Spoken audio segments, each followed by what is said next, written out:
Hopefully, I get some better signal out here. Now, last night we were having some talks about Congress, and I think today that's exactly what I want to talk about because, as you guys know, I like to use live streaming so that I can interact with people. Why do I do that? Number one, I want it to be almost like a conversation back and forth. Now, I can't read every single comment that everybody puts on there. Sometimes we get some good trolls in there that like to put a bunch of negative information, and they actually don't give me any input or ask any questions. So, with that being said, I want to start this live. Hopefully, I have good signal here. If I don't have reception, it looks like I have 3 bars. It should be enough, but whatever. If I get disconnected, I'll just wait till I go to a different spot later on. But today is Saturday.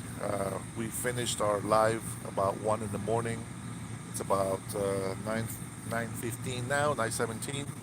I apologize, Felix, if you were on my first attempt to go live. I apologize.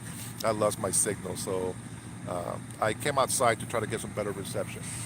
I think I want to touch up on Congress, and it's very important, guys. And I don't want you to take my word for it.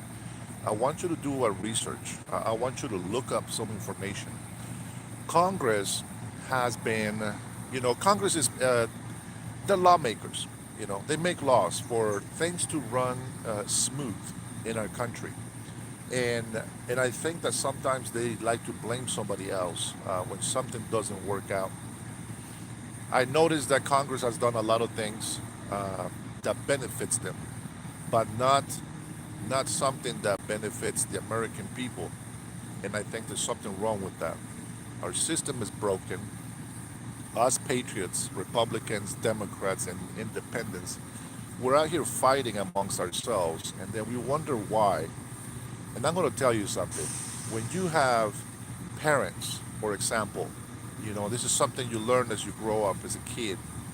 Parents, if the parents don't get along with each other, if the parents are always fighting, the mom and the dad, the kids will take a side. The kids will either be with the dad or be with the mom. But the point is, when the parents are fighting, the kids see that and they react, number one, on emotions.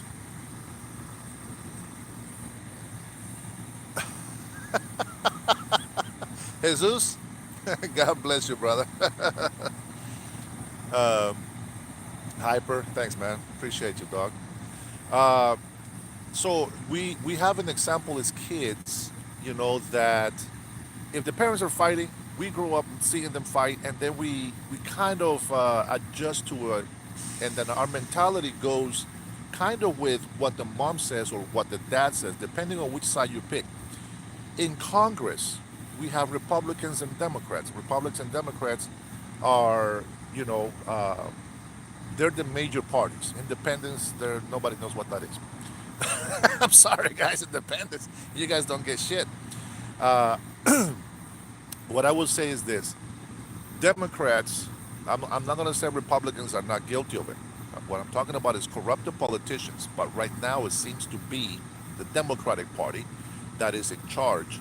Because every time, what do I see? Every time, you guys remember this, every time that we had a riot, right? George Floyd, I'm going to say George Floyd, for example. Hey, Tommy. Hey, Lucas. God bless you. Thank you guys for stopping by. Uh, Cat, Democrats in charge? Well, no. Guys, you got to listen. So, what are we talking about, Democrats, right now? We're talking about Congress, okay? Congressmen. That's what we're talking about right now. Hey, Dark. Uh, what they are doing, and you got to see it for yourself, right? It's not something that I'm saying, making up. You can look it up, and then you can make up your own mind. Yeah, no, man. 50 years old. That's funny. That's the first thing that people want to comment about. My hair. Man, I'm gonna have to get a hair implant or transplant or whatever the thing is. Okay, so here we go. Congress, man, they make laws, right? the lawmakers. Congress makes laws right now that benefits them. Now, I've seen a lot of Democrats that when President Donald Trump was put in office, you guys remember this, right? The first time, they just stayed quiet. They didn't want to participate. And no matter what he said, nothing, nothing, nothing, right? They're against Donald Trump. Well, let me tell you something. When we the people, and I say we the people as in voting able citizens, that's we the people. Anybody that does not have the right to vote. Geography, I'm here in the United States. I'm in Washington State. This is my home state. If you don't have the right to vote, you are not we the people. Okay, we the people is talking about the people that can make changes in our country. Voting is a right that belongs only to American citizens. This is something that has been fought for and worked for the American people. You know, we knew that, of course, at first was the white people, then we had the black people, and then we allowed women. And so now, this is only talking to citizens. See, we fight for the citizens of America. This is why this is a great nation. And every American citizen should be a great patriot to this country. With that being said, the Democrats that make laws, they can change laws, and of course the president can veto or not. But the point is this, they have had made so many laws that benefits them, the politicians, not us, the people. You remember, okay, so with Donald Trump, number one, with them rejecting Donald Trump, with them saying liars, with them holding signs and doing all this negative stuff against Donald Trump, what does that mean to you? Number one, these are servants that we pay for as the taxpayers. And I'm just saying, what do you see? When you have a party or a group like congressmen, when you have a party, a group of people rejecting the president, you know what that means? That means that they are rejecting the majority of the American citizens' will. And they are not there to reject that. They are there to accept it. We put up with 8 years of bullshit from Obama. And then we put up with 4 years of Biden's bullshit as well. Because their administration was the one in charge. The digital pen, let's not forget about that. But what happens when Joe Biden became in office? Did you see any Republicans holding signs? Oh, liars, or whatever. If he said something good, hey, they accepted it. They don't have to clap, but at least be respectful about it. That's something that the Democrat Party has a problem showing. Now, what I don't like is they're out there saying Russia collusion, right? They're trying to say, the first thing they said was, we're going to impeach this motherfucker. Okay, that was Tlaib Rashid that she was doing with her Palestinian people. Now, this is a congresswoman that goes out celebrating. Not one American flag, by the way, on this celebration. All the flags that were being raised were Palestinian flags. Now, I have nothing against Palestinian people. I love all people.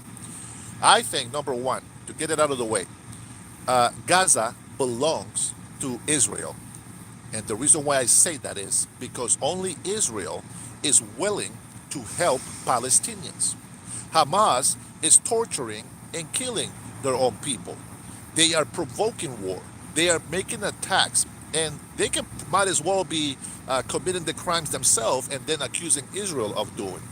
Like, for example, as Americans, we have sent help out to Gaza. Israel has sent help out to Gaza. What happens? They make videos of these children that look like malnutrition. They are dying of hunger. Okay, in some cases it might be true, but I think it's mostly bullshit. They have a picture of a kid that it looks like he's about to die. The kid is sick, is malnutrition, and right next to that kid is a perfectly healthy young boy, which is the brother. Now, if it was true that they are in famine, etc., right? Both of those kids would look the same, wouldn't they? But they don't. The problem that I see is this. And this is probably something that you guys haven't seen before. I was watching a report from TBN. I believe TBN is still a Christian news channel. I don't know, broadcasting channel. And they have had Palestinians walking and mothers crying, their children being killed, and etc. And the moms of those children from the Palestinians dying, were saying, wherever you see a Hamas supporter or soldier, choke them and rip their throats off, cut their heads off. This is what they talk about. This, you don't see that on CNN. They don't see that on Fox. They don't put that on MSNBC. But these channels, if you go and you talk to the people that are actually there suffering, I can tell you right now, Israel would not do that. Israel will take care of these people. And the only reason why Israel is mad at the people in Gaza and the Palestinians that might be innocent is because of all the horrific things they say about him. But there is a lot of Palestinians that have become Israelis. They have become citizens. How is it possible? Let me tell you something. Do you think that a Palestinian government, like right now, let's say right now, do you think that an Israeli can become a citizen of, well, Palestine doesn't have a country anyway, but let's say they did. Would Israelis be able to become Palestinians? The answer is 120% no. But can Palestinians become Israelis? 100%. They can. In Israel, there is parts where they have Catholic churches, Christian areas, there is Muslim areas, and you can hear the songs from the mosque. They have, of course, their own Judaism or whatever the hell their religion is, but they have different kind of places where different kind of people, different religions can actually worship and be free. I find it interesting. Let me take a look at here, a couple comments. Palestine never own anything. Patrick, I agree with you. Yeah, Rampage. I may not know all the history, brother. All I can see is what I see today. What's your opinion on pride? I think pride is wrong. It's a sin, and it's evil. I support gays and lesbians, but I don't support anything after that. So any transgenders, you guys are crazy. You need to rebalance your life. You see, the difference is gay men, they know that they are men. And so I'm okay. I'm not going to practice what they do. I don't support what they do, but I love them. You know what I mean? They can do whatever they want, but at least they know they're men. And lesbians are the same thing. They, I mean, I don't think it's right that they're lesbians, but they at least know that they're women. And that proves to me, and it's my ideals, is that there's two genders. There's male and female. What is a woman? Now, a lot of you lunatics out there, I don't know, for some reason, it's hard for you guys to say what a woman is. A woman to me is a female. It is a human with the vagina, ovaries, and all the things that a female is supposed to have. Becomes a little girl when it's born, becomes an adolescent, a teenager, and then becomes an adult. When they become an adult, they are women. And the opposite is for men. Boys have penises. We grow up to be boys, then we become teenagers, and then we grow up to an age to be an adult, and that makes us a man. Now, your preference, it doesn't matter. I believe that you shouldn't put your values on other people, and enforcing your values on other people is what I should say. Everybody's free to do whatever they want. Some things you got to keep in the closet. Like, for example, I'm not going to walk around nude in downtown Seattle like they do in these parades. I saw somebody's dong hanging. That's crazy. I saw some women's, breast hanging. That's crazy. Listen, I don't understand what it is, but I can tell you there is something wrong up here with these people in the LGBTQ community. Because every time that you see one acting crazy, they are just so deranged. And maybe this is just the propaganda that sells, and maybe these are the very few videos that get captured and they get sent out there. But the matter of the fact is, they all have purple hair with red and green and shit, and they have all these crazy outfits that, I mean, it looks like some hobos homeless people are out there just grabbing different clothes that they can find on the dumpsters. And then for some reason, they all think the same way. They want to be so different than the regular persons like you and me. They want to be so different and become so the same as everybody else that wants to be different. There is no such thing as being different. We're all unique in our own way, but at the same time, we all follow some sort of trend, some sort of cultural clothing and styles and way of life. You have people that like hip hop, some people like rock. You have people with different likes and mentalities. But most of these LGBTQ people are freaking crazy. They're nuts. They're violent. You know, I'm actually out at work. I just can show you where the work is, for privacy, of course. But but the thing is, like, these people are out there fighting for a cause that is not worthy of fighting. Because I'm going to tell you, from the 1990s, I know that there was a lot of insults to say, like, if a man wasn't like a real man. Oh, you're gay. Oh, blah, blah, blah. You're retard or whatever, right? You use these words that for some reason the left side decided to be too oversensitive about. There is something that makes us stronger, and that is to be able to fight in life, to be able to struggle. And so we used to think, that saying the word faggot was okay. I looked it up because I was learning English during this, what is it, the early 90s, 1990. I looked it up in the dictionary and I'm trying to find out what a faggot is. And it showed me this object. And I guess the meaning was it didn't know what it was. So it was just an it. And in some country, I think it's British, I'm not sure, but they call the cigarette butts faggots as well. So we decided that we're not going to use that word because it is offending a lot of people. I don't like bullies. I was bullied when I was little, and then I got stronger and I beat up bullies, etc.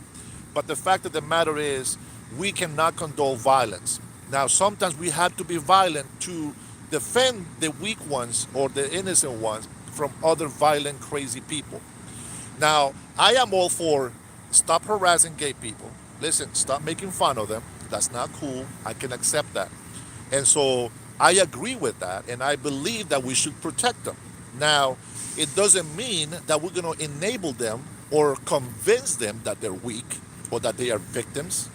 If you listen to my live last night, you will know I don't play the victimhood card. You cannot tell me that your life is worse than mine. I mean, it could be, right? Maybe I can be amputated somewhere. That'd probably be worse. But I guarantee you, you have not lived my life. And that you would not like my life. You wouldn't be the same as I am if you had lived and experienced my life. Okay? Now, I'm not looking for pity or anything, right? We need to get over our past history, no matter how hurtful that was. We need to overcome that and get to the next level. So I am all for supporting and defending gays and lesbians. I get it. Okay, we're gonna defend them, but we're not gonna push their sin on other people and accept that it's okay. It's not okay. So I hope that you're not getting confused with this because the church doesn't like me talking about it. The church doesn't like me to say that you are supposed to love gay people. The first thing that comes to the mind of these hypocrites is that, oh, you're not supposed to judge. But these people, they're going to hell. And it's just like, okay, to a certain point, I understand what you're saying. But that's not true. As long as they're alive, they can still repent. And then it reminds me of the parable, right? Of the owner of the vineyard. He needed laborers. He needed workers. He said to everybody early in the morning, for example, for us, we use dollars. I'll give you $100 if you come and work in my vineyard for the day. At 11 a.m., I will give you $100 if you come and work in my vineyard the rest of the day. At 1 p.m., I'll give you $100 if you come and work in my vineyard.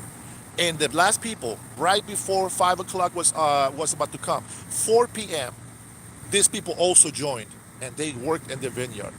At the end of the day, he paid all the laborers. Some of you will know the story. He paid the laborers and he gave the one that was there at 6 a.m. $100. 8 a.m. $100. 12 p.m., 1 p.m., and so on until the person from 4 p.m. that only worked from 4 p.m. to 5 p.m. and he gave him $100. And the people said, wait a minute, I was here from 6 a.m. and you only gave me $100. And they said, okay, and? Well, that person only worked 1 hour and you gave them $100. Well, so what are you trying to say? Well, it's not fair. Well, how come they get paid $100 when I did more work? Well, same thing goes with salvation. The vineyard, the master said, what is it to you what I do with my money? Didn't you say that you were going to work for $100 for the day? Well, there you are. Take your pay. It is fair, right? And he did the same with everybody. So, for those who think that they can say somebody is going to hell, I think you're wrong. We cannot say people are going to hell. Now, we can share the message, the gospel of Jesus Christ, and we can share the love, and we can say, hey, we can love all people, but you are not to accept their sin. You see, I had a friend when I was down in Sacramento, was staying with some friends. One of the brothers was gay. I treated him with most respect. I gave him so much love and everything. But the moment that he came to me with a letter to sign for support of the Pride Parade in San Francisco, I said, listen, you know I love you like a brother. You know I respect you, and I have never bullied you. As a matter of fact, when we were kids, I defended you. And, I think we have a great friendship and all that stuff, a great relationship. And but I just can't sign it. I just can't support that. He got so mad at me. He cursed at me and just got on my face. And I had to tell him, if you don't back up from my face, I'm going to bust your teeth in. And it's not that I'm just this strong guy. I don't like bullies. I hate being put down. I can understand somebody's calling me names and insults and stuff. But when somebody gets in your space like this, that is an uncomfortable amount of space. And I think that somebody should have the right to defend themselves. If I don't agree with what you believe, it doesn't mean that you get the right to be violent with me. If I'm a Christian, I'm not Jesus Christ. I am not as patient nor as loving as he was. I will smack somebody down, and you can say whatever you want right now on YouTube, but if you're in my face, you're gonna get a smackdown. That's all I'm saying. So keep your space from me, and everything is cool. Let's see, what are you guys talking about here? Yeah, Christians do not force religion on people. And I will speak to some Christians that don't understand this, and I think that some of it is part of either misinformation or uneducated or unwilling to be educated. But this is true on both sides. One of them is we don't force Christianity or Christian values on anybody, but it is the best way to live. Christianity actually shows compassion and love for one another. Now, the one thing is this: you have to remember this. If you are a Christian and you feel that God has told you to go to a park and preach, let's say, for example, the LGBTQ pride parades. These lunatics like to have little gatherings where they can be sexually perverted and whatnot. If you're a Christian and you have the means to go and preach to them the love and the gospel of Jesus Christ, you can. You can absolutely do that. But here's the thing. The moment that you share the message, Jesus Christ came and died for your sins so that you may repent and be saved. The moment you say that to everybody in there, you're done. If they accept it, bless them. Give them your blessing and pray with them. If they don't accept it, then turn your back away from them and leave that place. This is exactly what Jesus did when he went back to Nazareth to preach. He went and made some miracles. He went and delivered the word of God. And because people knew who he was, they rejected him. And it says that Jesus Christ himself, he turned sadly. He was sad and turned away from the city. So here's my advice to you. If you go and deliver the message of hope and love and peace to the people, remember, if they reject it, just walk away. Don't be a pest, because what you're doing is you're pissing people off, and instead of showing them love, they just get mad with you and they don't get to be saved. So you're being counterproductive on it. And it's just the same thing that we don't want the LGBTQ forcing themselves or their values or their beliefs on us. We shouldn't force our values and beliefs in Christianity as well on them. You should give them their peace. If they don't want to listen, I would just say, hey, let me have a few minutes. Let me go ahead and tell you about this. And if you don't like it, I'm right off. I'm gone. I'll leave you guys in peace. The thing that we're supposed to do is, if we if we go out there and preach, right, like a lot of people do on the streets. Jesus didn't have a megaphone. Okay? I want you to understand this. If you're a Christian, I want you to understand this. Number one, if you ever go to a Pentecostal church or a gospel church and people are they're screaming and bouncing and doing all this and they say they can't control themselves, let me tell you something.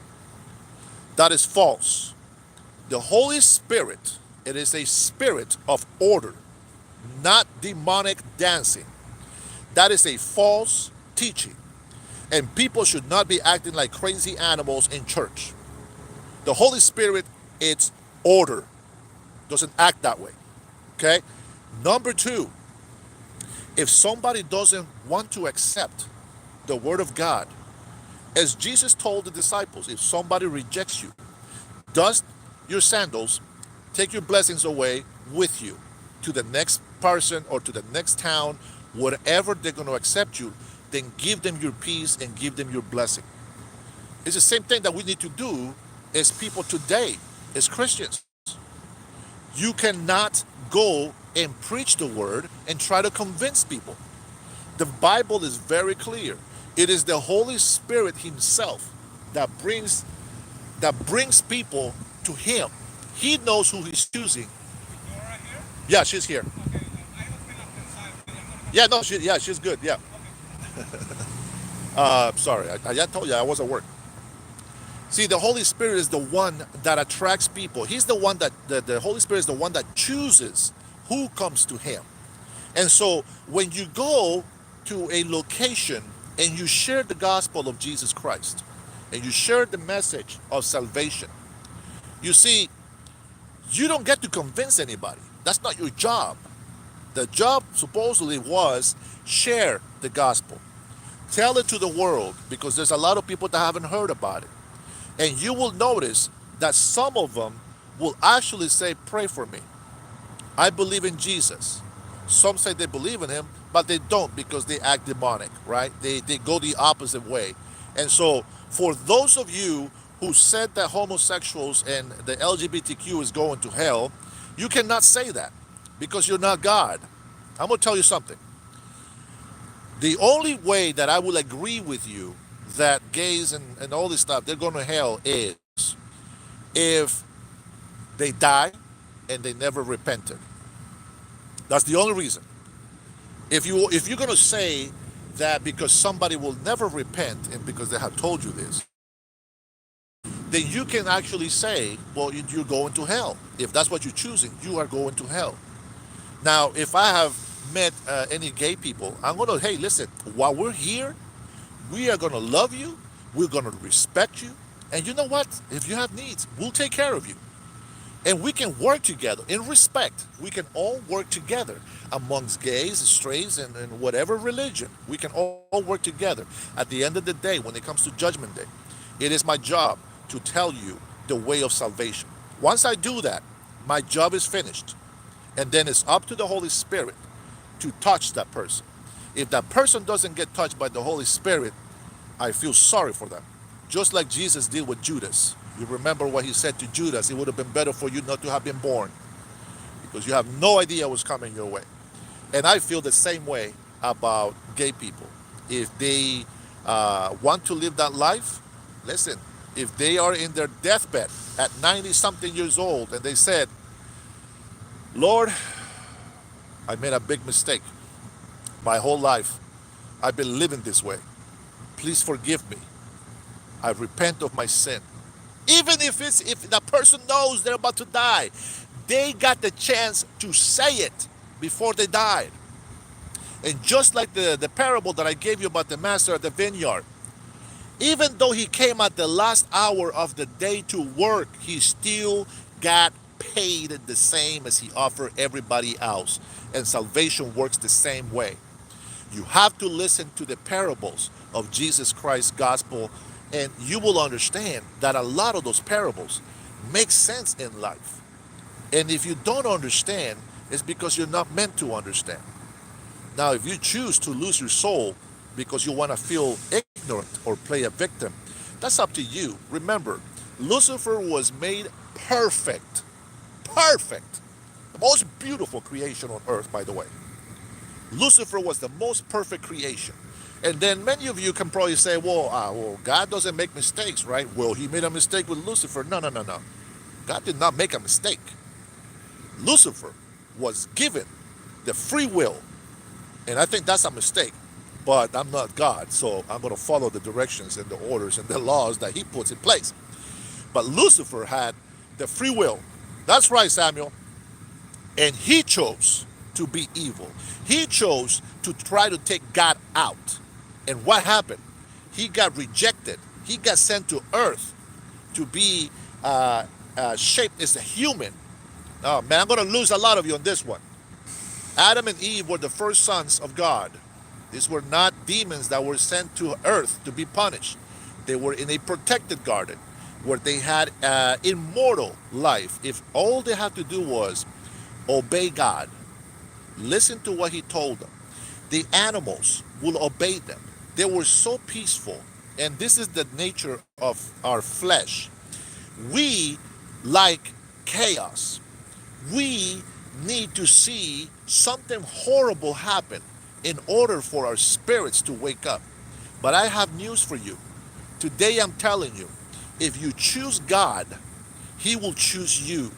And if you haven't seen anything in your life about spiritual, the Holy Ghost, or anything, you will never see that unless you give yourself to him. Period. And that's that. You can take it however you want. All I know is there is a part in the Bible that says that the sons of God saw that the daughters of men were beautiful and took for them wives. That tells me that the descendants of Adam and Eve were actually God's sons, son and daughter, I guess, at that moment. But there was other humans. So Christians don't talk about it. They get so confused with it. They don't want to accept that theory. But that's what I feel. That's what I believe. Psalms tells us that the morning star was casted from the heavens, and that 1/3 of the stars also was casted with it.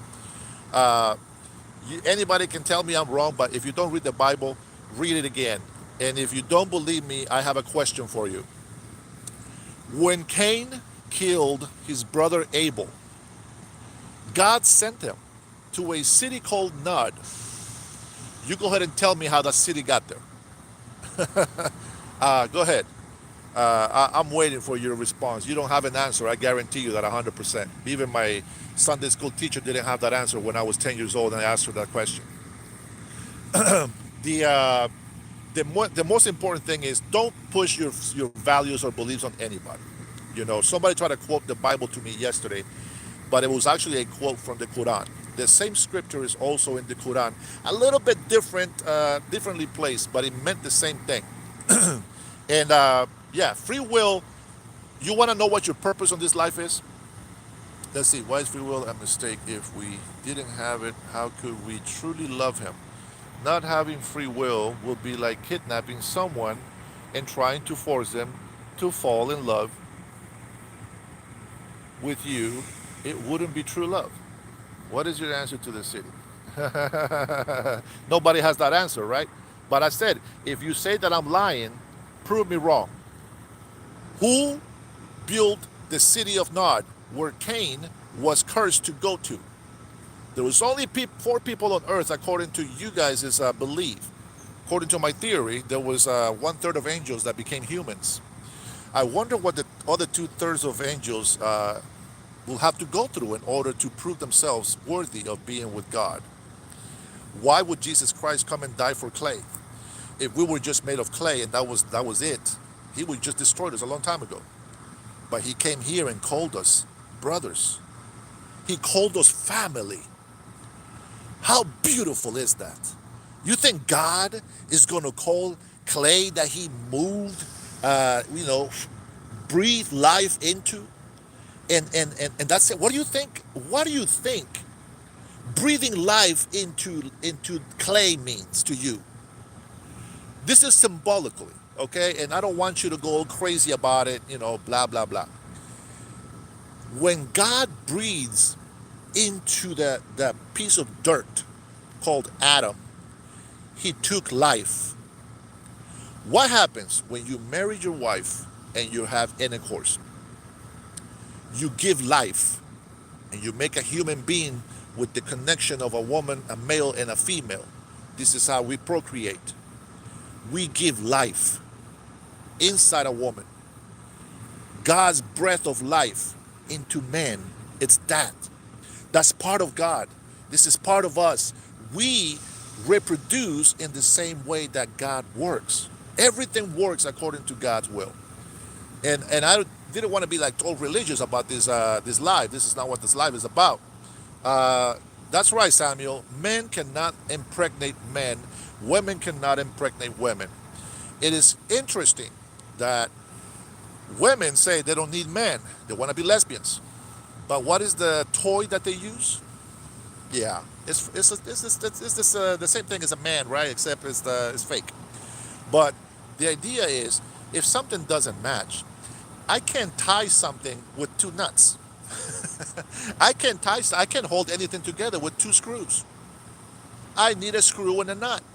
That's how it works. And don't get all dirty, guys. This I'm talking about like really physically things, not dirty stuff. Uh, you, I get it. There's the double sense, right? And the comedy that you can get out of it. But let's be real about it, okay? As I said, I love gays and lesbians. That's okay, but I don't want to watch them do this. It's still gross to me, guys. I just can't. I don't know. Some men, some people like that. I don't. Uh, uh, I want to know how I am insecure. Jesus never discussed homosexuality. Number one, Jesus says, "I came here to fulfill the law." And one of the things that God, the Father, had told the people was that homosexuality was a what? It was an abomination. Yeah. But even though they're an abomination, imagine us being sinners, being violent, being out of control. We can also be called an abomination. Now, hi Barbara, hello. Thanks for saying hello. Uh, I can tell you this. If sorry guys, if you guys are overweight, I apologize for this example. But I am 285 pounds and I weigh and I'm 6'1", okay? So I am a big guy. I just don't look as round, but you can call me ugly. You can say I'm losing my hair. You can do all those comments. But you can't fix stupid. I'm not stupid. I may be ugly, but I can do something about it. Yeah, I can put some creams, get some wrinkles off, you know. I can get a hair transplant here and make my hairline look a lot better. But you can't fix stupid, you know. You can say that fat people are ugly, but they can lose weight. In the meantime, you can't fix your stupidity.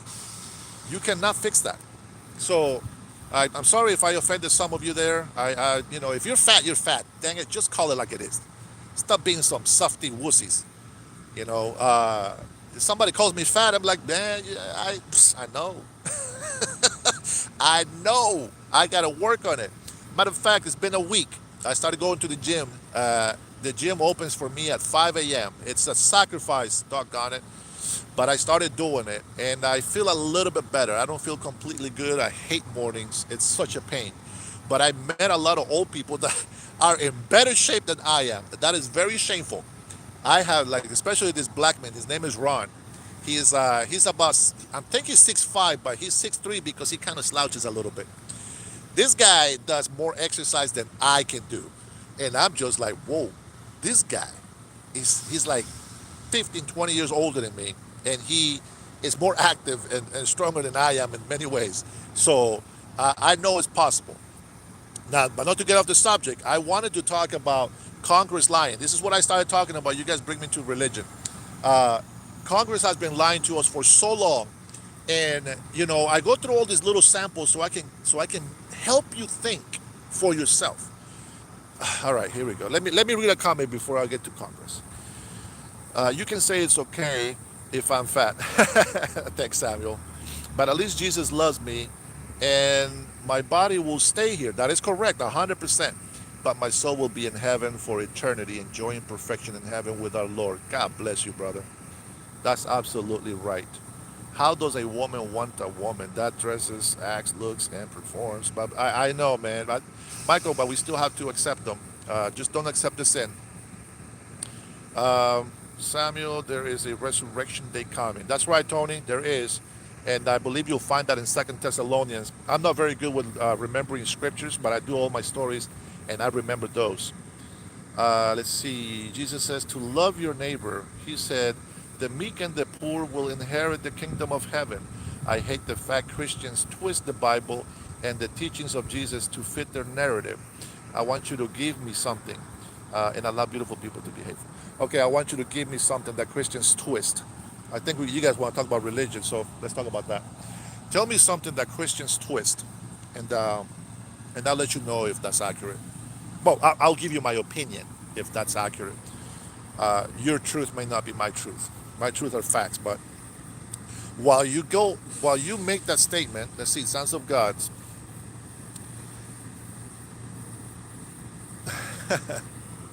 All right, does anybody know what their soul is? Does anybody know what the soul is? We have the flesh and we have a spirit. What is your soul? Does anybody know what your soul is? No, the soul is not energy. It's very simple, guys. We're made of three things: flesh, spirit, and the soul. What is your soul?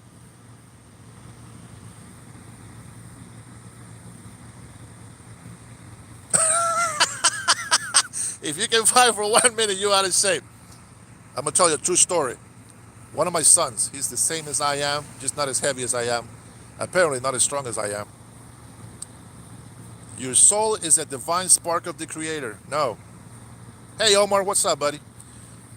Your soul is what goes to heaven if it makes it there. No. Satan knows. Of course he does. Your soul becomes non-existent when it enters the spirit. No. Come on, guys. Your higher self and conscience. Nope, that's not your soul. Well, I guess conscience, you're getting closer. You're getting closer. The spirit, soul, and body. That's right. But what is the soul? Here, I'll give you a hint. Your soul, it's what helps you decide between what the flesh wants to sin with and what the spirit fights against that desire of the flesh. The soul helps you decide. So what is the soul?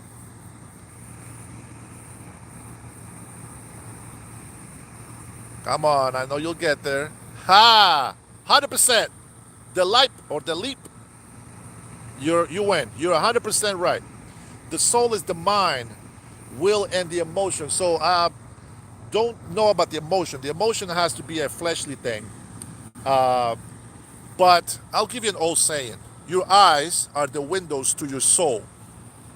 That's your brain. That's your soul. Your brain is what helps you decide between the fight of the flesh and the spirit within you. Now, for you guys, if you really truly want to love people, it's really hard to not see their sin. But remember this, you are to love everybody, but you are not to do what they do. Yeah, the soul is your brain. That is 100%.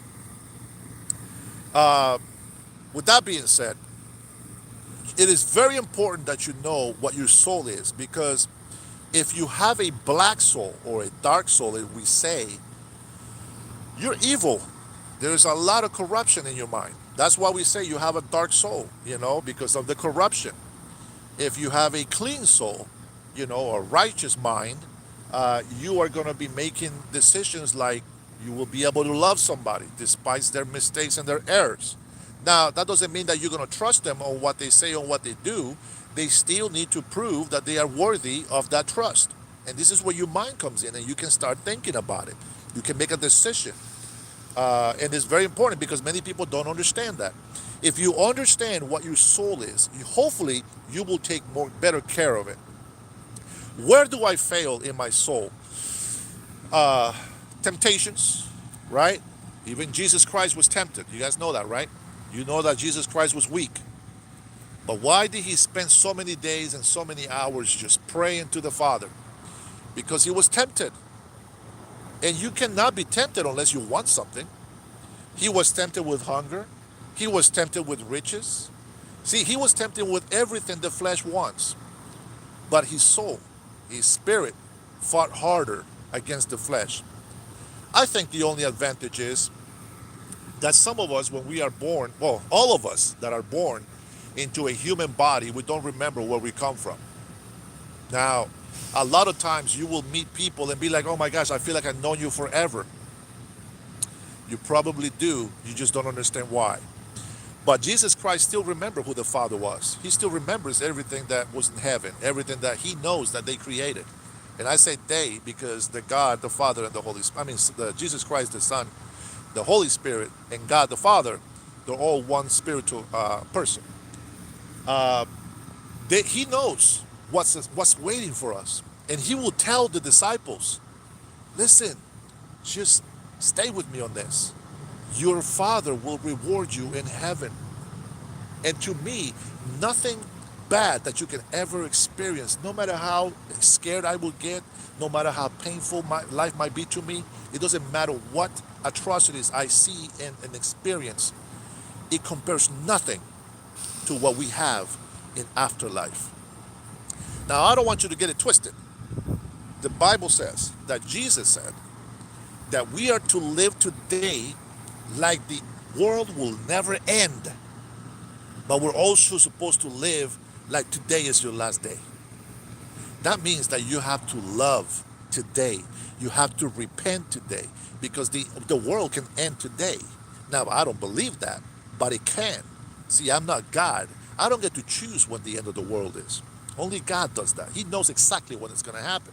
But nobody on earth nor in heaven knows when God is coming back, when Jesus Christ is coming back for his loved ones. We say the church, the bride. Nobody wants a bride that's sleeping around with old men in the town. And I think that a lot of Christians do that. We have to control ourselves. And I'm not going to say that we're ever going to be perfect. But I am saying is that we have to fight our desires. We have to fight against sin. And we are not going to fight by hating people. We're not going to fight by physically hurting somebody. That's not how we fight. We fight in prayer. Now, if somebody's physically abusing somebody, you better jump in. I've seen some people, some guys, 28-year-old guys, beating up 75, 80-year-old men. What the hell is wrong with these people? I wish I was there. I would knock this shit out of them. That's not cool. That's not right. And maybe that's my soul making that decision to defend the weak, right? What is it to be meek? To be meek is to be humble. To be humble and accept that we are weak. To accept that we are not perfect. But you also have to be wise to understand that doesn't mean that you are defeated. That doesn't mean that there's nothing of hope for you. That doesn't mean that you're useless. No, that's not what it means. You know what I see in a humble person? I seen people that have so much in their life. Now you know that there's a parable or story that says that the rich people will not inherit the kingdom of heaven. There's a reason for that. But that's not exactly what it means. If you hear it that way, you think that's what it is and hate rich people. That's not what it means. The reason why it says that is, as a matter of fact, I think the exact thing was that it's much harder for a rich man to get into heaven. I believe that's what it is. Because remember the parable of the camel going through the needle, right? To the eye of the needle. You guys know the eye of the needle is just a hole in the wall. And for the camel to go through, they have to unload everything. The camel has to get down and kind of just barely fit in there. And then that's exactly what happens. So that's what it means by rich people. It's harder for rich people to enter the kingdom of heaven. But I have seen a lot of rich people that have given so much to the communities. So much. You have people like, for example, the BLM, Black Lives Matter, they say. That's a bullshit organization. They're racist. They don't care about the people. Why do I say that? Because they didn't do anything for the black community. The only people that ever benefited And the BLM were the founders and the people in charge of it. These are the people that got mansions for themselves. You guys remember that story? And the black community got nothing. Now, what the black communities get from the government, it's uh, I don't care what I'm talking. I don't know what you're saying there, brother. But yes, I do know I'm live. But what happens to the black communities? The government knows, especially Democrats. They've been playing them for fools for many decades. Let's not forget the Democratic Party is the party that didn't want to free the slaves. They are the party of the KKK. You guys know that, right? I hope you know that. And if you support the Democratic Party with those values, something is wrong with you. Jesus is Jehovah. The Word was with the Word, and the Word was God. The beginning was the Verb, and the Verb was with God, and the Verb was God. It's only a Holy Trinity, buddy. Don't confuse your scriptures. As a matter of fact, don't quote me scriptures unless you have read the whole Bible. And so, back to what they're doing with their black communities. They have been doing this for decades. They give them no dream. They oppress them by telling them that there's no future for them. They convince them that they should gather together in a ghetto community. They convince them that they deserve to get food stamps. They convince them that it's better for them not to work because then they qualify for medical, food stamps, and cash. And then they convince them that they're such victims, they can't even go get a license or an ID so they can vote. They convince them that they depend on the government. And by having that dependence on that government, they cannot see themselves failing their families. In 1986, I watched a show, an interview of this guy was talking to a bunch of black females, single mothers. And he asked, where is the father of the child? Are you married to the father of the child? And then women will answer, no, I don't need a man. Why do you not need a man? Well, why? What for? All they have is they get child support, they get free food, they get Section 8, it's, this is free housing, and they get free medical. What do they need to work for? Why do they need a man? And if they go and work part-time, they will have some extra cash, which is great, right? At least you're working part-time. You deserve to get some of those medical things. But the mindset that they gave to the black community, let go of your man, disrespect them, be violent against them. You don't need them. Just stand here and grab some handouts. If you've never been poor, you don't know what I'm talking about. I have been. Peace out, Texas girl. I was, man, I'm not going to tell you about my life because I always tell you this on my lives. I don't want to have any pity or play any victim cards over here. But I do know that we all have a life to live. And sometimes, yep, I get it. Yeah, they're jealous. The moment that somebody starts insulting me is the moment that I know that I'm right. So insults come to me a lot. That means that I'm right most of the time. Hey, I want to take a moment to say, guys, whether you're giving me compliments or you're insulting me or the interaction, I appreciate it. I say, God bless you. I love you, and I appreciate you being here. Even if you're swiping away, if you happen to hear these words, these are for you. I appreciate you. God loves you. Jesus loves you. Try to find the answers for yourself on some things that you might have questions on, okay? Yes, biblical ignorance is unexcusable. Saludos, Arturo, from San Diego, California. Wow, thank you so much. I appreciate that salute right there. Uh, Delipe, thank you so much. I appreciate it. The truth will come out in the end for everything. I love your positive attitude. Ryan, it's not easy, brother. It's not easy. There is only one truth, and that's Jesus Christ. He's the only way as well and the only life, the only way to life. Uh, Keep speaking the truth, brother. Thank you, John. I appreciate you. Thank you so much. God bless you. God bless your family. Uh, just read 30 minutes a day. There is a lot of people. Thank you, Brenda. God bless you. Eula, God bless you. There is a lot of people that make excuses for not knowing the Bible. I don't have time for this, I don't have time for that. But they spend hours and hours watching movies, soap operas, reading books of exotic books, just novels, fake stories, Treasure Island books, and all these other books that they can read except the Bible. I know that if you read the Bible, you're going to learn a lot, okay? Now, I don't want you to be religious. I want you to read the Bible with a purpose. And what is the purpose? The purpose of finding out what the truth is. Why are people telling me this? I want to know. You know, I read the Quran. Man, that freaking thing is so big.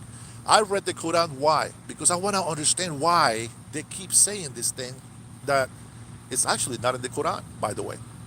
Let me tell you a little bit of truth about the Muslims.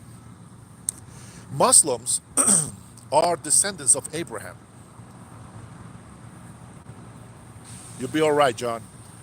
Muslims are descendants of Abraham, and they were blessed by God.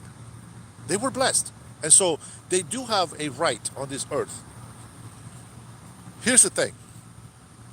The true Islam, the Muslims that I understood it and studied, they are very similar to Christianity. They're very similar. Moses is there. All the stories from the first five books in the Bible are also in the Quran and in the Torah. Those things were as part of history. Some were horrific events that happened. Some things had to be done because of sin. Now remember, if God wanted to wipe us out, he's going to do it no matter what, right? But he doesn't need our help for that. Now in the Old Testament, things work differently.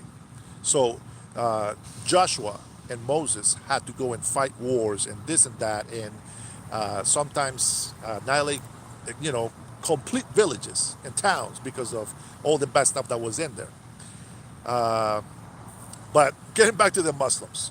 So the Muslim religion is not as bad as people think. I think the Muslim religion teaches a lot of great things. Most of them, it teaches you to worship. Now, you get to choose what you want to worship, right? Christians have chosen to worship idols, which the Bible says not to do. This is just meant for the Catholics that practice that. It doesn't mean that it's the end of the world for you, because you can always repent. As long as you're alive and you have breath in your mouth, in your life, you will be able to repent and stop those things. Now, if you want to be Catholic and you want to get rid of all those idols, then there's a better chance for you, okay? Now, I don't want to talk against Catholics. That's your prerogative. You should know what you're getting into, okay? All right, Samuel, thank you for stopping by. Appreciate you. Shane, your silence to my question is screaming what you really think. Let me finish this, and when I finish, I want you to ask me again if that's meant for me, Shane. The Muslims are taught to respect their neighbors, if it sounds familiar, right? They are to love one another, and they're also supposed to be very hospitable. If somebody is in need of food or housing, they are to welcome them in their house, which a lot of them do. And the problem is that just like some Christians twist the Bible verses and words and scriptures, etc., so do Muslims. And there is a scripture in there in the Quran that says that there's going to be a lot of people that believe themselves to be Muslims, but they're not. You see, there's fake Muslims, there's fake Christians. There's people that really want to do the will of God, and there's people that really want to use the God's word to do criminal and horrific things in this world. And that's the difference. Now, the danger here is that the violent Muslims, you can see them taking power all over the world. Even stupid Americans over here are over there, supported this terrorist Muslims. What happens with this? There is a lot of Muslims, beautiful people in Canada, here in the United States of America, and they think that because they say they're Muslims, they are safe. They're safe from the terrorist Muslims. Let me tell you something. They believe what the Quran says. The Quran says that those who say they're Muslims but they are not truly Muslims will be punished worse than a pagan. And so for those of you who are Muslims that think you are safe, those Muslims that are terrorists, They will kill you with Christians. You are nothing to them. And so my advice is read the Bible. You obviously reading the Quran, so you know what I'm talking about. So read the Bible and then make a choice. But don't make a choice. Be like the Thessalonians. The Thessalonians heard Paul. Okay, hold on, stay there. The Thessalonians heard Paul's message. And you know what Paul said to the other churches? There were 7 churches. Paul says, be like Thessalonians because they don't just believe what I say. They research what I say, they find the facts, and when they find that it's true, then they believe. That's a message right there. All right, let's go ahead and see what Shane says. Let's see. Well, I can't read every comment, sweetheart. I apologize. I asked the same question 6 times. As a Christian, do you support Trump and what is happening in America right now? Because if you are actually doing the opposite of what Jesus teaches, why am I doing the opposite of what Jesus teaches? I support Donald Trump 100%. 100%. God uses whoever he pleases to do his will. Let me tell you some shocking truth that you have probably never ever heard in your life. And the Holy Spirit is very, very nice at enlightening people. Did you know that the Romans crucified Jesus Christ? Of course you do. But do you know why? Because God used them to crucify his only son. God uses demons so that people can see how evil they are. How does he use them, you say? He doesn't command them. I mean, he can.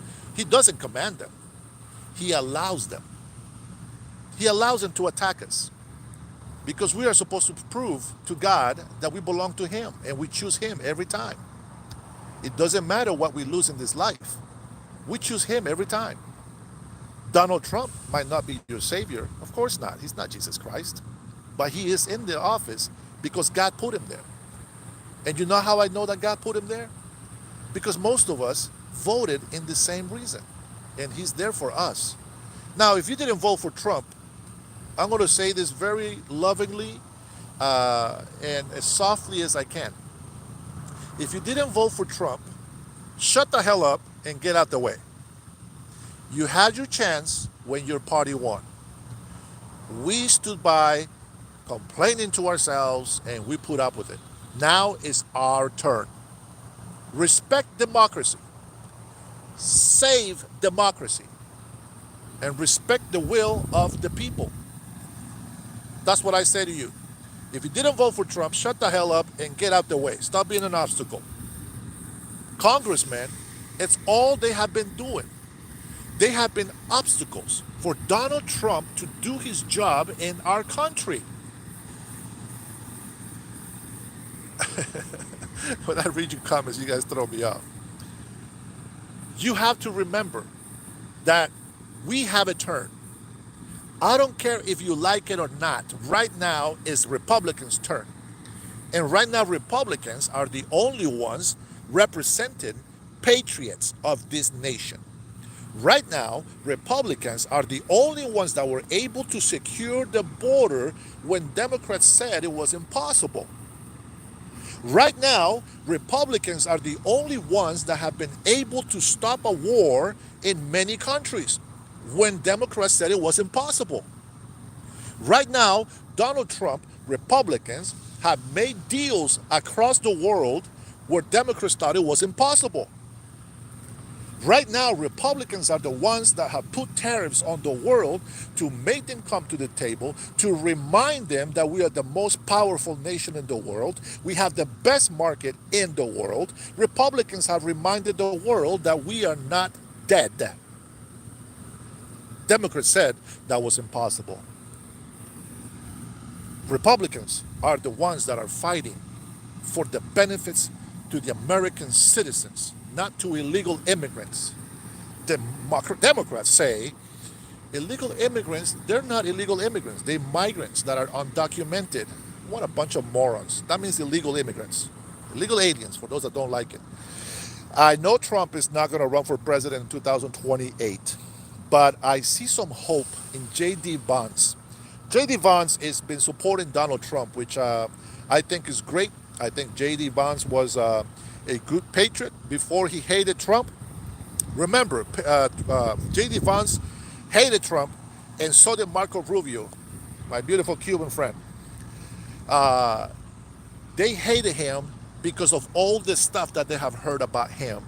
And even Marco Rubio with the whole Russia collusion, that he got the report. He didn't do the investigation. Got the report when he was a senator.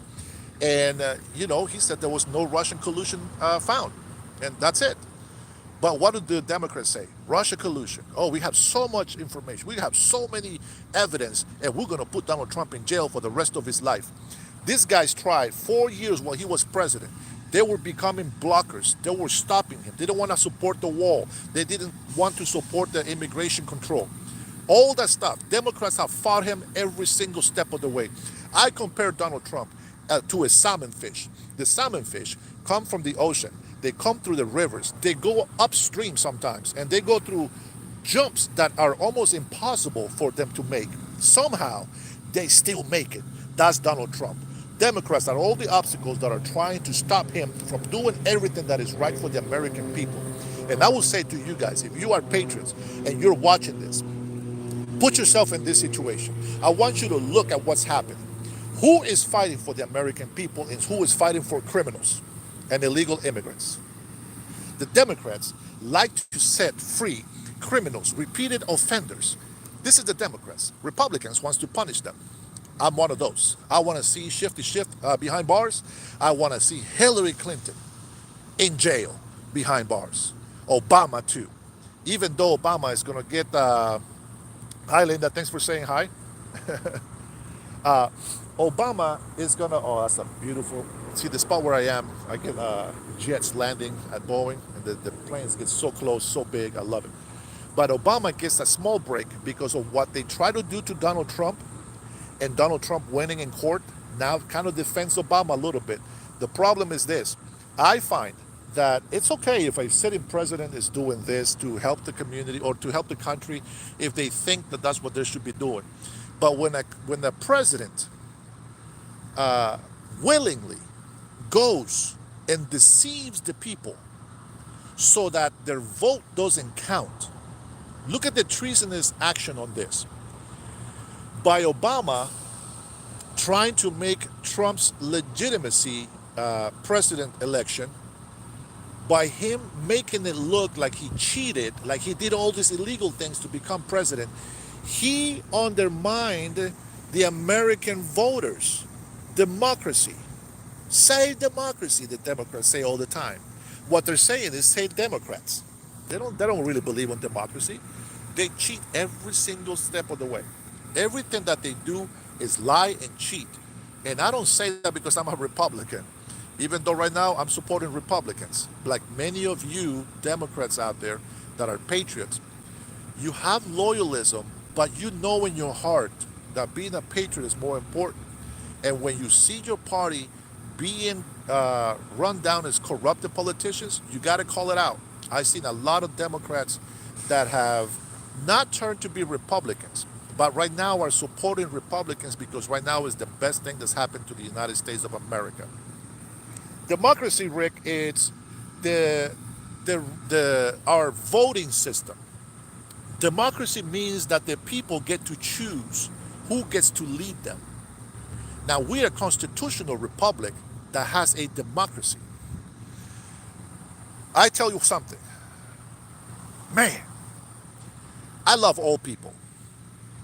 That doesn't mean that I'm going to let them walk all over me. I did that for a lot of years of my life. You say I'm confused and delusional, but go ahead and tell me something that Democrats have said that is not true. Fascist. You don't even know what that means. Let me tell you who uses the word fascist. Bigot. Racist. Marxist. You know what Marxist mean? Look it up. I'm not here to do the homework for you. You want to call me fascist, bigot, racist? Marxists believe that if you use those words enough times, people will start believing in it. And then they're going to start calling everybody by that. And the biggest proof that I have is Donald J. Trump, our president. Democrats, Marxists, socialists, which are actually communists now, I'm sorry to say, they have called repeatedly, over and over, Donald Trump racist, biggest, fascist, racist, biggest, fascist, racist, biggest, fascist. And then now you have all these ignorant young people, young adults, repeating the same things. And when you ask them, okay, how is he racist? Well, he's well, how is he a fascist? Well, how is a bigot? I don't know, somebody else. Bitch, I know. You guys all play the same stupid game. You know why you believe all that shit? Because Obama and Hillary and the Democrats like to say information was leaked. Funny how they never find out who leaks what to the legacy media. But what do you see on the legacy media? Every single channel. I've seen guys that are so talented at putting information together. I have seen a screen of like 20 different legacy media outlets out there, and they're all repeating the same line over and over and over and over again, and that's why you believe it. But like I said before, do your research. Don't believe what I say. Don't believe what you hear. Go find out for yourself. Unfortunately, a lot of people are not good at researching. A lot of people are not good with common sense.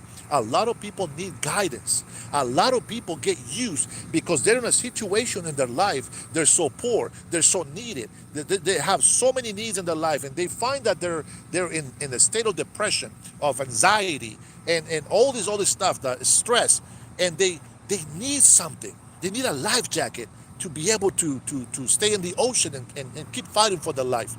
You see, the enemy uses that. The enemy waits for you to be weak. I pledge allegiance to the flag of the United States of America and to the republic for which it stands, one nation under God, indivisible, with liberty and justice for all. God bless you, brother or sister. I don't know. I can see the picture, or kid, something. I can't tell. But yes, I love that. That's part of being patriots. Patriots. Oh, thanks, Rick. I don't know why you want to subscribe to me, man. Apparently, I'm a bigot, racist, fascist guy. But you know, it's funny. You can love somebody and you can tell them the truth, even if it hurts. But you can tell them the truth, and they see it, and they still won't accept it, and that's okay with me. But you cannot be blinded. You will see all this stuff. The no, I'm an American citizen. How can I self-deport to here? Here, hold on. I'm going to self-deport right now. Yeah, I'm here. Yeah, not going to Mexico, not going anywhere else. I'm going to self-deport myself here to the States because that's where Americans belong, and this is where I was accepted. God bless you, by the way, all my American brothers and sisters. It doesn't matter where you migrated from. It doesn't matter if you were born here. You're an American citizen. I thank you because I am also an American citizen, and I am blessed to be part of your family. I do respect the laws. Now, I get it. I break some myself. Like, for example, sometimes the freeway says 60 and I go 68. But in my defense, I'm just keeping up with traffic. That's all. I'm keeping up with traffic. But you have to be, for real, on the real, you have to know that every politician, every single politician, you gotta double check their stories, right? CNN, here's something. They even got Pulitzers, right? They have these nominations for best journalist, blah, blah, blah. You know who pays for those? Oh, Jesus, Lord help me. Who pays for the legacy media? Somebody, anybody. Tell me who's paying for CNN. Tell me who's paying for those channels that are talking shit about Republicans. Go ahead, somebody. Tell me who is paying them. Well, obviously us, right? The taxpayers' money. But who's using our money to pay for them? Yeah, we are tax-wise. But who is paying, who's giving the money to these NGOs? Republicans. Yeah. No, they're not. Democrats. Democrats support legacy media. They got caught. That thing's going to change. Something will change. I don't need due process. Just allow me to get my papers. And I'll show you. Here's my license. Here is my certification of citizenship. You can go and verify that number, Mr. Officer, Mr. ICE agent. God bless you for your service. I am not going to be one of those assholes that throws bricks at your vehicles. Let me get my documentation. Here you go. We don't have to go to court. I don't believe in that bullshit. Now, here's my documents. If, for whatever reason, they don't believe my documents, then I can say, hey, listen, you can search that up in your system. It'll be there. If it's not in there, go ahead and deport me. Where do you think I'm going to go? Where are you going to deport me to? To Mexico? Mexico is beautiful. Let me tell you something, truth about Mexico. We're going to give the Democrats a little break here. Let me tell you something about Mexico. Claudia Sheinbaum. Okay, this is interesting. When she went to the Canada G7 summit, do you guys know how she got there?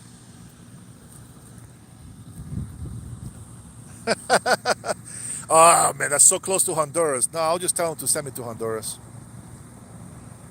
Nah, Omar, let them. It's okay. Don't worry about them, Omar. Remember, this is our people. Hopefully, they're legal here. Not everybody's perfect in any country. But do you guys know how the Mexican president gets around? The Donald Trump, our beautiful Queen. Oh my God! Come on, stop it! Stop it! Stop it! Oh man, let me see. Danny, what you got? Let me see. I am a conservative libertarian and I have been out of work for 2 weeks and my family wouldn't make no money. If it weren't for free illegal Mexicans, thank God for those men. I don't think I understand that. Uh,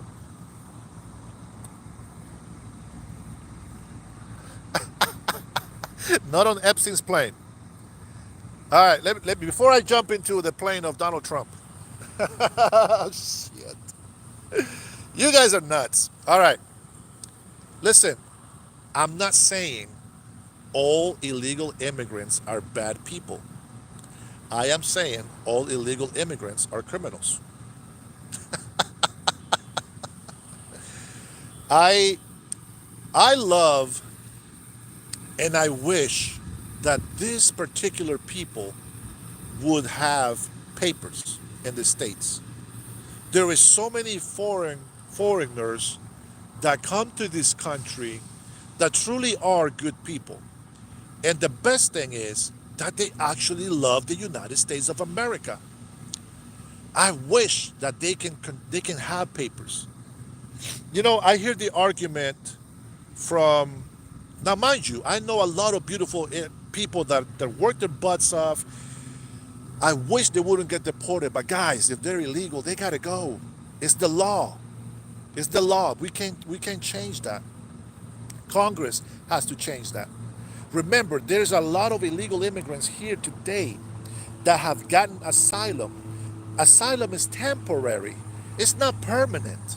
Not everybody gets to become an American citizen. And unfortunately, we saw 34 felonies is bullshit. That was made up. They're not real. I can't believe that they used the government, our system, to weaponize against a candidate for office. That is the stupidest thing I've seen. And guess what?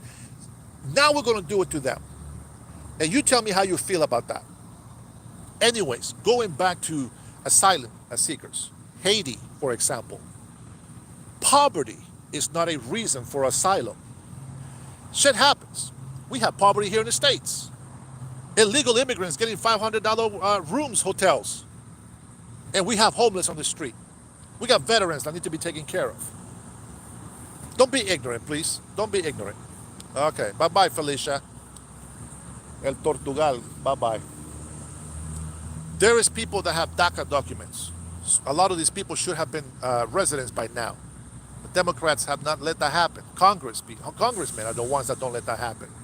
So there's that. Trump tried to make 1.7 million illegal immigrants legal. Congressmen said no.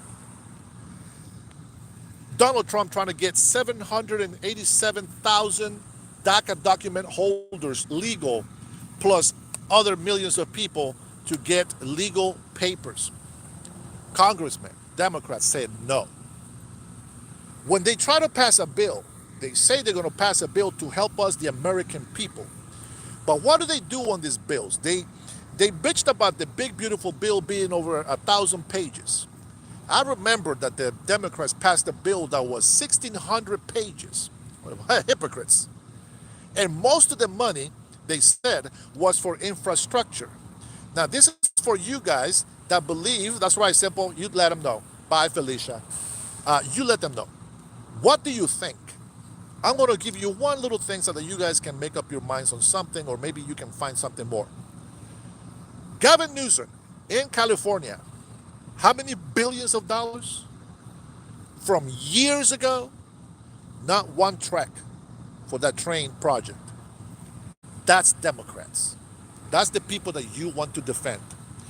Now, again, the disclaimer is corrupted politician Democrats, okay? Not the Democrats in general. Now, there's a lot of crazy lefties out there, but not all Democrats are that way. The Democrats, they have been lied to for so long. They think they are voting and supporting a good cause. And believe me, I understand that, but it's not true. I'm giving you facts.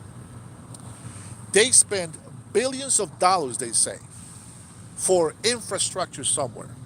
And we don't know what happened.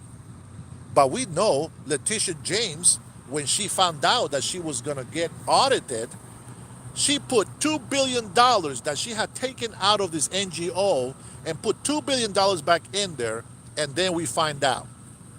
What happened to her? Nothing yet. Hopefully she goes to jail for fraud anyway. But that's my point. You have, the Republicans have come out and they have shown proof that the government is too big. Too big. We don't need a big government. We need to fire thousands of people from the government. We need to cut more jobs. And the only ones fighting for them are Democrats because they are helping them make their money. You see, just like criminal cartels like to laundry money, Democrats like to use NGOs. Why? Because they don't need your permission to give money to NGOs. They just grab your tax money. It's okay, Michael. I think you can curse on my channel. I don't think it gets blocked. It's not a big deal. But that is my point that I'm making, that you can go and research this yourself. Don't just listen to me. Billions and millions of dollars goes to organizations, and Republicans have been proving this over and over. $1 million goes to a country so that they can. Let me tell you something. I tried to, through my insurance agency, I tried to have a circumcision. This is personal, but it is what it is. I try to use my health insurance for circumcision. It's not covered. But tell me, how is it covered to chop my whole penis off and become a woman? I just need a little bit off the top. Oh boy, I'm going to lose some subscribers. I was just making some good ways on that one. Thank you guys again. If you actually subscribe, I'm trying to get to 500. We need to get more patriots involved. Yeah, it's cosmetic, isn't it? Yeah, well, so is a vagina that's not yours naturally.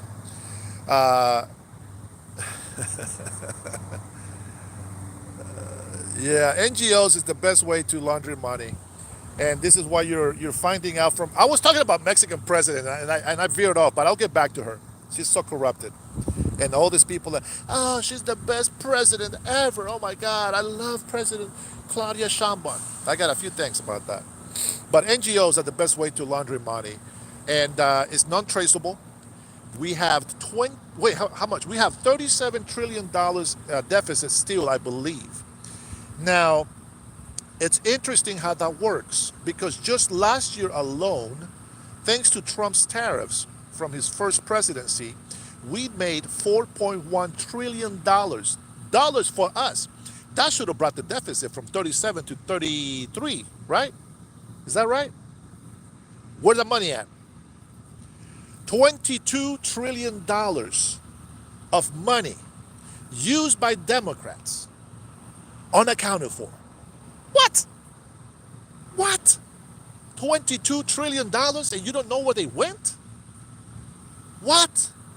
Come on, man. Thank you, Nancy. I'm just being real. Go look it up. Go find out how much money was made in 2024. Go ahead and go look it up. I can't look it up over here because I'm outside of work and I don't have my laptop to give you guys some facts. Um, Go ahead. But I think it's $4.1 trillion. Dollars. Okay. That should bring our deficit to $33 trillion. Dollars. Now we have $22 trillion that are unaccounted for. Our deficit should be so much less. I'm going to make you even a smaller example. Here in Washington State, we had a $16 billion budget. You know where we're at right now? Thanks to Democratic ran government? Take a guess. Take a guess of where we are here in Washington State right now. Look it up online and find out what is the deficit for Washington State. Remember, we had a $16 billion budget. Beautiful, positive, money we can use, money we can spend to help the people. Oh my God, I hope not. I hope not. So at the beginning of this year, it was $16 billion deficit. So $32 billion negativity since Democrats have ran this state. On top of that, they raised taxes, $9.5 billion in taxes to the Washingtonians for projects they deemed fit. Every time they raise taxes like this on people, they always say it's going to the schooling. And because there's a school near your community, your city, this money has to go here. But what do? They put a lot of money on NGOs. Doge has not come to Washington State. What the hell is going on? Get Doge ass in here and do an audit. I want to see an audit. I want to see where my money is going. I want to see where Washingtonians' money comes and goes to. What NGO are they using? Planned Parenthood is one of them. I'm going to tell you about Planned Parenthood. Okay? Abortion. I don't believe in abortion. But I do accept abortion to a certain extent. For example, some people, which is probably less than 1%, say that they believe in abortion because they're victims of rape. An uncle, a stranger, somebody raped a woman, got her pregnant. Uh, Planned Parenthood can help with that. There is a pill that they give you. If you believe that you're pregnant, they will give you a pregnancy test, and then they will give you a pill. If you are pregnant, they will give you a pill, and you will naturally abort the fetus, right? Now, you can hate me for that, but this is how I believe in abortion. The other reason would be to save a life. If they both can be saved, abortion should not be an option. Now, what's crazy is that Hillary Clinton was actually supporting a bill that would support abortion even after the child was born. How can you support that? That's murder. After some time in the womb, I don't agree with abortion. Okay, that's where I stand with that. You look like a Mexican Young Lee. Oh, bro, I love it. I love it. Let's see. So if someone rapes somebody, you liquidate that person. Why do that to an incorrect innocent baby? Like I said, it's contradictory, right? Controversial, not contradictory. Controversial. I know a lot of people think life begins at conception.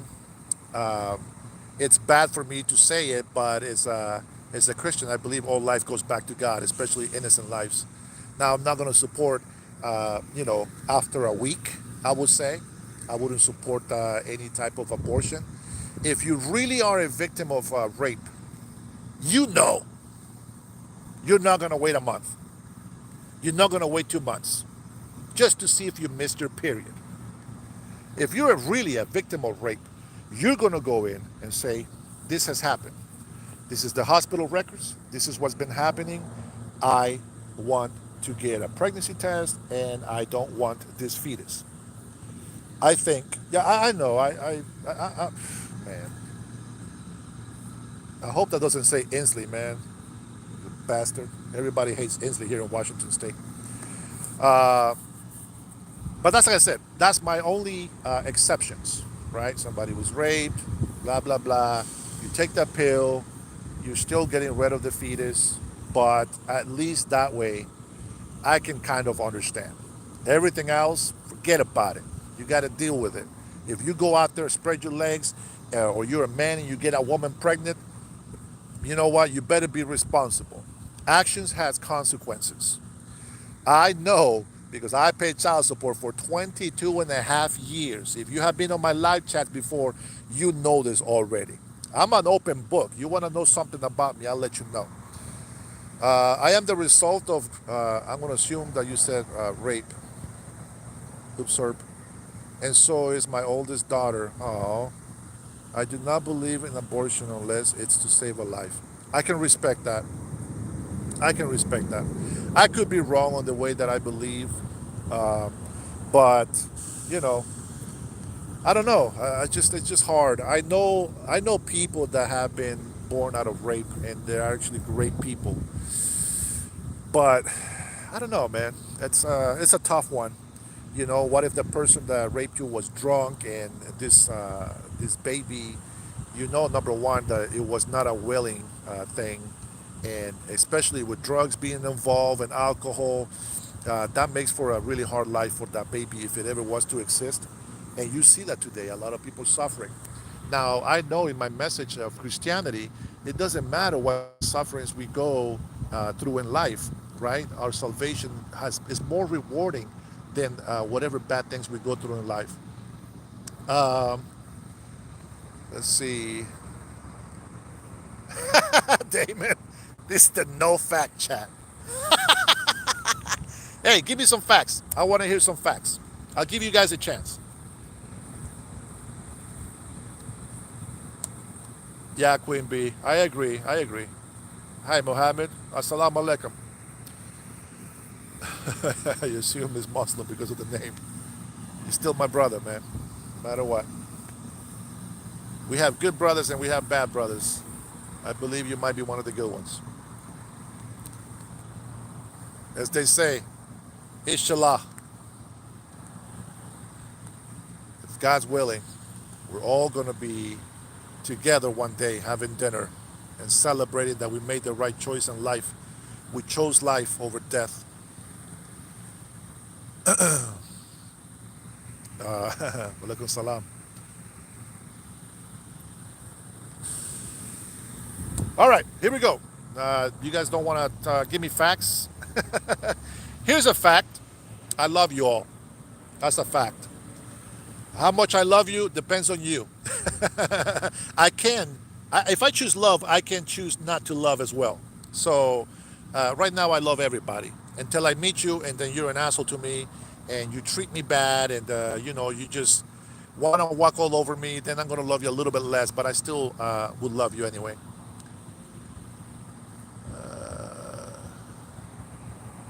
God bless you guys, man. Pray for one another. Absolutely.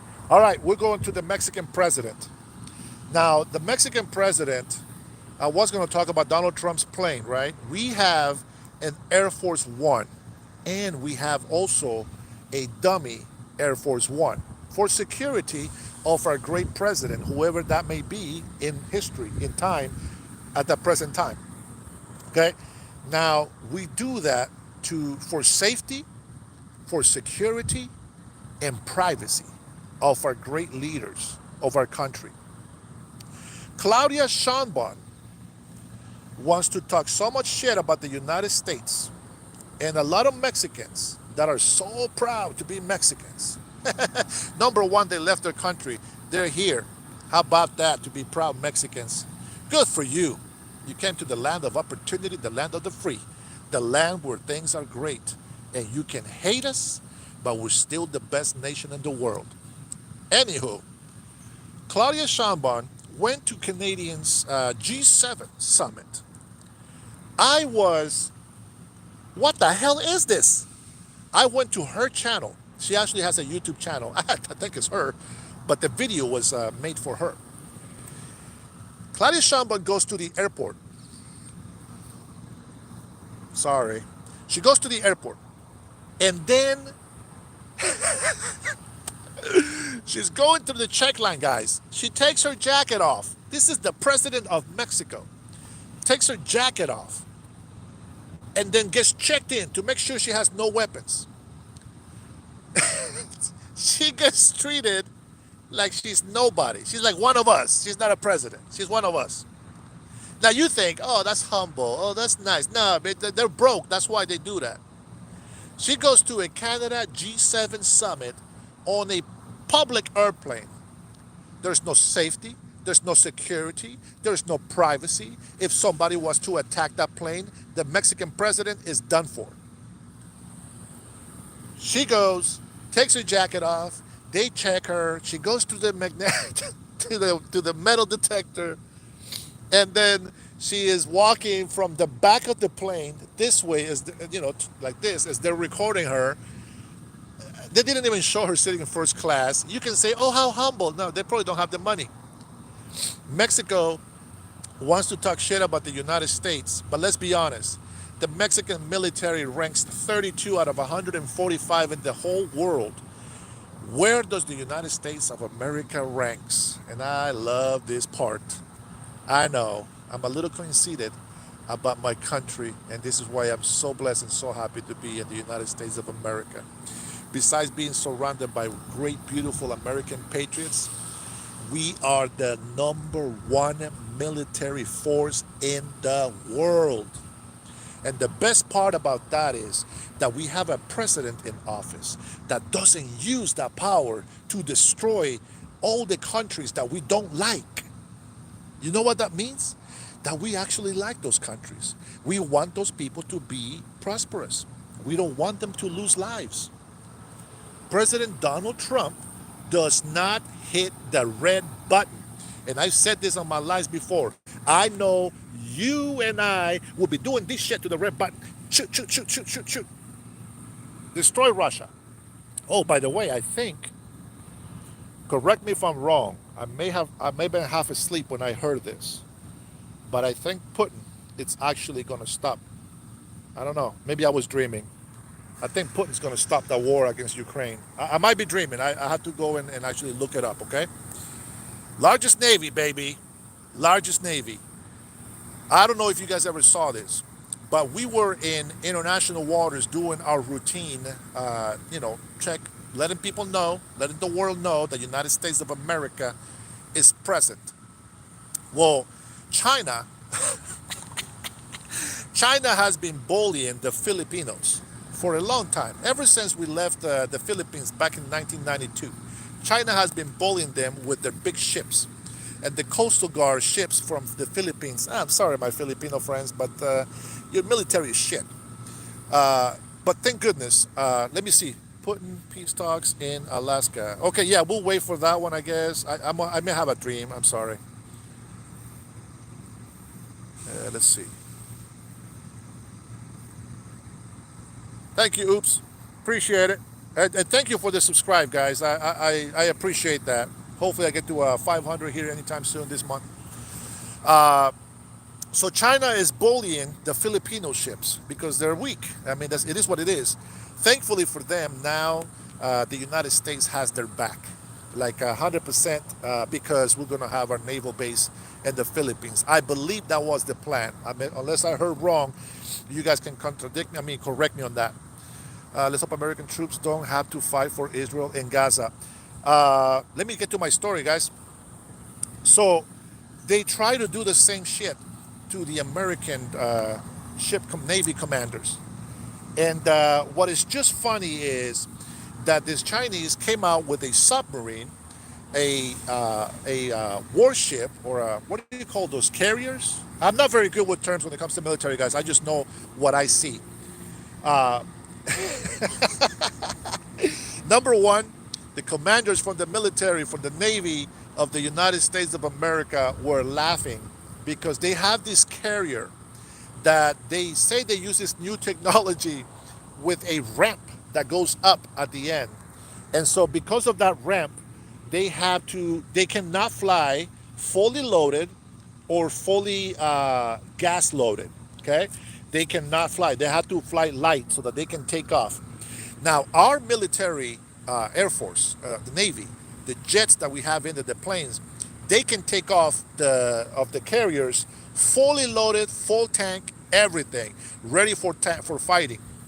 The commanders of the Navy, of the American Navy, were laughing because the Chinese were threatening. They were locking onto them as if they were to attack. And on these carriers that the military for the United States had, the Navy, they have hundreds of rockets, and they send a message saying, the moment you decide to attack, before you even hit that button, your ships will be destroyed and sunken into the bottom of the ocean. Man, when I heard that story, it gave me chills. It gave me chills. That's how powerful we are. And I boast on this a little bit because it allows us to protect the little ones. It allows us to protect countries that cannot defend themselves. And China is a bully. Russia is a bully. Countries with a lot of power are bullies. And so what do we have to do as an American country? We have to put those bullies in check. And you can call Trump a bully, go ahead. At least he's our bully and he's protecting us. Let me tell you something. Karen, I think I beat you on that one. Let me tell you something. Some people told me in high school that I was a bully. I've been beating up bullies since I was in third grade. I used to get beat up in first and second grade. For some reason, I got bigger than anybody else. And I used to beat up bullies. I never allowed them to pick on me. Plus, I was very physically abused as I was a child, so I got toughened up by those beatings at home.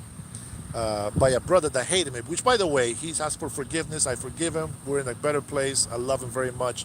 But I talk about it not to hate him, but to show a history of what has happened and where we are today. Okay? Yep. Let's see. Carlos, you're the man. Let's see. So when he says he can't be deported back to Honduras, that's not true. Go ahead and tell me why that's not true. I know the rule of 10 years, but the only way that they can deport me back to Honduras is if I commit some type of treasonous action or I join some sort of a terrorist group. But unfortunately for you and your theories, and for those that envy me for being an American citizen, I love the United States of America. And that's why I respect this country. And I respect the people. And so they cannot deport me to Honduras. I can go to Honduras on my own, I guess, if I ever get the chance to do that. But for now, I think that it's worth fighting for this country. And if, oh, thank you, Jake. Appreciate you, brother. Appreciate that. You see what I'm saying about American people? Fucking love these people. I don't know why people hate Americans. You know, my brother-in-law, the reason why we're here in this country, married my oldest sister. Now, he's Christian, of course. He's the most innocent man that I have ever met in my life. He's so, man, I don't know, he's so righteous. He's such a good husband, such a good father, man, such a good brother-in-law. You know, he's in his 70s. I love him. His name is Mark. I love him to death. He is the greatest example in our whole family. My brothers and my sisters, we all respect him. We all love him. My mother loved him. He is the best example of what an American should be and why I think about Americans the way I think. See, there's a lot of bullies out there. There's a lot of people that are disrespectful. There's people that are uneducated. But for the most part, Americans are so stupid. And I love them for this because they're so stupid. They go into wars in countries just to save a few. We go in and we're so charitable.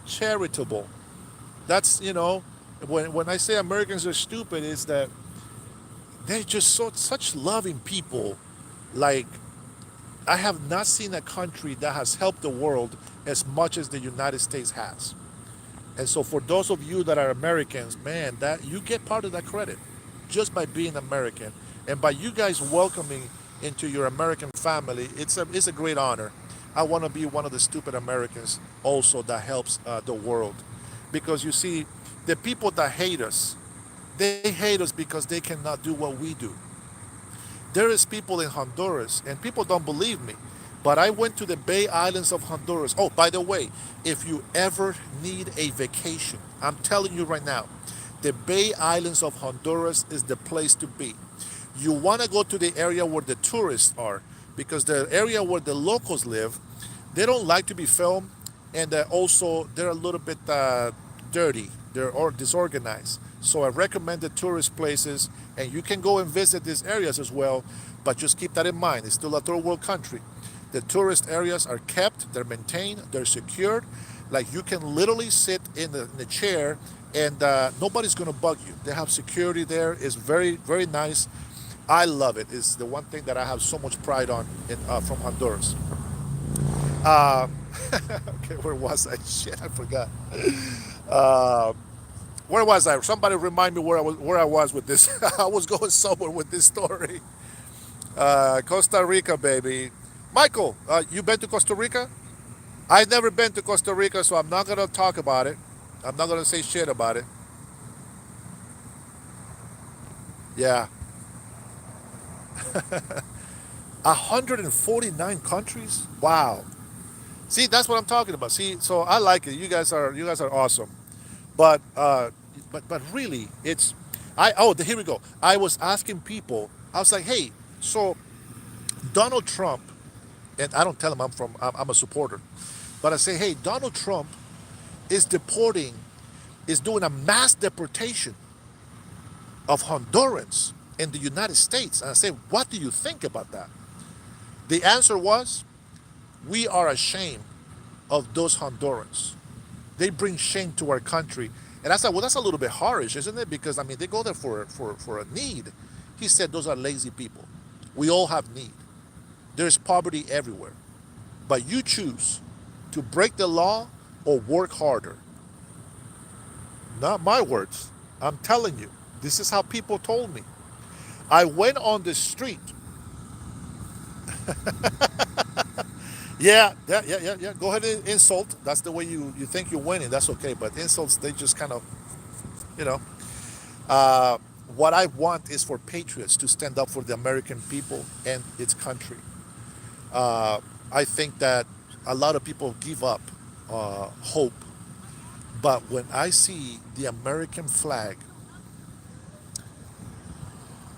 I see hope, I see faith, I see courage, I see endurance, I see a lot of different migrants coming together into one melting pot. When I see the American flag, I see safety, I feel love. And this is why it gave me goosebumps when I see President Donald Trump hugging the American flag. I'm gonna tell you something, you freaking crazy ass rednecks. I love you guys very much. You guys are crazy but love this country, and you're willing to protect and die the people that are in this nation. I shouldn't have said that because now I get all emotional. Man, I love patriots like that. People that you think that they're below you because of the way that they look or maybe their economical stance. You don't know if these are the people that are going to die to protect you. So to all the rednecks out there that are crazy, man, much love to you. God bless you. May God give you strength and the wisdom, and stay safe. Uh, but you know, when I ask people, what do you see when you hear the word American? The first people that are either insecure or racist or maybe prejudiced, the first thing they tell me is, I see white people. I said, why do you see white people? Why do you think this country is white? I say, yeah, the majority of the people is, but that doesn't mean the country stands for white. The country stands for multicultural nation. That's what I see in American. I see a lot of. I'm gonna tell you something, guys, and maybe you guys can talk a lot of shit about Mexicans, but there's two kinds of Mexicans, Hondurans. There's two kinds to every people, and I have never seen so many courageous people, especially when somebody puts negativity in your mind. I have never seen so much courageous people from Mexico, Honduras, from Guatemala, Salvador. These people, I wish we can have them all here. And this country would be even greater by having people like this. They're very patriotic. They fight for the rights of the people and they fight for people to be free. And a lot of Mexicans have helped the United States be what the United States is. And a lot of, other people from foreign countries have made this country what it is today. Most of them have worked and done and fought in our military for papers, for own personal benefits, for the pay. A lot of people don't join the military because the military is a great sacrifice to make. Not everybody joins the military because they're great patriots. They join the military because of the money, the benefits. They get to retire a lot younger than we do. And if they don't do any tours, if they don't die, they can live a pretty nice life anywhere they want, to be honest. So respect the people that love this country, guys. You have to respect and appreciate every American that lives in this nation. If you look at me, right, this ugly Hispanic guy from Honduras, try not to look at the physical and just know that I love you and that I wish you the best. I was at the football game a few days ago on Thursday. Tony, we're not talking about girls, man. Can you see the place that love? Yeah, Omar. Tree Judaism doesn't kill people. Who says Judaism is killing people? Dennis here is more American than anyone insulting or degrading him for being Spanish. He was born here. I was born in Honduras, but I feel like I should have been born here. He stands up for his fellow Americans while you stack him for defending your rights. Yeah. Yeah, that's how it is, man. There's a lot of military people that have sacrificed. You've seen the history. A lot of military comes back from fighting a war, and then you always have those morons out there hating the military after defending the innocent people, after fighting and sacrificing their family time and their lives to fight for those that can't fight for themselves. You have a lot of people with signs and protesting and hating them. Come on, man. Let me tell you something. They spit at Jesus Christ. They whipped him almost to death. They stabbed him. They crucified him. And he still said, Father, forgive them. So those of you that are insulting me, yeah, it's okay. If that's what you want to spend your time doing, go for it. When I was 18, I went to try to join the military, the army in specific, not for the money. To be 100% legit, I went there because I wanted to fight for America. I wanted to wear my military uniform with the American flag, and I wanted to represent the American people, even though I came from Honduras, even though I was only a resident, a green card holder. I went there. Unfortunately, I had dislocated my knee. I cracked my left ankle. And when I went in there, even though I was still kind of, fit, buff, and I can still run and stuff, they told me that I couldn't be in the army because I wouldn't be able to hold on to the long marches with the weight on the back. And they were right. So unfortunately, I couldn't serve, but I didn't claim disability either. I work to pay taxes, and that has been my patriotic support for the United States of America. Let's see. I am personally Muslim. Let me see here. Adam. God bless you, Adam. But I respect all men and women of God, regardless of the religion they follow. I'd rather have neighbors and friends that believe in God than not at all. And I see what your point is on that, and that's a true statement. I agree with that statement. I didn't pursue it. Honestly, I should have. I should. Sit here. I'm a coward. In the Navy, I thought I wasn't going to be able to handle the ocean, so I didn't do that. I didn't join the Air Force because I didn't think I was smart enough to join the Air Force. Obviously, the Army rejected me, right, because of my physical condition. The National Guard, I think I gave up uh, all all wanting of joining the military, thinking that I just wasn't going to be good enough to represent. And it's crazy that now you get all these people that don't qualify to be in the military, and then they cry out, prejudice and whatever they want to say. Uh, Instead of just saying, "Hey, listen, I tried. I gave it a shot," and well, they didn't let me join the army or the navy or the air force or anything that they were trying to do, but I am going to be a good citizen. And what President J.F. Kennedy said, ask not what your country can do for you, but what you can do for your country. And I believe that. If I cannot serve in the military, the best thing that I can do is support them, love them, respect them, and help in any way I possibly can as a civilian citizen. You see, just because you're not in the army, it doesn't mean that you cannot be a patriot. You have to love your country. Don't join the military because you want to make money. Join the military because you're a true patriot. What do I see? I have seen Mexicans that have served in the military. They have gotten their green card. They are now citizens, but their parents are still illegal. And they hate the United States because their parents are still illegal. And they think somehow because they have served in the military and gone on certain, deplorations. I don't know what's the word I'm looking for. But because they've been going to, what do you call that? When they go uh, into like a combat zone. What do you call that?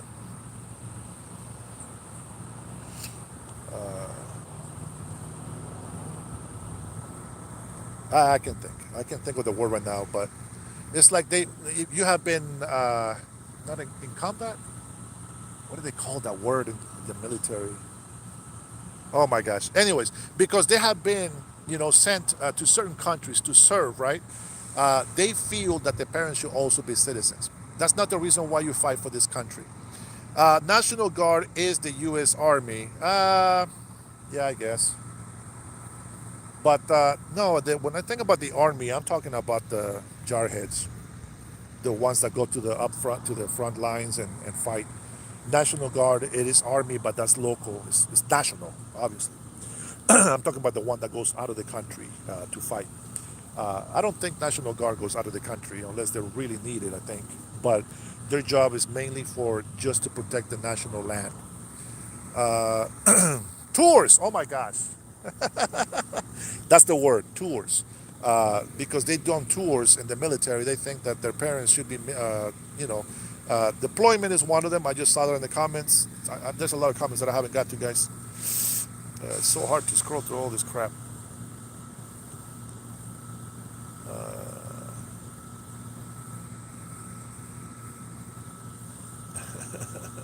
Yeah, deployments. Yeah, deployments. I think is the best word. Uh, but just because you do that, let me tell you something. If I give you something, I don't expect anything in return. If I have it, if I can help you, I will do it with expecting nothing in return. If I expect something in return, then I'm not really giving you from my heart. I am just making maybe a business transaction or maybe doing a favor, but I'm not really giving you anything from my heart. In the military, if you serve because you're a patriot and you love this country, not because you can get something out of it, like money or papers. Cost of living is too high because of immigrants. They're part of the reason why cost of living is high. Every country has a certain level of prices going up, right? That's because what happens is we are making babies, right? Our population is growing, little by little is growing, and so there is a budget that helps uh, with the economy of every state. Every state is different, but the problem is when you have mass migration Those numbers are completely blown out of proportion, and it causes chaos. Now, this has been happening for many years, but the illegal immigrants has been on the lower millions. But in the last 4 years during Biden's administration, 21 million illegal immigrants. How do we get there, right? And so you have this hardship per se, especially those sanctuary cities, right? A lot of illegal immigrants go there.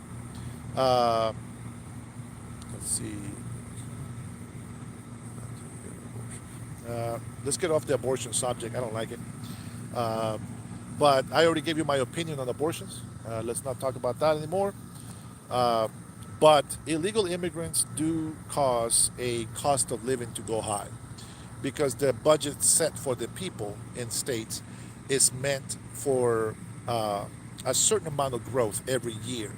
And when you have way too many people coming at once, one, you run out of housing. So you got to raise more apartment communities to be able to house all the people that come in at once. And they can't keep up. It's just way too many people. So a lot of people, some people get lucky and be able to get a business here, like, like a landscape business or a painting. And by the way, it's way overpriced. But they get a business and they they make a good living for themselves, and they have multiple people living in their households in apartments. They overfill to capacity. It's illegal the way that they live in apartments, but yet there they are, and they're doing that. uh, it's illegal immigration is part of it. The other part of it is the local taxes. Now, here in Washington State, our useless governor Bob Ferguson likes to blame Donald Trump for tariffs. He doesn't acknowledge anything that he has done good across the world, and manufacturers coming back to the United States. I am so bold uh, to say that those who self-deport to their country, because it's going to take years for these manufacturers to be built here in the States, those who have been self-deported will have an option if they want to come back to this country. And believe me, that when those manufacturers are built here, we're going to want people here. But they're not going to look for those illegal immigrants that are destroying our cities and that are over there burning the American flag and raising their flag of their native country up. I'm not going to mention just one, but I'm just going to say everybody that is a foreigner. You're raising your foreigner flag on this land. That's not a good thing. That is an invasion sign, and we don't like that shit. The only flag we want waving in this country, unless you are representing unity, the only flag that should be waved is the United States of American flag. Many people have died for this country, and they deserve that respect. It is an honor for that flag to be waved. And when you burn it, you're spitting on the honor of all the American people, and we don't like that shit. If you're going to be doing that, go back to your country and wave that flag with all the pride that you have. President Claudia Sheinbaum, I already told you, they don't even have an Air Force One. This lady president, she goes to a public airline and she has to check in, takes her jacket off and everything, make sure she has no weapons when she's flying to a Canadian G7. How ridiculous is that? You're going to tell me that Mexico cannot buy her a plane? The Mexican president cannot have their own plane, even a smaller one. It doesn't have to be a big one like the United States of America. Air Force, baby. Woo! Air Force One. Uh, Not only is that embarrassing, but I find a problem. She's over here boasting, celebrating that they have caught some cartels, but they're all American. Isn't that interesting? But all the Mexican cartels, yeah, no, you know what? We're going to give them hugs and kisses. We need to show them love so that they can change their ways. I believe violence is not going to solve anything. We need to show them love. And Joey, say it ain't so, Joe. What am I lying about? That's right. You got to respect our flag, baby, whether you like it or not. I respect the Mexican flag. I respect my Honduran flag. I respect your flag. If I'm in your country, I'm not going to wave my flag over there. You crazy? That's a disrespect. I'm going to honor you, Mexico. North Korea. Nuke is coming. Oh, you North Koreans are crazy, man. You guys are crazy. I'll tell you what I noticed about North Korea. There has been stories of a lot of deserters, just like Russia has a lot of deserters. You see, at some point, people will be open and will have courage enough to stand up against corruption. Uh, President Xi is a corrupt president. He cares more about power than the people. North Korea, let me tell you guys, and you should be careful on how you talk. North Korea might be a small country, but even the dumbest, stupidest, most idiotic person in the world can carry a bomb and kill people. North Korea has nuclear weapons. Now, maybe some of them will just explode in the air and land in the ocean. But if something reaches any part of land, even if it's not the United States, I hate to see atrocities happen. And when we can avoid them, we should. So I'm not going to talk shit about North Korea, but North Korea has a lot of problems, humanitarian problems. China is worse, though. Russia, you know, a lot of Russians have a lot of pride in their country, and they go and fight uh, thinking that is the best for the country. But when they realize that it's not, then they are deserters. And unfortunately, guys, there's a punishment for such people. But hopefully, they have Jesus in their heart, and they will have a better life anyway after death. Let's see. Who is the natives? This is Native American land, stupid. Oh, yeah? Which one? Go ahead, tell me. Which Native American? Go ahead, I'm waiting. Oh, yeah, the love scene. I didn't know there was Spanish in Alaska, Joey. Hey, Alaska belonged to Russia. Did you know that? That's right, bitches. Do your history. Let's see. I'm also proud tribal enrolled member of the Assiniboine Sioux Fort Peck Mount Hokahe.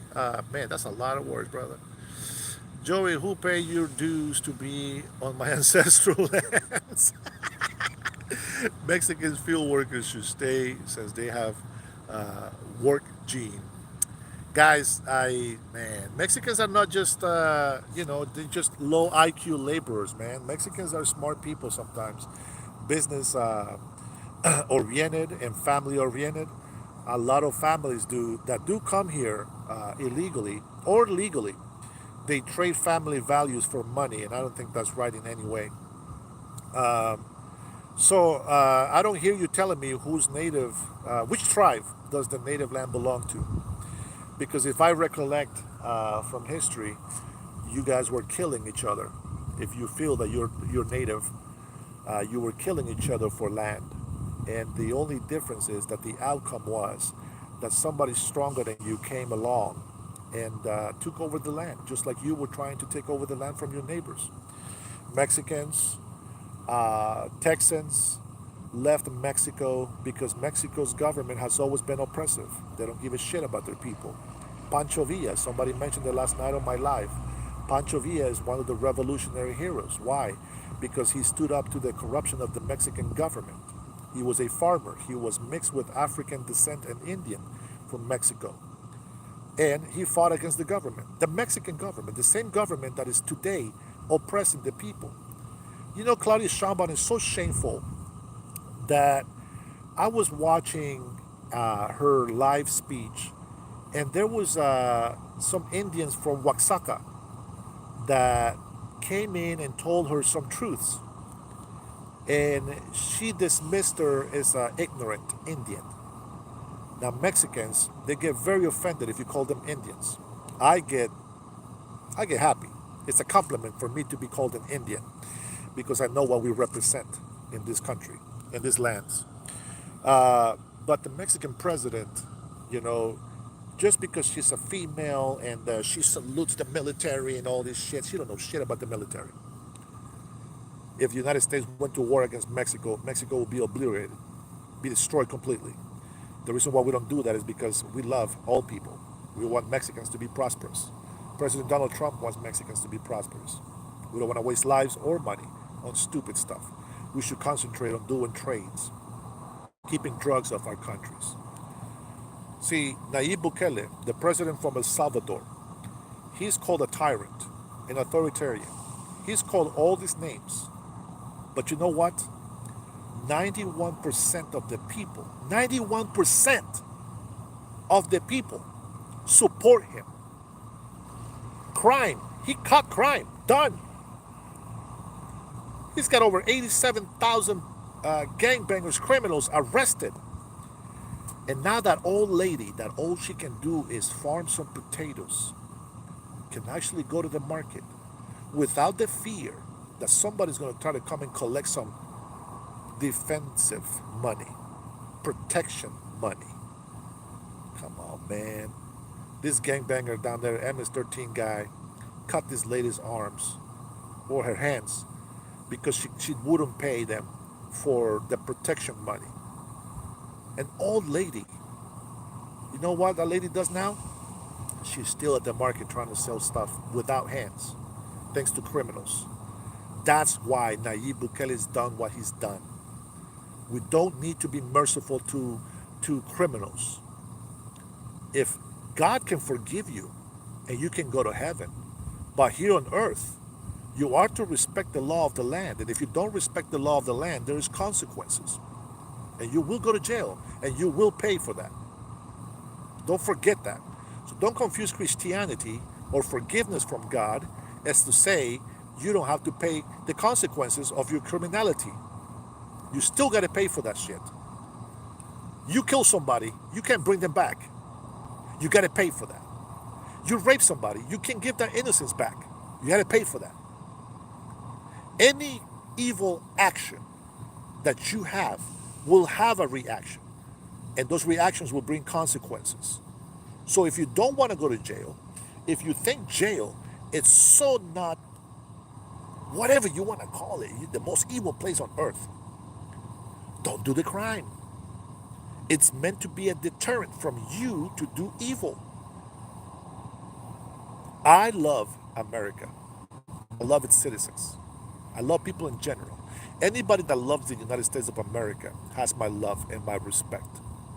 You see, when you love something, you'll do anything for it. If you respect something, you don't have to love it, but you will still get along with that particular person or that something.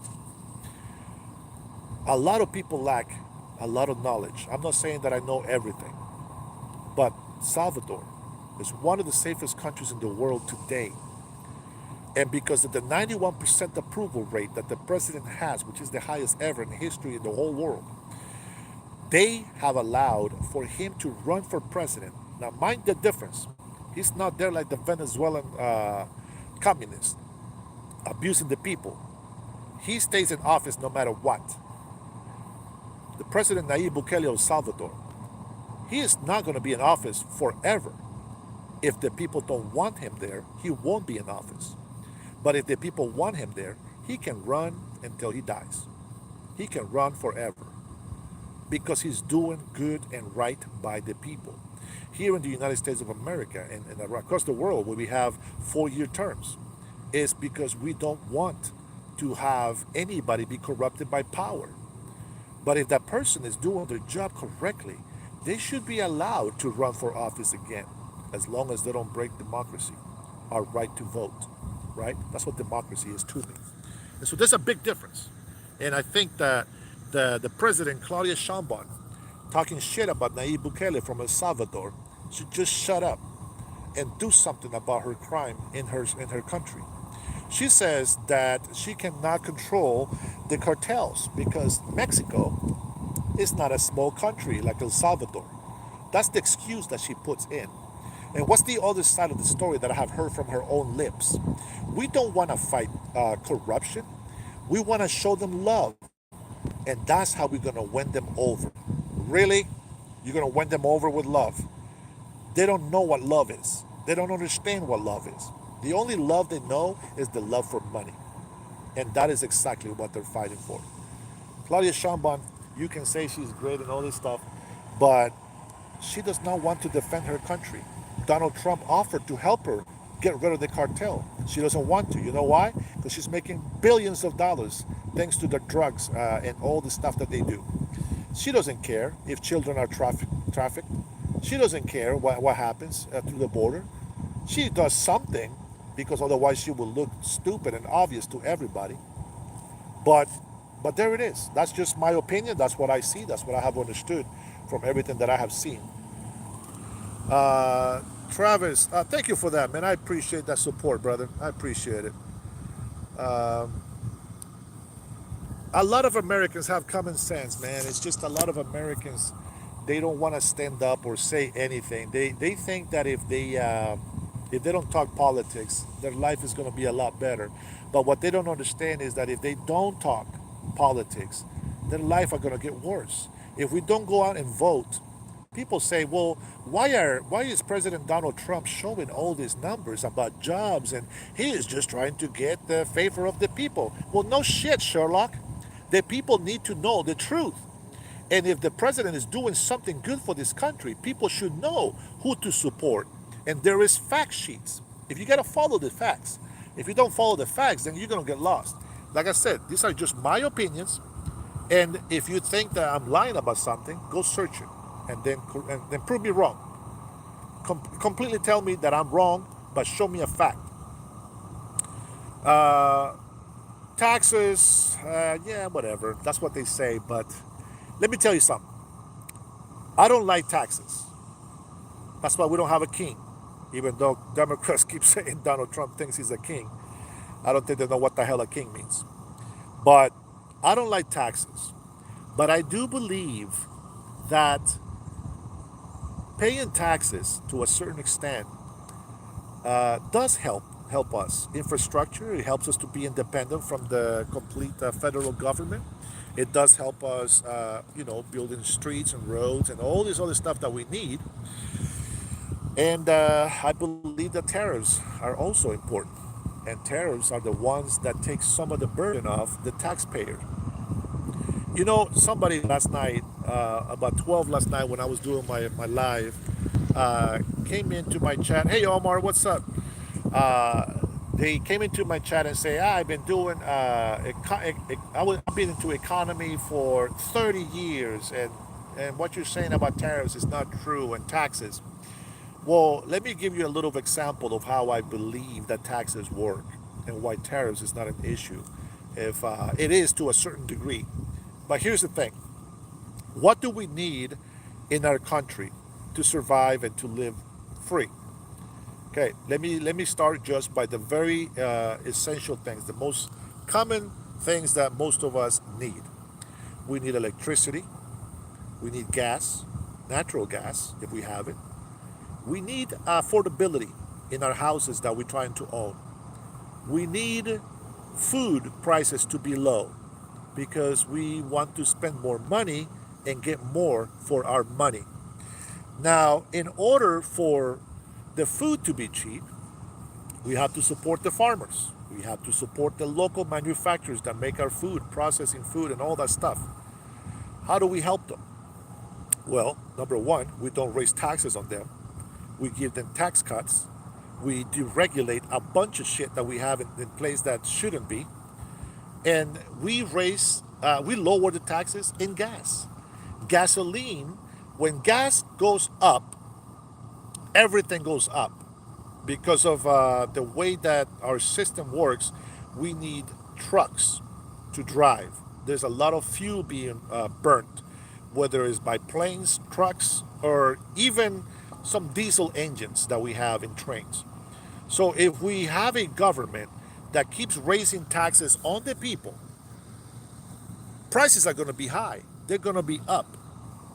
And if we control the local taxes, the economy in our nation would be a lot better with lower prices. Now, let's talk about the other half. And this is where the tariffs come in place. No state may deprive any person of life, liberty, or property without due process of law. Well, you know what? That's for the American people. That's not for illegals. But anyway, Let's continue. Tariffs. Who those tariffs affects? Well, it affects the consumer that depends on products that are imported from international land. Now, who does the tariffs benefit? Well, the tariffs also benefit the national economy in what way? Well, we can encourage manufacturers to be here locally in our nation, in our United States of America. If we have those, any type of business, manufacturer, or any other type of business that does business here in the United States, they are not affected by tariffs. And if the prices are very high on them, it's not because of tariffs. That is just the cost of doing business, the labor that is being paid, fair wages to the American people, or any resident or person that has a permit to work. Illegal immigrants don't have a permit to work. Therefore, they shouldn't be working, period. And they commit fraud by using fake papers. Sometimes they use information like mine. There is another Dennis Herrera in California with my social security that I reported already, but there it is. So, whatever you think about tariffs or taxes, you might be just misinformed or you don't understand how that works. But property taxes makes it impossible for Americans to own their house, truly own their house. Still has gone up 14% domestically, and that's a good sign. This is the only time that I will agree that prices will go up. And remember this, prices will go up even if it's coming from China. You know why? Because the moment that China thinks that they can squeeze us, they will raise the price to whatever they want. Kind of like what they did with COVID, right? They didn't want to give us the shit that we needed, supposedly. It's all fake crap. Fauci, again, should be in jail. Thanks for reminding me of that. iPhone will cost $3,500 if built here. Thank you for making my point. Do you need to have a $3,500 iPhone? No, that's a luxury, baby. If you cannot afford a luxury, then don't buy it. Get your ass to work more hours if you want to do that. My iPhone, the last iPhone that I had was $1,600. This Android that I'm making this live on is $1,500. But you know what? If I couldn't afford the $1,500 phone, I would have a $300 phone. If you can't afford to have a $3,500 iPhone, guess what? Go buy the XS Max Pro. Right now it's on sale for $238. Go knock yourself out. You see, if you're saying, oh, I cannot buy gifts for my children for Christmas, what the fudge? Do you even know what Christmas is for?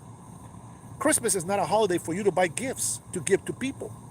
It's to remember the symbolic birth of Christ on earth. That's what Christmas is about. It's not about buying gifts. If you think that materialistic things are the what's important and what you're fighting for, then something's wrong with you. Do you know why I cannot go to expensive hotels? Because I can't afford it. I cannot have certain vacations because I can't afford it. Whatever I can afford, I will get. But that doesn't mean that I'm going to blame the government. Any business, any business. I'm going to give you one example. If you go to the store right now and you buy a soda for $1, you go to the actual market and you buy a 32 pack of sodas for $10. How much profit did you make selling it by $1 a can? Go ahead, I'm waiting. So you paid $10 and you sold it for 32, sometimes 64. Okay? Go ahead, tell me that tariffs are the problem. Tell me that your materialistic needs are more important than the Americans being successful, prosperous, and independent from foreign countries to give us materials. USA is so cheap compared to Australia. That's right, Adam. People don't know, man. People are stupid sometimes. And it's okay, I'm stupid sometimes as well. But the fact is that hopefully we can agree that we are dumb and ignorant sometimes, and we can make changes. If we don't make changes, then we're screwed. But I'm telling you right now, I was looking at the iPhone 18 with the tariffs in place, by the way. And guess what? Apple said, I'm going to invest another $100 billion in the United States of America. What does that tell you, bruh? What does that tell you?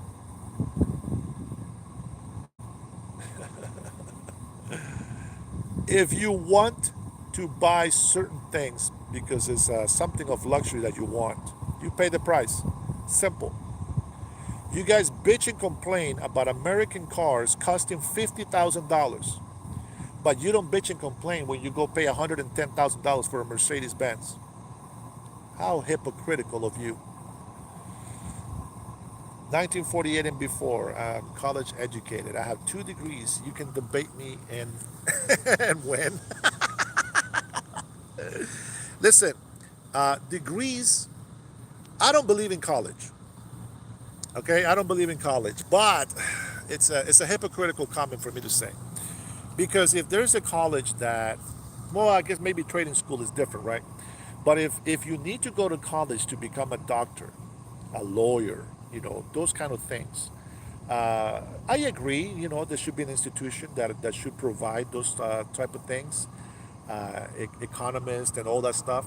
But unfortunately, people are going to college wasting thousands of dollars so that they can learn how to paint. What the fudge? Learn how to paint? Fucking nuts. I'm going to college so that I can be a psychologist. What? Pay me $10 an hour. I'll give you some advice. Psychologists will give you $300 per hour. You go pay $300 per hour for a psychiatrist with a master's degree in psychology, or you can come to my YouTube channel and drop $10 in there, and I'll give you some free advice.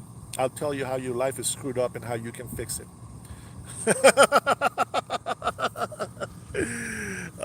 Let's see. We need more people out here teaching people as journeymen to learn professions. Yeah, I agree. I like trade school.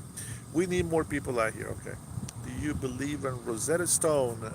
Yeah, man. I mean, any type of system that will teach you to learn something new that you can use in whatever field you're working on, you should 100% use.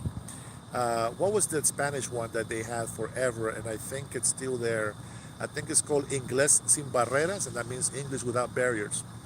And that's something that was sold to millions and millions of Hispanics throughout Latin America, and they made a lot of money for that. So how do these countries' governments make billions of dollars in their country?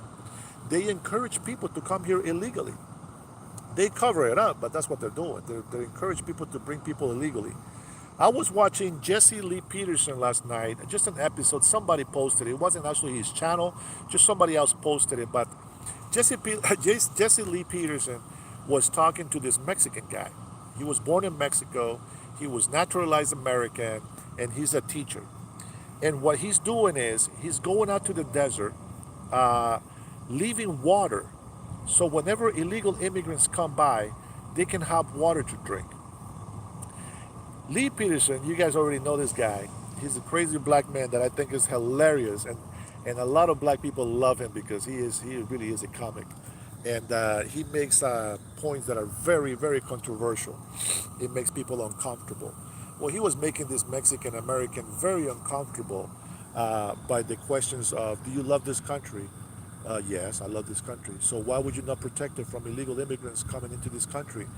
Uh, why wouldn't I protect them from illegal immigrants coming to this country? Yeah, that's what I said. Do you love this country? Yes. So why don't you protect them from illegal immigrants coming from this country?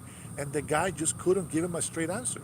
The straight answer is no illegal immigrants should come into this country. Those who have come into this country illegally have made a mistake, and they should self-deport.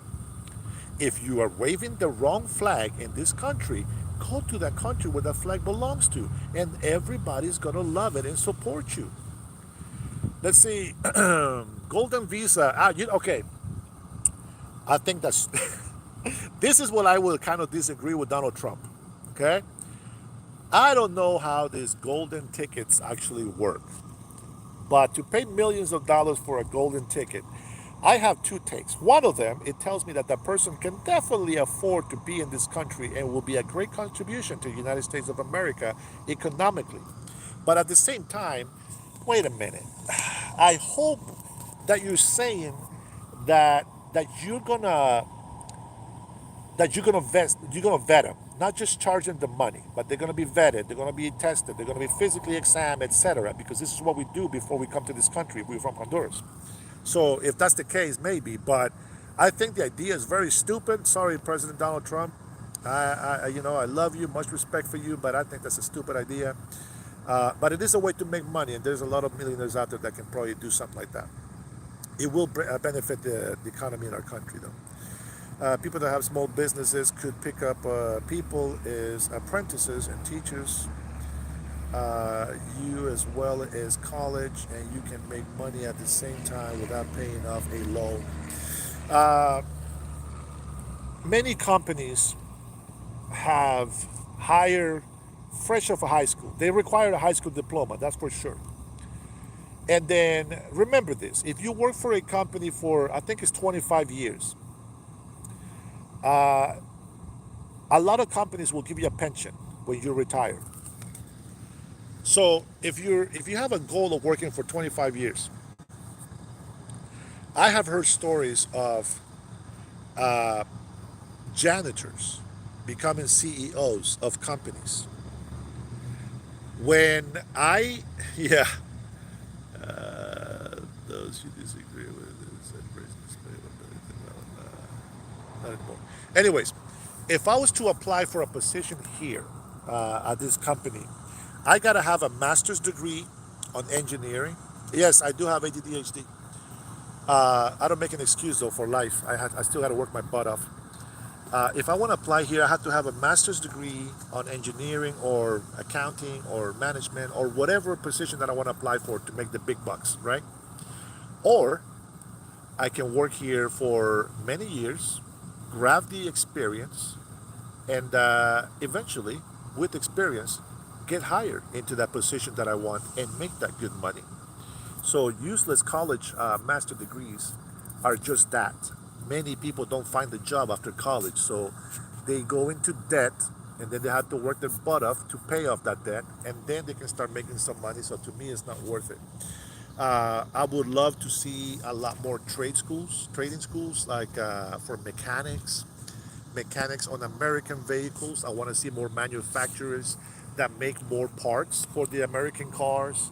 I want to see more manufacturers of tires, rims, gas pumps, pedals, steering wheels, better workmanship on metal, making cool designs and shapes. We need manufacturers for all of that, and I want to have the United States of America, to have so much work that they don't know what to do with. And then we can say, let's bring more people, more foreigners to come in here and work. I wouldn't say give them citizenship, but at least give them permit to work. Uh, my mom is a civil engineer. My father is a heart surgeon. We have Mexico doing that. David, man, there's a lot of negativity about everything, right? I don't like the president of Mexico. I think she's a moron. And the previous one was even worse. But this is the thing, and this is true. Guys, this is really true. Mexicans are one of the hardest working people that I have met in the world. We have some in Honduras, but Mexicans are the ones that overshine that department. Unfortunately, there's also a lot of Mexicans that are in here selling drugs and committing crimes, and that makes us look bad. I find that a lot of our Hispanic communities, you will notice. Go to California if you haven't been, or just go to any part of your state or city where the majority are Hispanics. Watch the difference on the neighborhood. California is a shithole when it comes to all the Spanish community. Watch how they live. Watch how they dress. And even the ghetto black people, it's the same shit.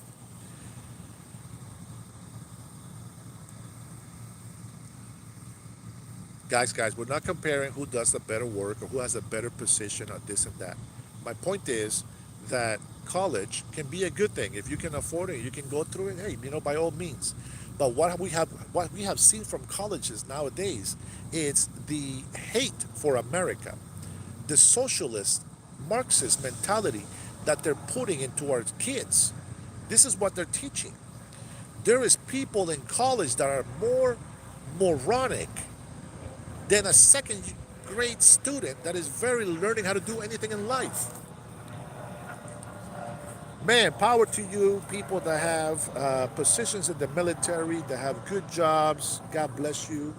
May if you have a lot of money, I want God to bless you even more. I want you to be more prosperous. If you are poor and you're working hard, I ask for God to bless you greatly so that you can come out of the hole or whatever you are working or digging yourself out of. I pray for blessings on your life. If you are a millionaire and you happen to come to this channel, God bless you. I want you to have even more. And what I would ask is try to help more people if you can. Let's see. The one thing I can respect about this is cheating death. That I can respect about other races other than white most of the time. They all stick together, help each other out when it comes to white people. We seem to say is every man for himself. Not necessarily, brother. I've seen a lot of white people that actually do the opposite. As a matter of fact, I can tell you this. I think white people have loved blacks more than anybody else, even more than themselves. Uh,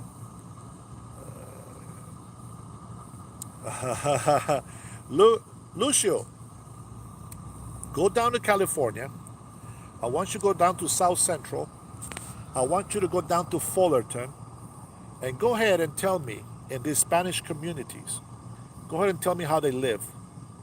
It looks just like Tijuana, 100%. Yes, there's a lot of Hispanics that are wealthy, of course, but they don't live in those ghetto areas, do they?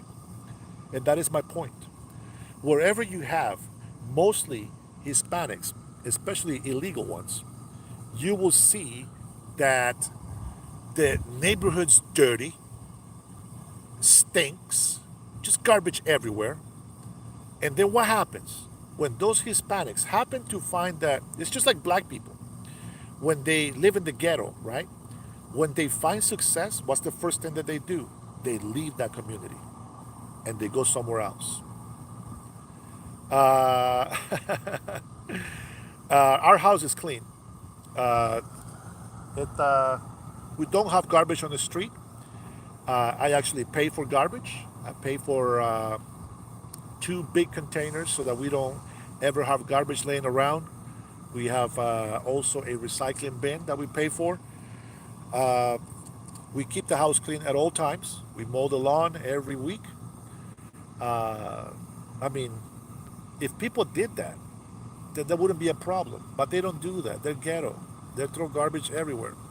When I was in Honduras, and mind you, I'm an American here and I live in the United States now, but when I was in Honduras, at a very young age, I remember being maybe 8, 9 years old, I would eat a banana and I will hold on to that banana peel until I found a garbage can.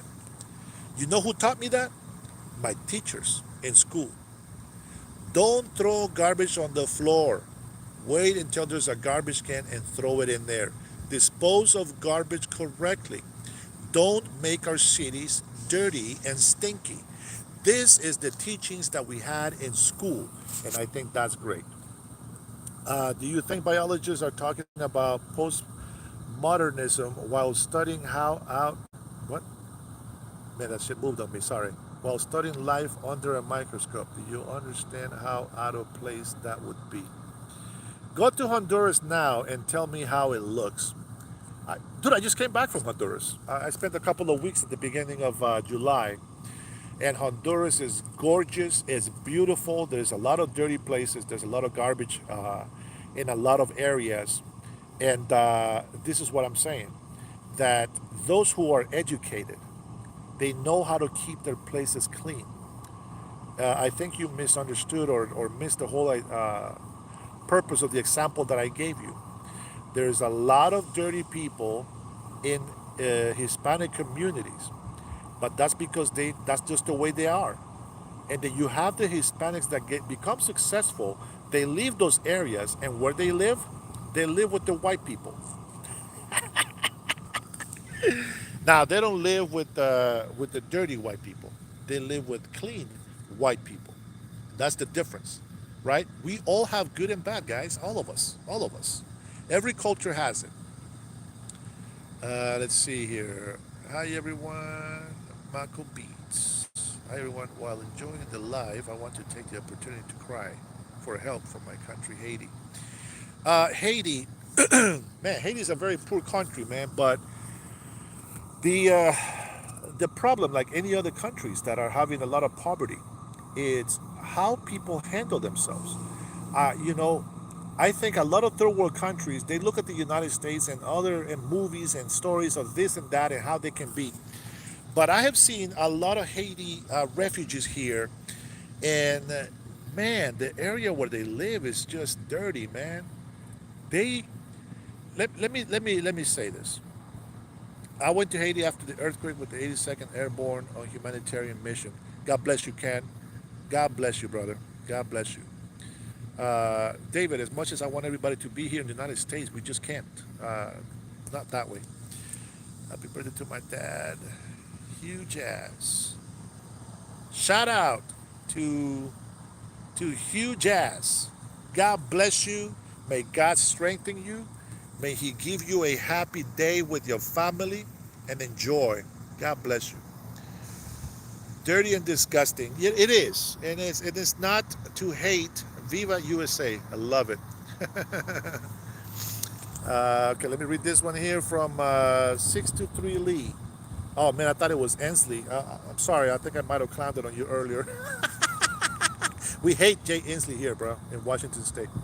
I'm a college graduate to of my class with Dean's honors. Wow, in applied sciences. I would have been better off learning on my own because to go into any field made me a schoolboy know-it-all. There's nothing wrong with knowledge, brother. You just gotta know how to use it.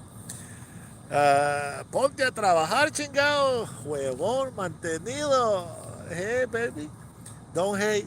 Don't hate. Don't hate. I work my butt up, brother. That's probably one of my co-workers right there hiding the name because they see me out here in the parking lot. I already did all my work, man. I'm done. I came here mostly to support my wife. I'm a physician's assistant just below a doctor. Hey, I believe, what is it, 2 or 4 more years, and you actually can be that physician.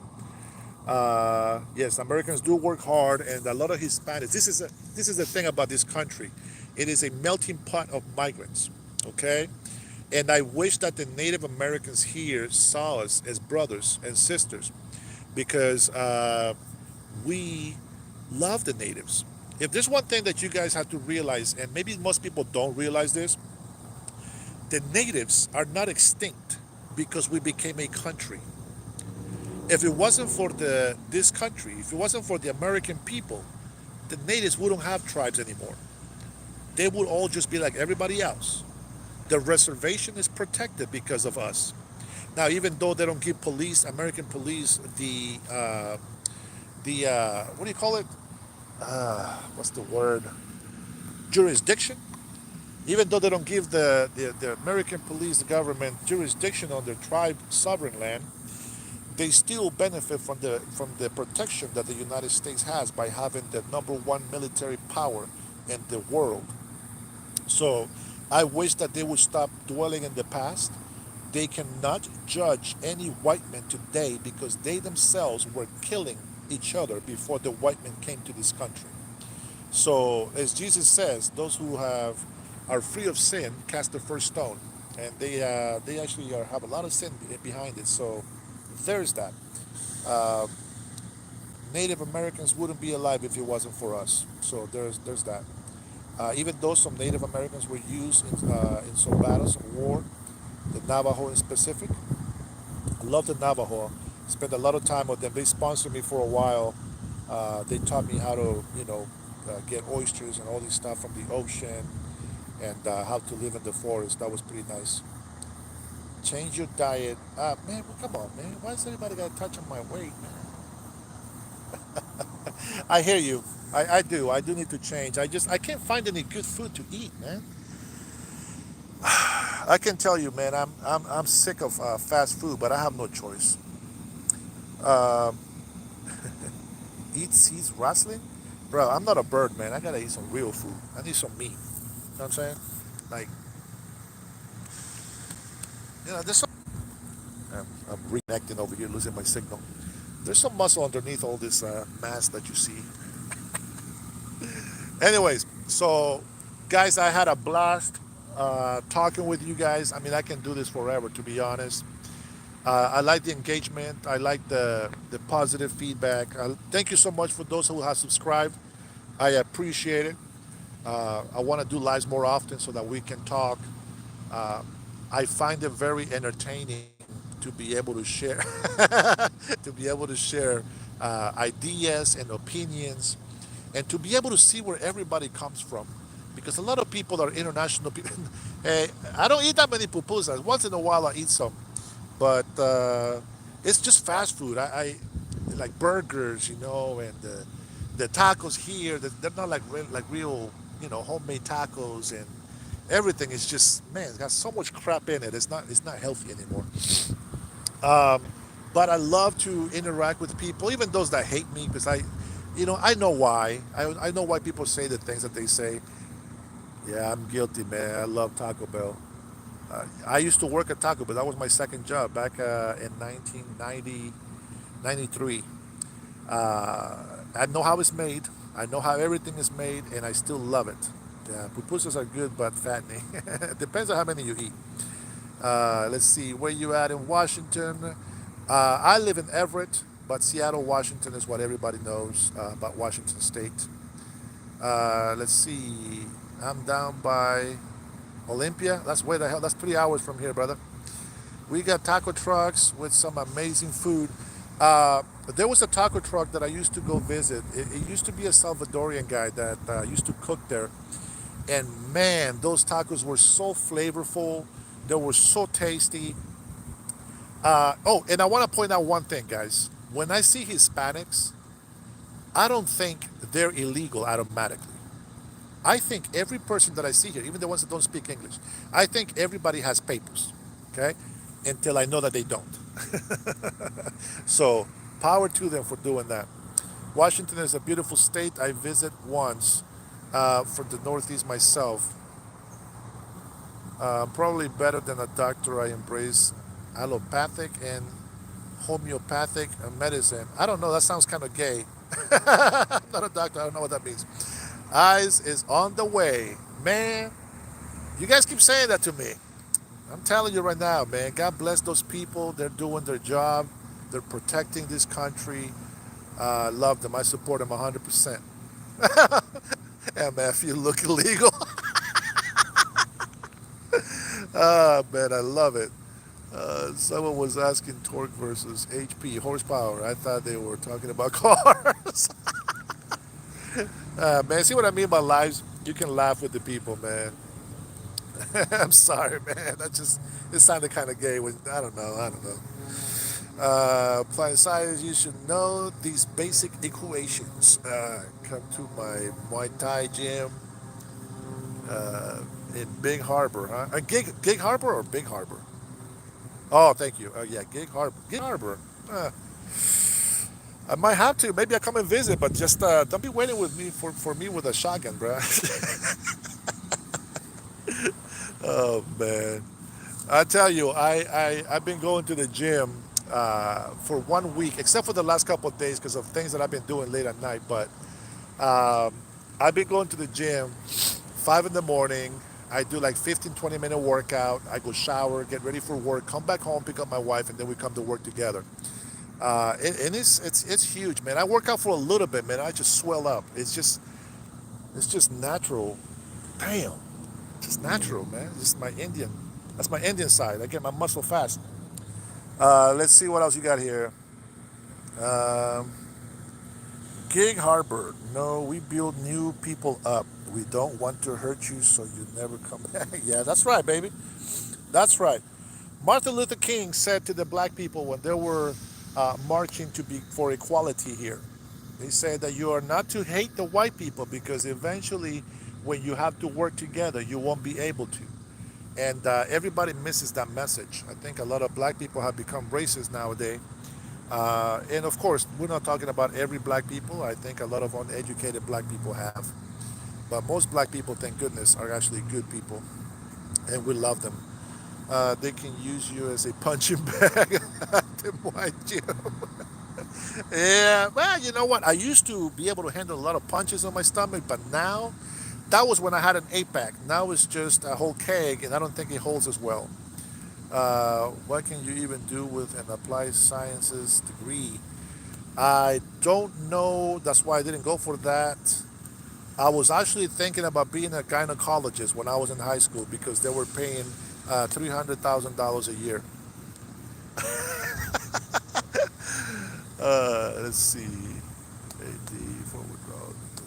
So oh man, we're not talking about drugs over here, man. Oh hey, since you mentioned that about the gym, uh, it's now that I'm older.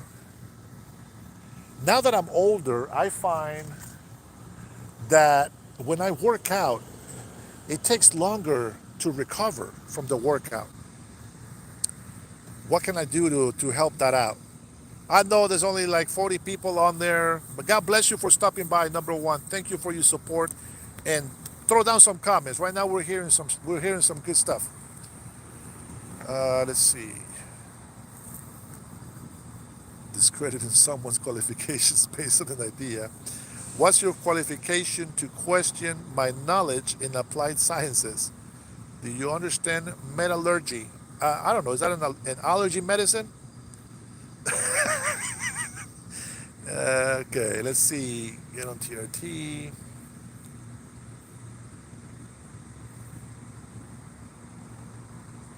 All right. I want to hear how can I recover faster from workouts. Now that I'm older, I feel it's my muscle is so much harder to get back into normal shape.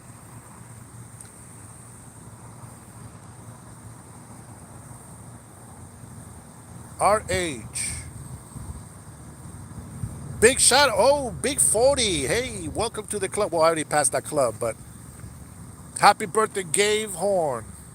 God bless you, brother. May He strengthen you, give you peace, and may you have a wonderful, happy, and harmonious day. May God continue to bless you and your family. Master's degree in cellular biology. Do you fix iPhones? I'm just messing with you guys. As someone that went to college, I applied sciences degree. It's useless. See.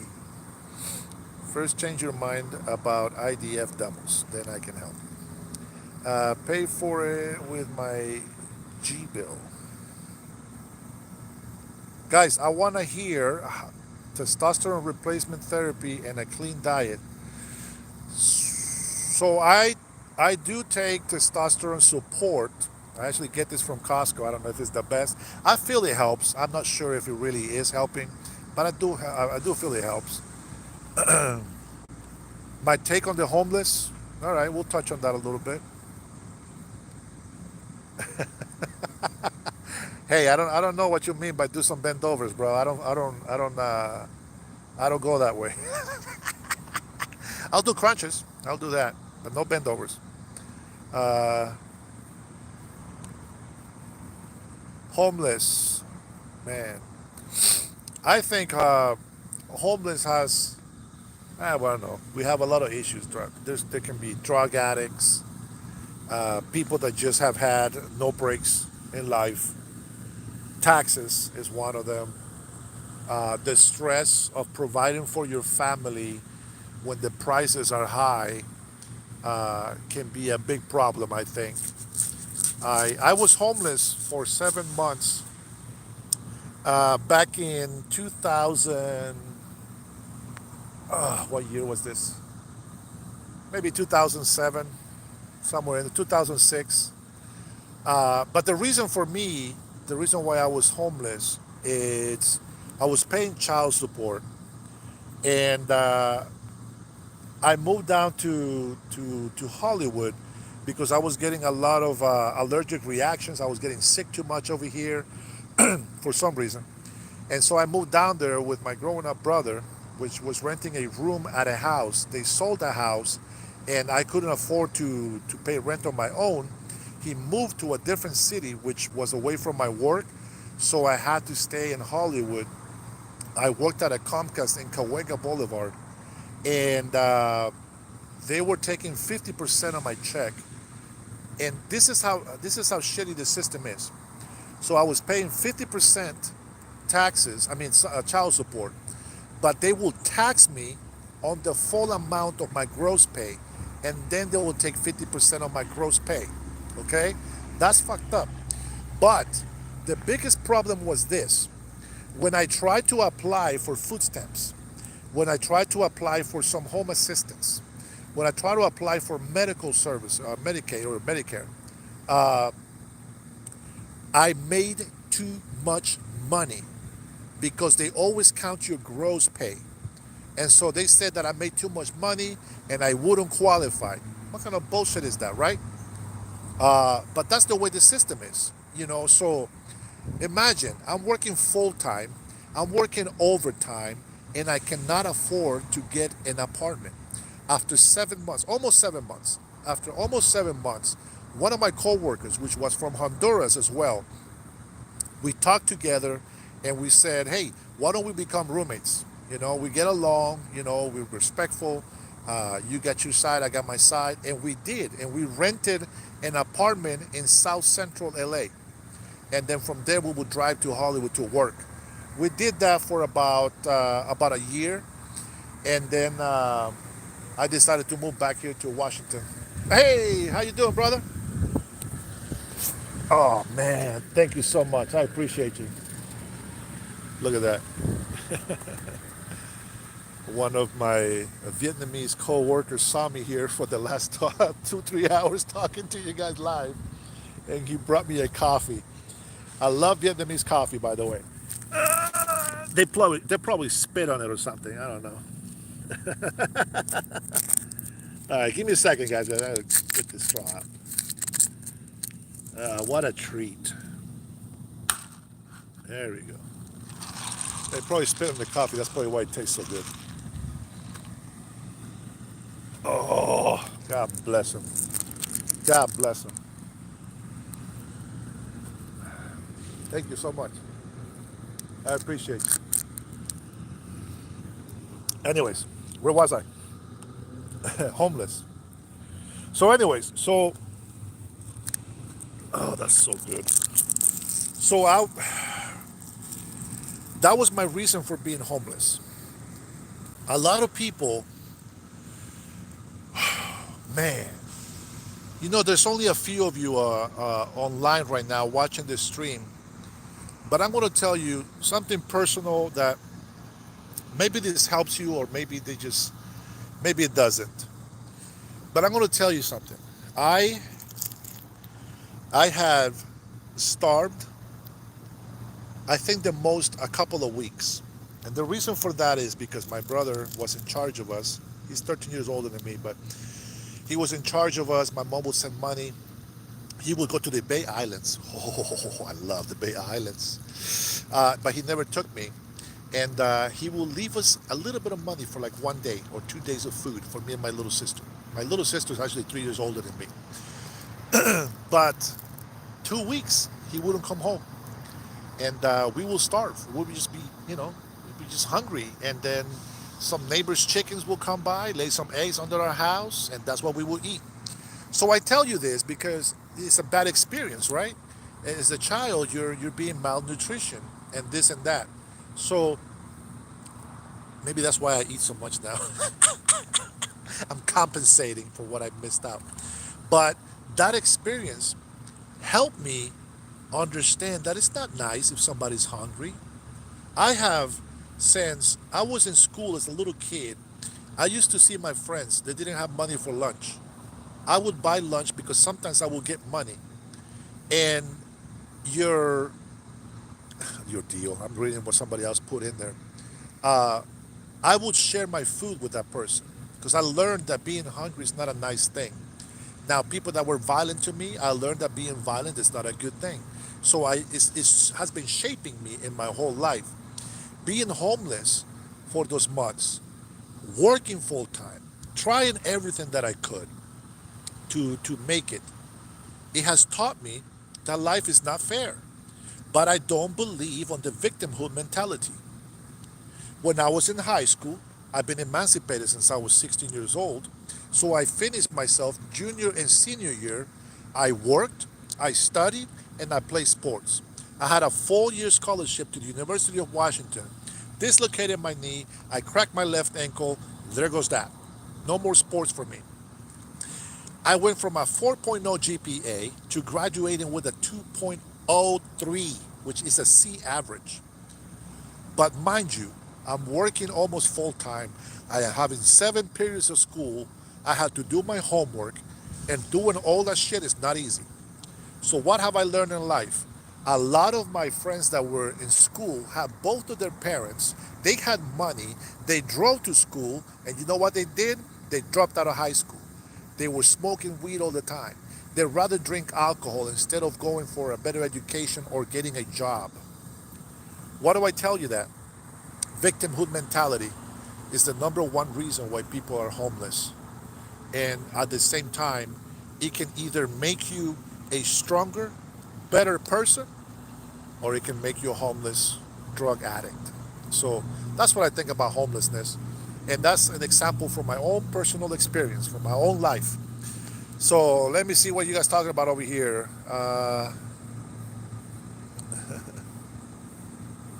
Engineers do all the math. Those guys are incredible. All of the stuff that they do, design, build, etc. V, giving credit where credit's due, bro. That's very respectful thing to do. 100%. I don't know about you, but you give me good vibes. Like, like what? A pigeon without name. Pigeon without name. I know why you got that name, man. You get sick and tired of trying to come up with some usernames. That's why I got some dumbass usernames myself, especially in gaming. Right now, my gamer tag, I forgot the numbers, but I play Destiny 2 for those gamers out there that play that. And my name is Chief Solia in the game. So if you guys ever play games, hit me up. My clan is disbanding. People are leaving me because I don't play as much because I'm doing some stupid videos and I'm working too much. Let's see. Open the mental health facilities like Trump is doing now. Hey, you know what? Hey, that's a good point. Who said that? Nads? Bro, I was just talking about this.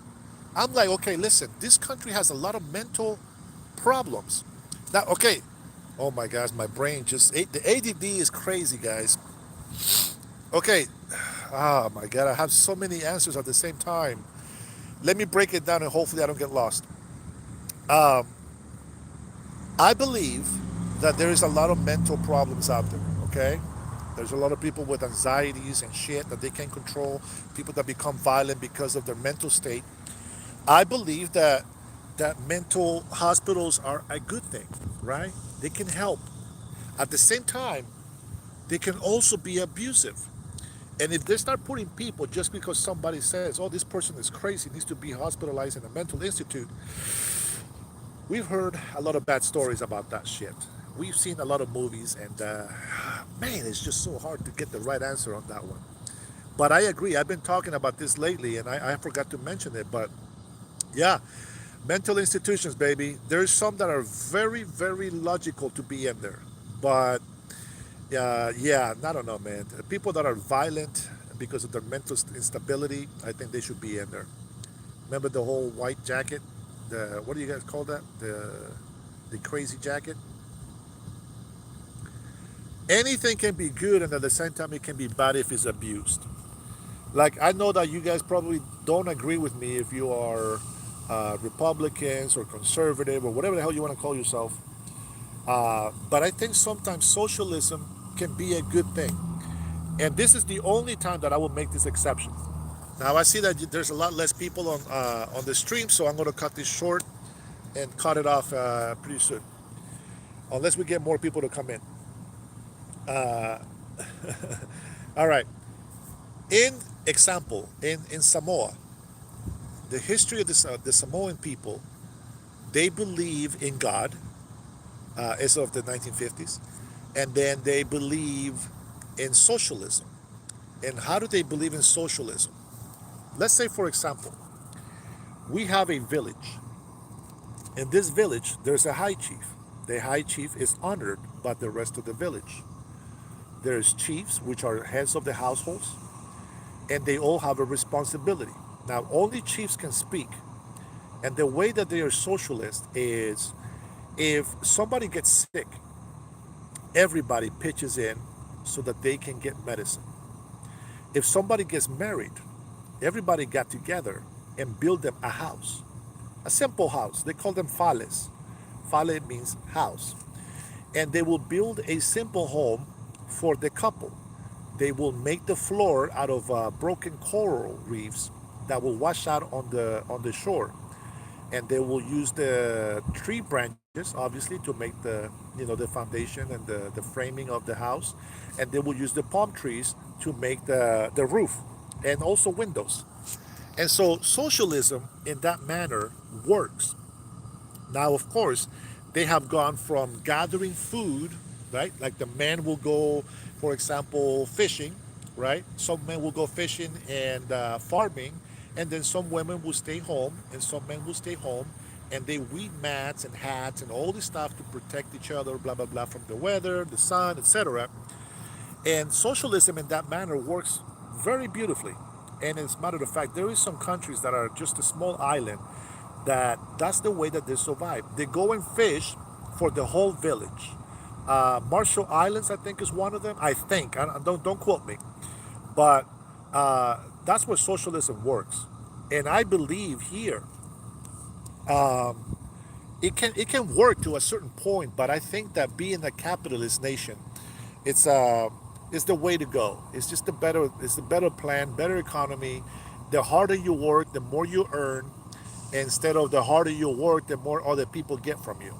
I think that's the problem. And the biggest issue with socialism is if you have a bad leader, they can make you like uh, like Venezuela.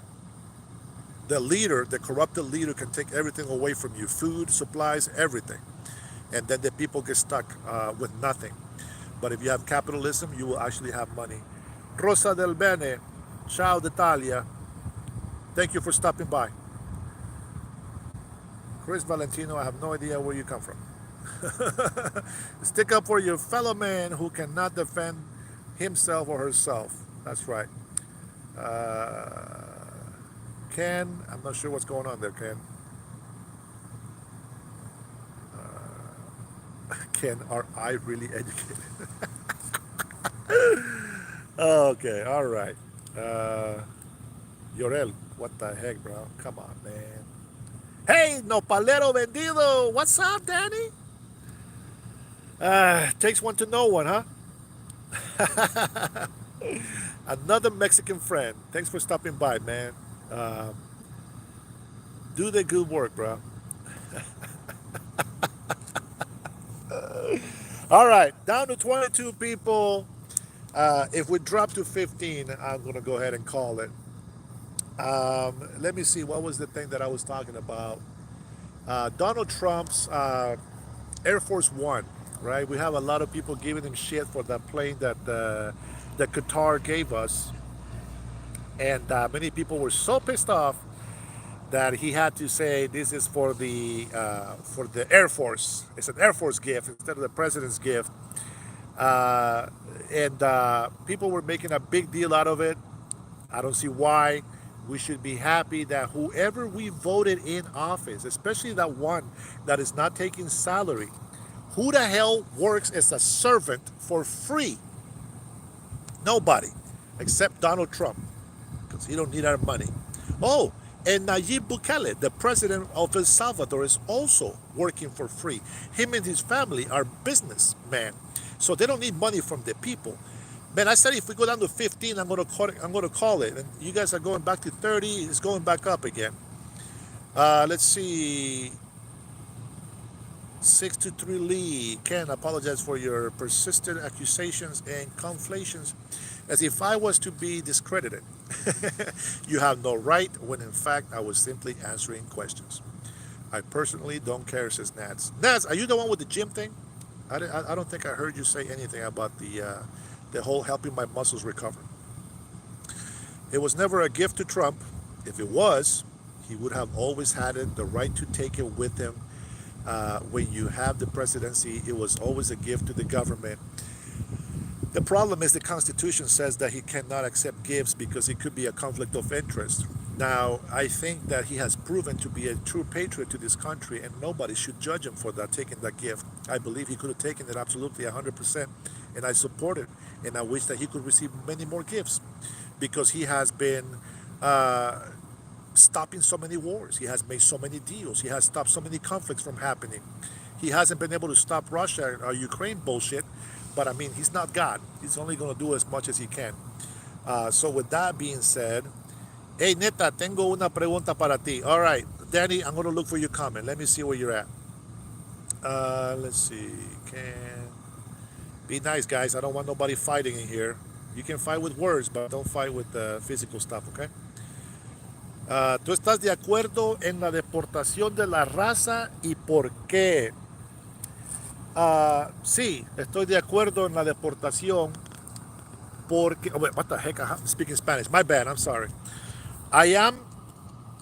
I am... I do agree with the deportation of illegal immigrants because if I'm in Honduras, I also believe on the illegal deportation if you know of immigrants. And wait, oh my God, I'm thinking backwards now that he's speaking Spanish to me. I believe that every country has immigration laws, and when somebody breaks them, they should be deported. Now, I think that the United States of America and every American would be a little bit less to say get everybody out. But after what we saw in California and throughout the states, with unfortunately my brother, with Mexican descents, you know, burning the American flag, to me is a sign of treason and hate. Waving the Mexican flag, it breaks my heart to see that Mexican descents were doing that because they that's not a way to do it. You know, if you want to have favor with the people, you don't insult them, you don't burn their properties, you don't come violent against them. If anything, you become kinder and you tell them how much you love them and how much you respect them. And you wave their flag and you put them up here on a pedestal. And then you can ask for a favor. Did you know back in the days, before a man can marry a woman, he would have to come to that woman's family with gifts, not a bribe, with gifts to show them that that family is worthy of them, to show them that they have respect for that family. And what they want is to have the hand of their daughter in marriage. And look, I can provide for your daughter. I will take care of her. She's not going to be mistreated, and this is a sign of my respect. And that's exactly how you gain favor. Before you can ask me for something, right? You guys probably heard the story. You know, wait a minute, what do you want? You're being too nice. What do you want from me? Well, that is nothing wrong with that. You're trying to gain favor before you can ask for a favor. Otherwise, if you go and say to somebody, I need your help, but you're an asshole, you're a jerk, I don't like you, F you and F that and F your family, how are you going to ask for a favor? How are you going to ask me if you can come and stay with me when you're a jerk to me? You disrespect my family, you disrespect my name, you disrespect my property. How would I accept you in my house? This country was built on immigrants, correct. And many that were illegal found papers. That is correct. And I wish that everybody else could get those papers as well. But now we have way too many illegal immigrants, and it's hurting the economy. It is hurting inflation. in local prices. Housing is going up. We can't keep up with housing demands. So all the prices keep going up. And I'll say this, there is a lot of illegal immigrants here. Some of them have overstayed their visa. Some of them were asylum seekers. Asylum is temporary. If you have received a citizenship or a green card through asylum, okay, you got that. But if you didn't and your time expired, you got to go back to your country. So, yeah, brother, I am for immigration, but legal migration. I understand that, but he says, why just take away the bad, not just take the bad people, and why not give a work permit to the good ones that are being paid taxes for 15, 20 years? I feel you. I feel you. I think that's the most, that's the question, brother. I feel you. So, Congress, I don't know, you were not in my chat, I'm sure, but President Donald Trump tried to get some funds for the military. This is before, okay, before the big, beautiful bill. He tried some military funds. He tried to get some money for the border, for the wall, and this and that. He proposed to make 2 million, almost 2 million. I think it's like 1.8, 1.7 something. Almost 2 million illegal immigrants to get papers. Congress can do that. They can vote and say, yes, they can. They said no. All Democrats said no. Okay? Remember, Obama tried that as well, even though I don't like Obama because he lied about a lot of things. But Congress also denied Obama. And so President Donald Trump says, okay, hey, listen, I want to provide citizenship or a residency, I think it was citizenship, to over 750,000 illegal immigrants. I'm sure in certain fields, right? And all the DACA document holders. You know what the Democrats said in Congress? Nope. Nope. Not going to do it. So I am with you. I wish, oh my God, dude. It breaks my heart, believe me. And people call me a racist. That's fine. That's okay. It breaks my heart to see somebody being deported. But at the same time, they're not going to pen. They're not going to the penitentiary. Guys, they're going back home. What is so wrong with sending somebody back to their home? You feel me? Do you feel me, Danny?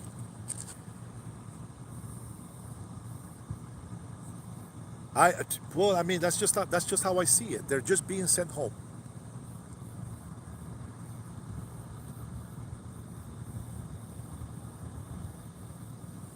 Danny, it's a great question, brother.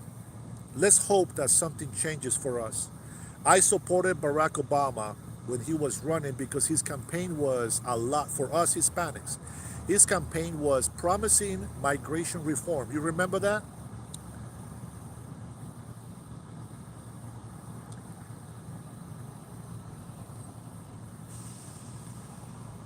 Oh, thank you, Danny.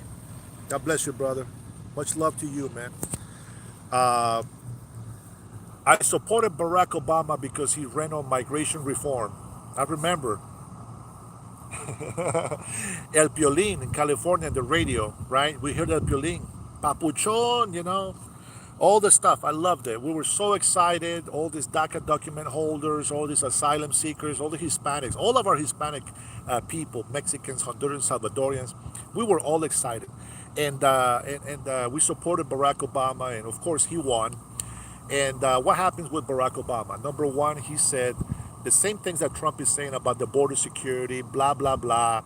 And Obama, I give him credit for this. He did try to do migration reform, but the Democrats, Congress, said no to that. And here we are. And so there was a lot of people that had been in line for no Lee, 623 Lee. Uh, FYI, don't to ask that, don't know. Dennis is a born American. No, no, no. I am a naturalized American. I was born in Honduras, and I came here when I was 13 years old. That's 37 years ago. Uh, But thank you for the compliment. I wish I was born here, but I wasn't. Otherwise, I'd be running for president. No, I'm not that smart. Well, if Kamala can run for president, shit, I think any of us can do it now. So I can run for governor, I guess, or any type of Congress seat or something. But I am just not good at rallying or picking up donations and funds for campaigning and all that stuff. I think there's like a, what is it, 100 or 1,000 signatures that I need from Washingtonians in order for me to be considered to put my name in the ballot or something like that. I don't think we have that many Washingtonians that support that. Excuse me. So, uh, Morris, come on, man, stop spamming the chat. The people wanna have a conversation here. This is a live stream chat, so that we can talk, so we can debate opinion, bring out ideas. I'm enjoying it. We've been doing this for 3 hours. It looks like almost three and a half. Let's see. Oh yeah, man, it's already 12:40. Let's see. Hit that like button. Thank you, Lee. I appreciate you, man. Thanks for your support, man. I love you guys for that. You guys are so awesome. My friend came here at 4 legally. They tried to deport him for a DUI he had 16 years ago. Better hope you never broke the law ever in your life. Are you sure that's the only thing that he has?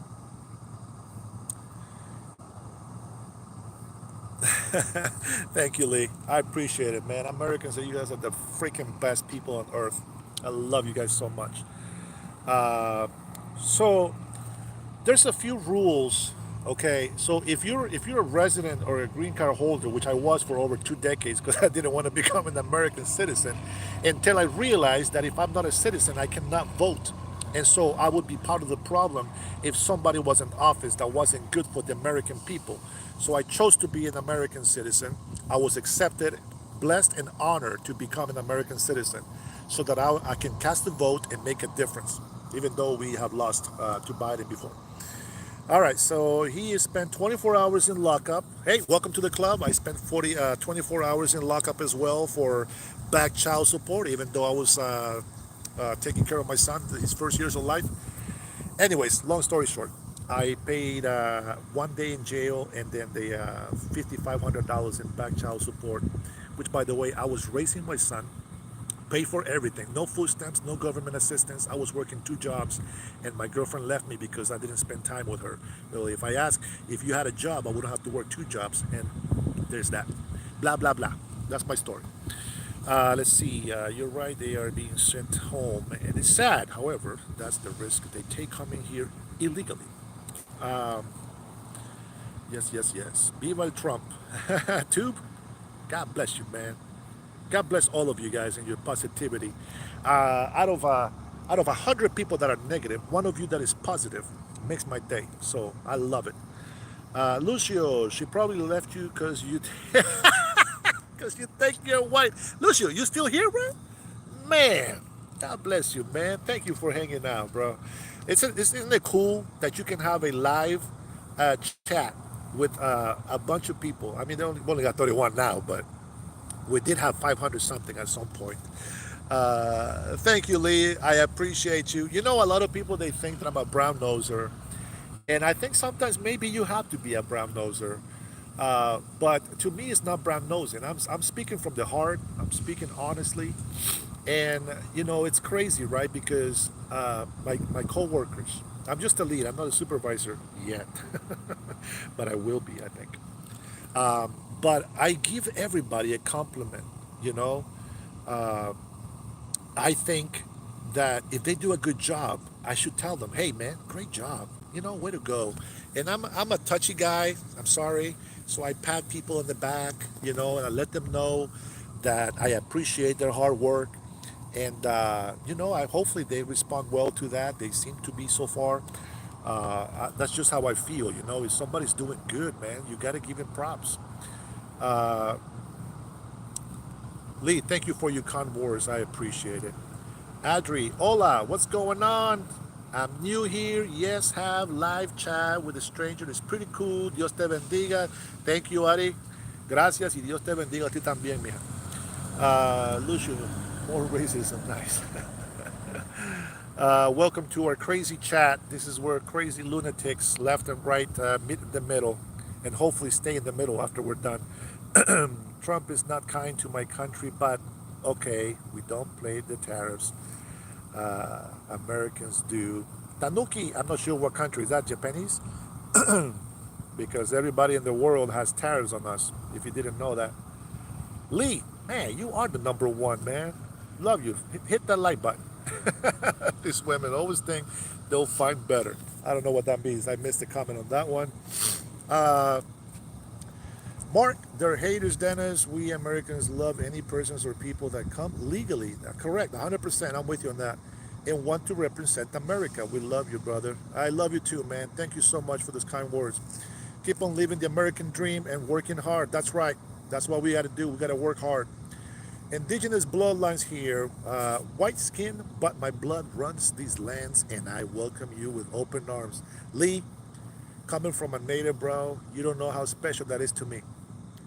Nothing against everybody else, but to me, Native Americans here, the Indians of America, hold a special place in my heart, even though most of them, they don't see it that way.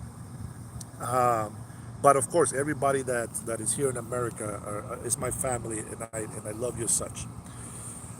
Switzerland, lucky 39%. Don't know what that means, but Joe, that looks like a Breaking Bad character. Dude, listen, if you guys are here clowning or calling me names, bro, I love it. I love comedy. And I see what you did there. There was a guy that said, "What the hell is that thing above your upper lip?" They were clowning on my mustache because I don't like the big mustache, So I just try to make a little small line, and I can once I be trying to cut it, and sometimes I cut too much. It's like shit. Now I got to start over, so I got to shave the whole fucking mustache. But yeah, I think it's funny, dude. If you guys make fun of me, man, and it's funny, I'm gonna laugh about it. It's just the way it is.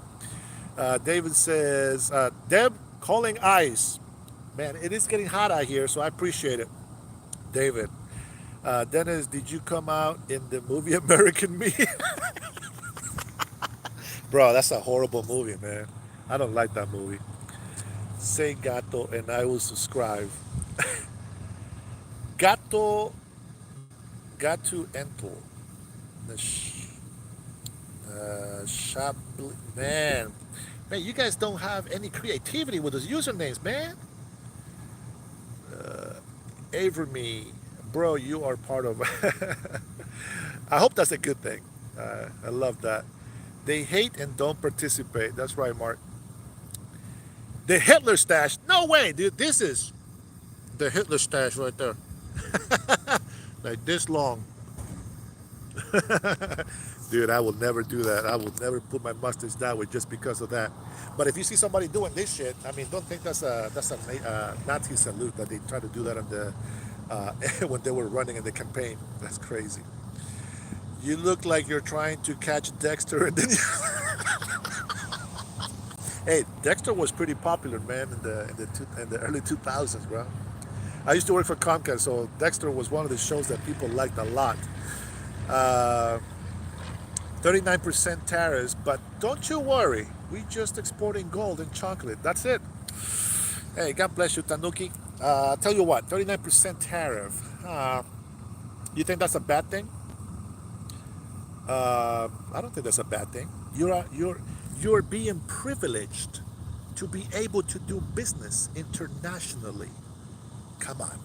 You think the Americans want to pay for your product without making some sort of product a price for themselves? Or the tariffs are supposed to benefit our country, so I don't feel bad for those tariffs, bro.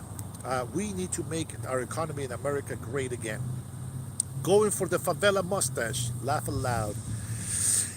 I've seen one person, and he was a Mexican actor for a soap opera of a Mexican soap opera, and I like the mustache. I really like it, and I think that's where I got it from. Uh, Good attitude, Joe. You got it, baby. You look like you're on a motorcycle. You guys remember you guys know the story about the fat kid, the chubby kid on the motorcycle? So there's a chubby kid. His face looks like this, right, on both sides. And he says, "Hey, Mr. Motorcycle Man, can you go a little bit faster?" And then he goes again, "Hey, Mr. Motorcycle Man, can you go a little bit faster?" And his face is pulled back. "Hey, Mr. Motorcycle Man, not that fast." That's what you remind me with that joke. I know it sounded better when somebody else told me, but I thought it was cute. You look like you know the best glue to sniff. Hey, sniffing glue was the thing in Honduras, and some people were addicted to it, man. That was not a joke. Hi, I just got here. Off topic. I like your dimples. Ah, what dimples? I appreciate it. Thank you, love. I appreciate it. Let's see. You can buy gold from Switzerland with 39% tariffs, but I guess the U.S. government will change that by tomorrow. Hopefully, the goal of tariffs is to bring fairness to dealing in an open market with the United States of America. If countries, and I know that some people just say, well, that's a poor country, why would you tariff them? Well, it doesn't matter how poor a country is. We help a lot of poor countries. And if we are able to make our economy great here in America, we will be able to help other people as well. Let's see here. Laugh out loud, okay. Hello, laugh out loud. Love your accent. Man, stop lying now. My accent sucks. I wish I had Antonio Banderas' accent. That's the accent I want. Uh, Axra, I am from Honduras. I was born in Honduras and I'm a naturalized, I was about to say Mexican citizen. I'm a naturalized American citizen. Because you say, are you Mexican? You look like you practice winking in the mirror. I don't know. Is it because of my chicken feet? Come on, man. I'm getting old. What do you expect? Yeah, I'm a Honduran American, guys. Tanuki, you're not a poor country. Then what the hell are you complaining about 39% tariffs? Come on, man. You guys can comment whatever you guys like, man. Bad or good or bad, it doesn't matter. I hope that the YouTube doesn't block you guys too much. Uh, you love Honduras. Well, can I chat on here? How can I put a comment on the phone? Anybody know? I can't chat on here. Shit. Well, at least I can talk to you. Um, we love the U.S., but if the U.S. doesn't want to trade with us, we have other options. So it's not that we don't want to trade with you guys. It's like I said before, we want to make trading fair. And if we are being tariffs, do you know how much they tariff the United States by any chance?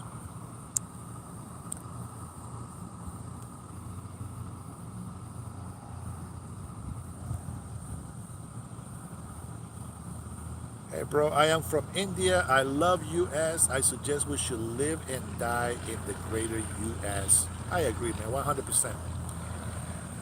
Tanuki is from Switzerland, I think he said.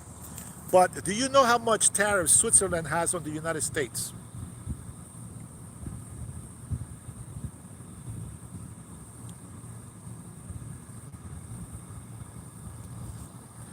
I don't know the numbers. No, I don't. So Switzerland is supposed to be a beautiful country from what I hear. I don't think that would be my first choice, but to each his own. Beauty is in the eye of the beholder, they say.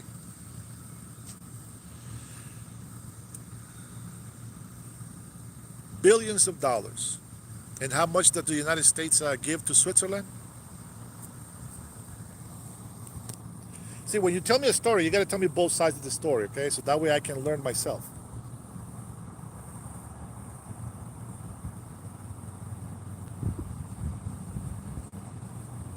Yeah, well, that's how it goes. Uh, Canadians try to play the same shit with us, right? Now they're eating each other alive.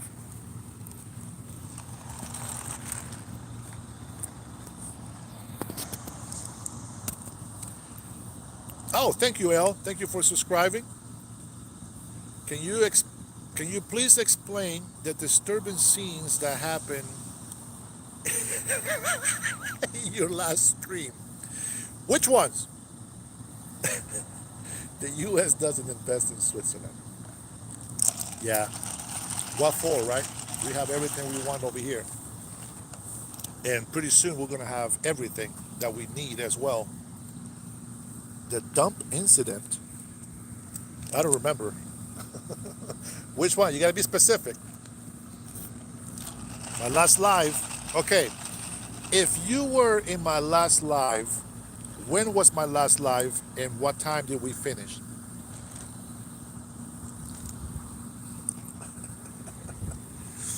Yeah, I think you got the wrong channel. I don't show my gums. I can't. I guess that way. My gums don't show when I laugh, bro.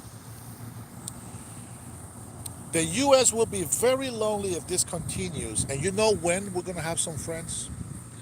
When Switzerland starts being bullied by Russia and China, they're gonna come back to us and be like, "Hey, listen, I know you don't spend money on us, but can you help us with some missiles? You are the number one military force in the world. Can you help us with our enemies?" And we're gonna say, "Hey, Tanuki, you guys have been really good with us. You have made us a lot of money. I think we can help you guys defend yourselves if it needs to be." All right, here we go. Let's see. Lee says, we also didn't just invest in Finland either. Your point? Last night, Omar, what's up, brother? Trade goes both ways. I agree, but if you guys have nothing that we want, then what the hell are you going to trade? Let's see. The world is not the responsibility of America. That's 100% true, but we are also Big Brother, and we are the hope of the world. Puerto Rican, Tanuki, I love that you're neutral, but at some point, if war comes to you, who do you think is going to defend you guys? We are. Did you know you look like Felix from Stray Kids? Wait a minute. Felix. I don't think I know what that is. I know a Felix, the cat, but I don't know about the Stray Kids. I don't know. I don't know. Let's see. Macabre. Europe need to respect its own culture before we agree to even help protect it. Man, you are tough, man. I'm not cool with U.S. tax dollars feeding their immigrants and paying for their health care. God dang, man. Damn. Man, that's rough. That's even rougher than me. Gold, pharmaceutical, chemical products. That is exactly what we're going to be building here next, our pharmaceutical products. We have been ripped off. We have been charged 800 to sometimes 8,000% of what you charge other countries for medicines. So yeah, we're pissed. Yeah, the president is pissed. And right now, you're not going to like our tariffs. But things need to come back to be fair. For too long, the world has been taking advantage of the United States of America, and I think it's time that we get some of that shit back. Let's see. Honduran of it matters. Puerto Rico is American territory, not citizens, but American territory. I think that people in American territories, except for Guam, I think Guam are actually citizens. American Samoa, they're nationals, and I think Puerto Ricans are actually nationals, not citizens. Ranger Blubber from Finland. You do though. I just saw you in the Megan's Law website. Who, me? Man, stop putting my face everywhere. I'm gonna be in trouble. Import isn't investment. Yeah, I can agree with that. 420, baby. I don't know what that means. Cloudy 420. Deport everyone. No, not everyone. Just illegal immigrants. All right. I say I'm going to stop this stream if I get down to 15, but you guys keep holding it up there. So, any other questions? I don't know what your sigma means. We need to reclaim all historically American territory, including Greenland and Panama. Ah, nah, leave Panama alone. We don't need Panama. That's right, Donald Trump, 100%. Only thing we want from Panama is our canal that we built. That's it. But Panama can be independent. Panamanian people are actually not that bad from what I know. Maybe I'm wrong, but I think Panamanians are actually pretty cool people. Some of them are assholes, but we have that everywhere. Puerto Roxanne can become an American citizens if they choose. I think that Puerto Rico should become American citizens. Uh, their culture is not so independent, to be honest. Puerto Ricans is just a mixed pot of things that is not theirs. Might as well become Americans. Let's see. The goose is juice. Don't take Greenland. I'm from Denmark. I support Greenland. Leave them alone. uh, so the thing about Greenland, from what I understand, is uh, Greenland would benefit from being at least a territory uh, of the United States of America, because at least I think we have a military base in Greenland. So that's probably why they're talking shit. Because right now they're being protected by the United States, even though we're not the ones responsible for it.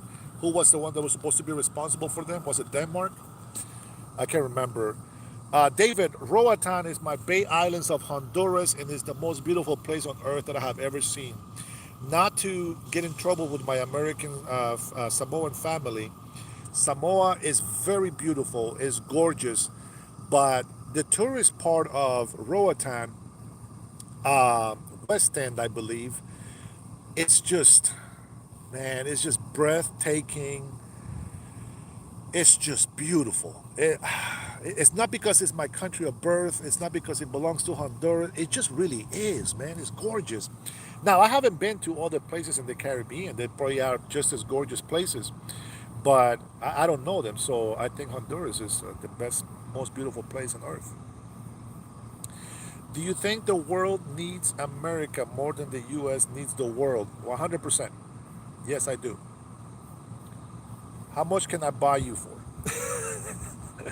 But if USA takes Greenland, do they keep the houses? Of course. See, Greenland being part of the United States doesn't mean that they're going to lose everything they have. On the contrary, they're just going to gain more than what they have. That's not, you know what?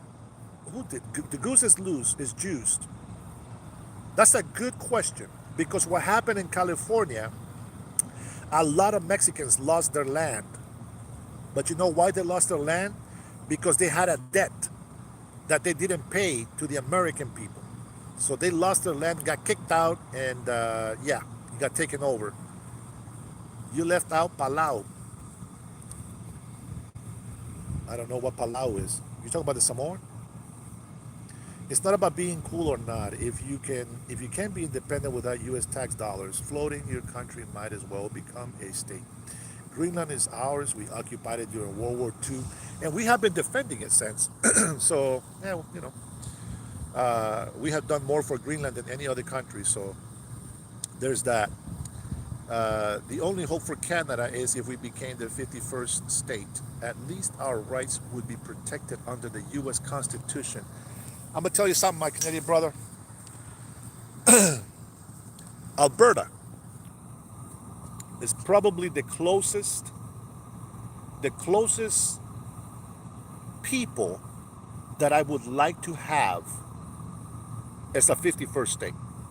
There's a lot of conservatives there, and it's not just because they're conservative, but they work hard, they work for the people, and they believe almost what we believe, and that's freedom, and that is that people being taken care of. Alberta is so underrated, so mistreated by their prime minister from Ottawa. Alberta is like the child that works so hard to impress the parents, and they get treated like garbage. Here in the United States of America, we would love them, respect them, and support them. Very funny is that they actually look like Americans already, so they're halfway there. I would love for Alberta to be a 51st state, because if the majority of the people of Albertans are voting conservative and they are for the freedom of the country, I think they will be a great addition to the United States of America. That's my opinion. Saskatchewan as well. I believe when it comes to economics, Alberta is the correct choice to be the 51st state. The 52nd state should be British Columbia, Vancouver. We have land, ocean, and that will connect us directly with Alaska. And so, therefore, the economy of the United States, including, this is so boring, where the avocados? Well, if it's so boring, go eat some avocados, bro. Put some salt on that baby and eat some tortillas with it. Tastes great. Uh, Alaska being connected to Vancouver, to Alberta, Saskatchewan, all that stuff. I think it will be beneficial not just for Canadians, but for us Americans. Calvin, you're gay. Congratulations. LT, fair reasons. Switzerland is modeled. Oh, I didn't see that comment there, Rami. Don't forget Saskatchewan. I'm glad I said it. Yeah, Saskatchewan as well. I have a Canadian friend. He gives me some reports from Canada, and I've subscribed to a Canadian reporter that actually comments on all this stuff. So I'm a little bit in the loop. At Tan, America only existing for 250 years is absolutely not the model that a country in existence long before was modeled after. I like it. I say take all of Canada, but Ontario and Quebec. I think we should have all the liberals and the crazy Muslims in those two provinces in Canada. The rest will take. Too much drugs in Vancouver. Well, that's what I'm saying, man. We need to have some of the clean shit over here. Canada has a long ways to go, but they have a big. What do you call it? Oh my gosh, I'm thinking in Spanish. Um, what do you call that? Not optimism. Uh, Canada has a lot of potential. Thank you. There we go. Canadian guy here. Bunker, welcome. Thank you for stopping by. Calvin Springs, like man. Congratulations, man. I'm glad you're happy.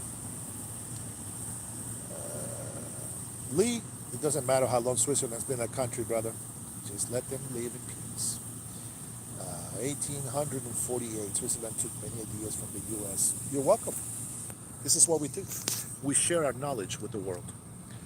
Lots of conversations all over Canada wish Trump would make a way for well-vetted, patriotic Canadians to gain U.S. residence permits at least. The United States actually has a lot of Canadians that become citizens here in the United States of America. Uh, so, I'm telling you, from when Trump brought the tariff subject up, and all the Canadians media and all these shit exploded and saying, F the USA, we don't need the USA, blah, blah, blah. First thing I said was, the only reason why Canadians say that shit is because anybody that tries to attack Canada will have to put up with a number one military force in the world, because the United States, as much as Canadians have become a punk ass of a friend to us, excluding these beautiful Canadians on this channel, the United States will still not let anybody harm Canada like that. And I think that counts for a lot. Now, I will get to the positive side of this, okay? Canadians are beautiful people as well. The fact that they said that they didn't need us, the fact that they put us down through the floor, and they're blah, blah, blah, and they voted Carney in, which I don't blame them, because Pierre, he fucked up. He was such a good candidate to become the next prime minister, and I think that he would have done a great job in Canada, but he pandered to the leftists over there in Canada, and he lost his conservative support. So he effed up, and Carney is their prime minister, and well, he was the one that was advising the last little idiot prince that was the prime minister, Trudeau, which I hate that guy. Man, I see his face, I want to slap him for some reason. I don't know why. But I apologize for my violent outburst right there. The fact is, Of course, the Canadians are going to respond that way because that's what the legacy media does. They give the wrong information out there. They put all the negativity, but they don't think about what's best for Canada. Uh, let's see, lots of conservatives all over Canada. Yeah, I agree. Let's see, how long has Switzerland existed? Okay, I got to move forward. Loves the conservatives in Ontario. I don't think we want Ontario. Sorry, but if they move to Alberta, hey, come on, we'll take Alberta. Let's see. Hey, Tanuki, many countries have that type of history, okay? But, borders keep changing all the time. I think that we're probably living in a time where borders are not changing as they used to. Is Detective Santiago from Dexter? This guy. Thanks, Lloyd. Appreciate it. I love to laugh, bro. We need the whole Arctic. All of Europe needs to just be a state too. Hey, that's right. They wouldn't be paying no tariffs. They would pay a lot less taxes. We could weed out all the corruption. Man, we can't even do that shit over here in the United States right now. Man, you guys are making me work overtime. Shit, I've been on this for 4 hours almost. Say balls for a like. You better give me that like now, Calvin. By the way, Big Balls got jumped for defending a woman. Prayers goes out to him. I pray for strength and that he recovers soon, fast. I'm sure he's recovering already as we speak, but I hope he recovers fast and the American people give him some good words of encouragement. Big Balls, it's a smart individual, and man, he's doing a lot for us. So there you go. Let's see. Hey man, you can only give me one like, so stop saying balls. It's a long, difficult, and expensive process to gain the U.S. residency. It very is. And you know what else is long? Waiting for marriage. But when you wait for marriage and you don't waste yourself on other people, when you get married, such a wonderful blessing. If something is worth waiting, you wait. If you don't think it's worth the wait, then you don't deserve it. Uh, no, Dave, I'm done already. I'm done working, so yeah, I'm here just waiting for my wife. So yeah, hey, I'm working here with you guys now, 4 hours. Come on, guys, this is work as well. I'm just not getting paid for it. I'm not a red versus blue guy. I'm a red, white, blue. That's what I'm talking about, Macabre. Love that, brother. We need a one party. No, no, no, no, no. We don't need a one party system. Let me tell you why. We need competition. We need people to fight amongst themselves so that they can serve us. That's how the parties work. And not for one party system. Canada is under Northern Command. Yeah. You're welcome, Canada. Man, Lee is. You still talking about Switzerland, bro? Man, leave them alone already. All right, my second question for Ball or Die. Wait, is it Ball or Bail? Yeah, Ball or Die. Question is, if you believe in support who's play. I don't know what that means, bro. You lost me there. Lots of wide awake conservatives loved the USA. Yeah, I wish we had more of them. God, please send me a rich white woman. Man, this one of the guys. Crip, are you from Haiti? Crip, are you from Haiti, bro? Come on. Are you from Haiti? Pax Americana. I don't know what that means. Crip pause. Google it. Switzerland was inspired by the U.S. Hey, I believe you, Tanuki. I believe you. The world is inspired by the United States of America. Dixie, shout out. Shout out to Dixie, I guess. I want an American dynasty reestablish Christendom, Reconquista. Macabre, man, yeah, you scared me there for a second, bro. It's starting to sound like those evil conquistadors that we had to fight in Central America, that we had to be independent from. It's probably the least socialist country in Europe, maybe. Come to Brazil, dude. No, we are not going to Brazil. There is way too much temptation over there. As a married man, I refuse.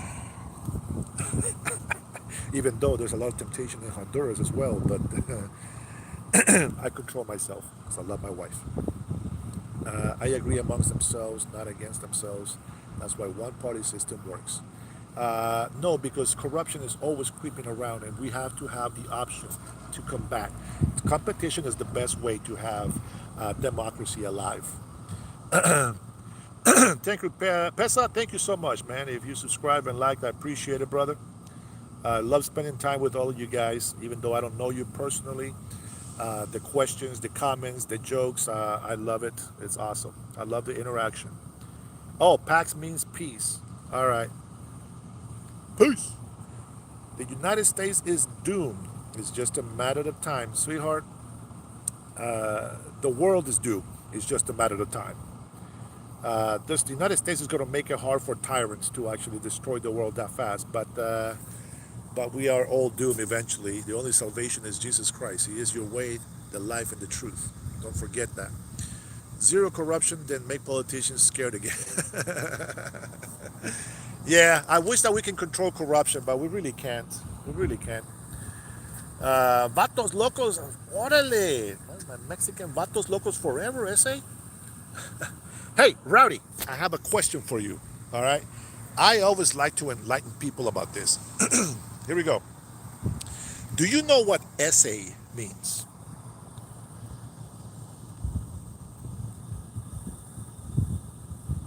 Pax, peace. I love peace too. Vatos locos, Rowdy, do you know what essay stands for? Now, when I say essay, it's not an accent. Come on. I wanted to put you in the spot. Essay was a name that Chicanos gave themselves, which meant Spanish American, as in Spanish for Español and American for obviously English.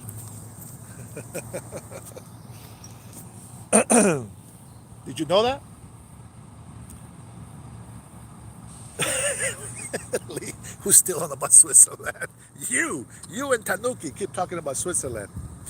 So Rowdy, that's it. It means Spanish American essay. Thanks, Rowdy. Appreciate you, man. Much love to you. Vatos Locos Forever comes from a movie. What's the movie called? Blood In, Blood Out, I think it was. And the gang was Tres Puntos with the white Mexican, El Güero, El Gallo Negro, the Black Rooster, the boxer, right? I think that's what was in the movie. Yeah, I learned what essay mean when I was living down in California. I thought it was pretty cool. I didn't know that. I thought at first it was like essay, like you're pointing at that one or this one, or like fool. We just made up a bunch of shit in high school, but when I was down in Cali, that's what I learned. So that was pretty tight. Yeah, see, that's what I mean. So Avrumi things, it means it is, but it's not. They're initials. There's the actual S and the A, Spanish American. Drunken chef. Ah, man. Great afternoon passing through. Like done. Salute. Bada bing, bada boom. Stay sober, my drunken chef. Get the barbecue grilling and let's go the American way. Or whatever culture you have in you. It could be tacos, it could be burritos, it could be carne asadas, whatever you like to eat. Go ahead and barbecue, my friend. I love chefs. I love cooks. I love men. Hey, okay, I'm not gay. But I love it, I would say, when men know how to cook. Let's just put it that way. I don't want people calling me names and shit. All right, let's see. If you don't care about Switzerland, fair enough. Tanuki, with all respect, I think Switzerland is actually a great country. I really do. So respect to you and your people.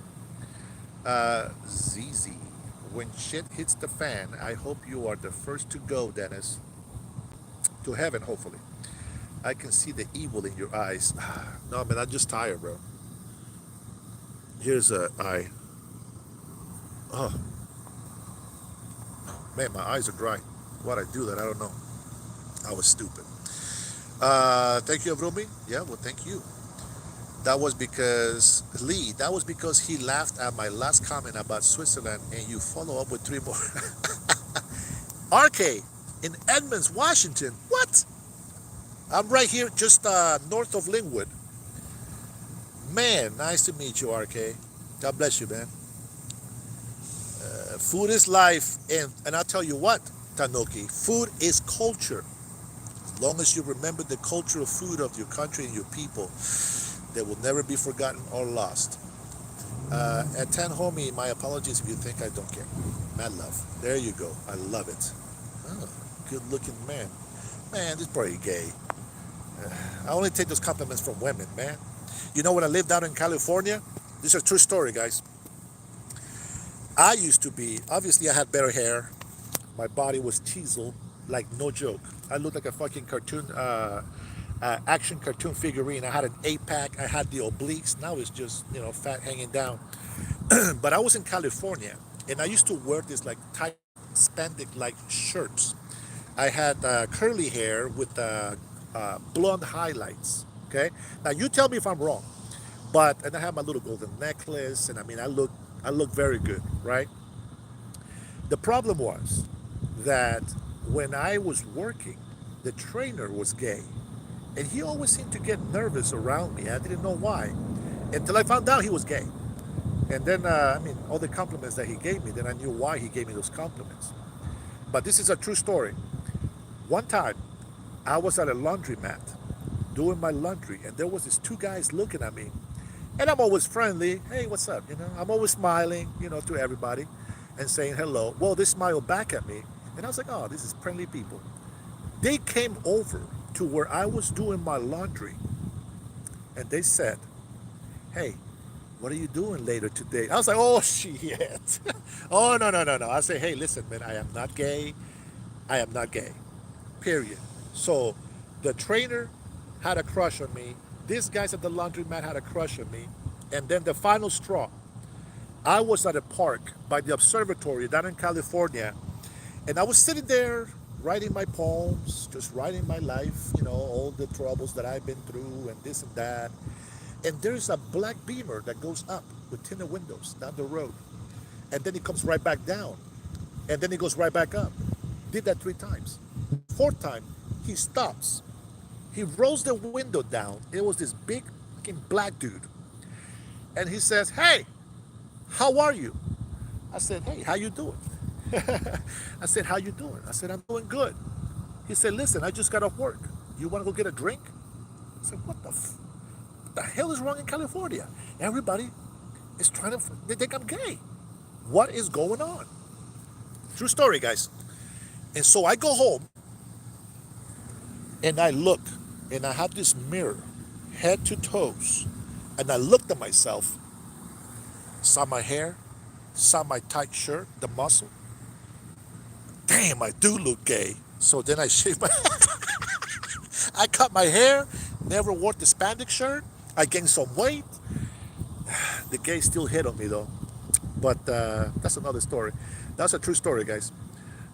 Good looking man. Ese doesn't mean Spanish American. Not ese. Ese means that or this. S-A. I just told you, they're letters. And it is S-A, Carlos Mejia. Food is love and connection. I was living in the USA for 6 months. Good people. We do have a lot of good people. You probably look gay on the highlights.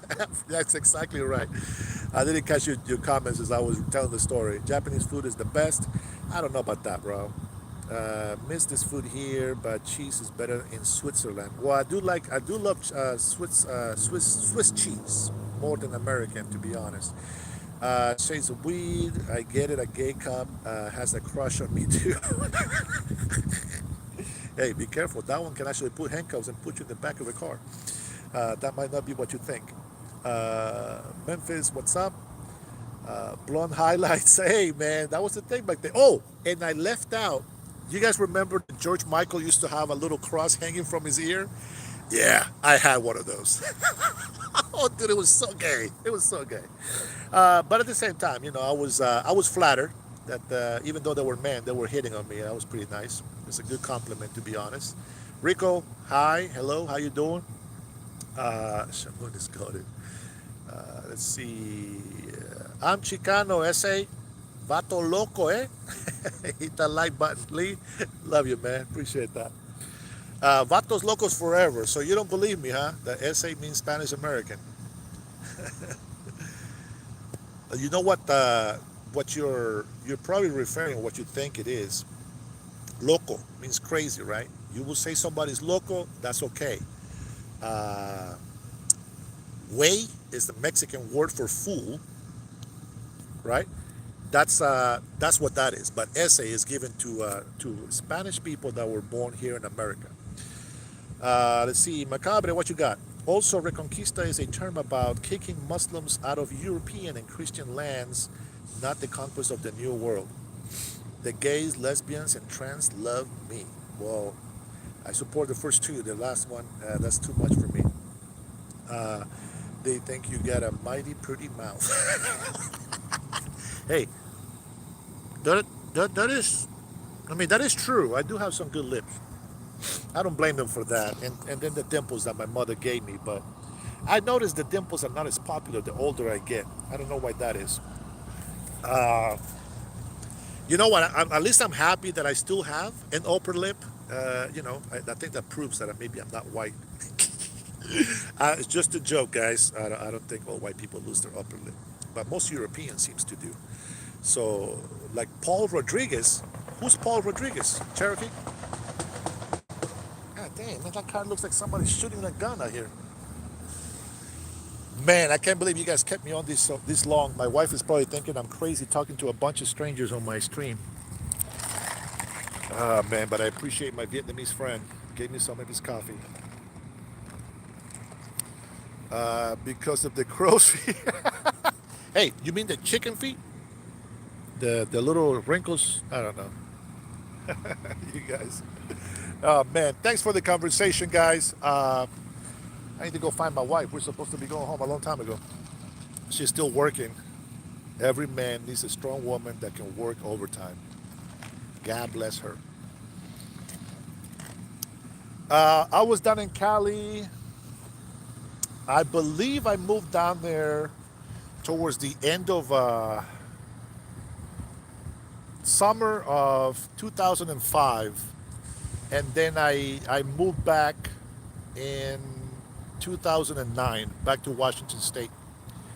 What's crazy is I moved to California because I was getting sick a lot with my sinuses and all this stuff.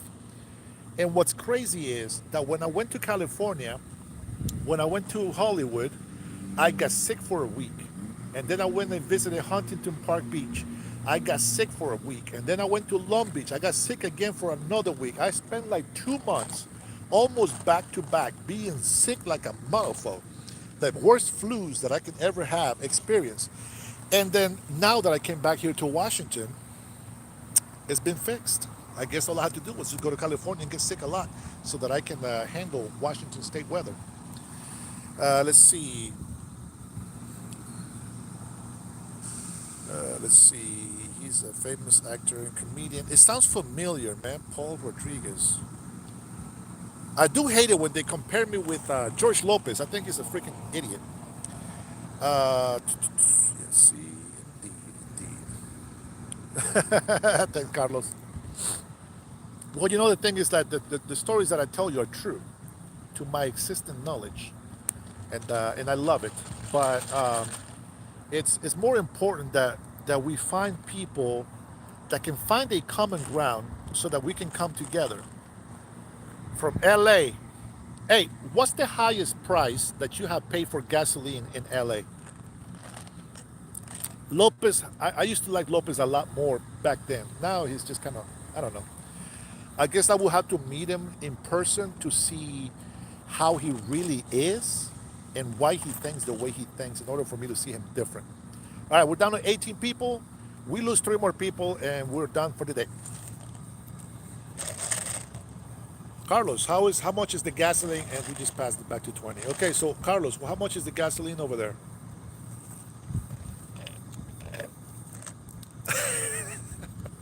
Macabre. Soy fascista por vida. You're crazy, man. You're crazy. Come on, Carlos. People are waiting for the answer, man. What is the highest price that you have paid for gasoline in LA? Don't be looking shit up online. I want you to tell me the truth. If you look online, it's going to say $4.01 or 18 cents.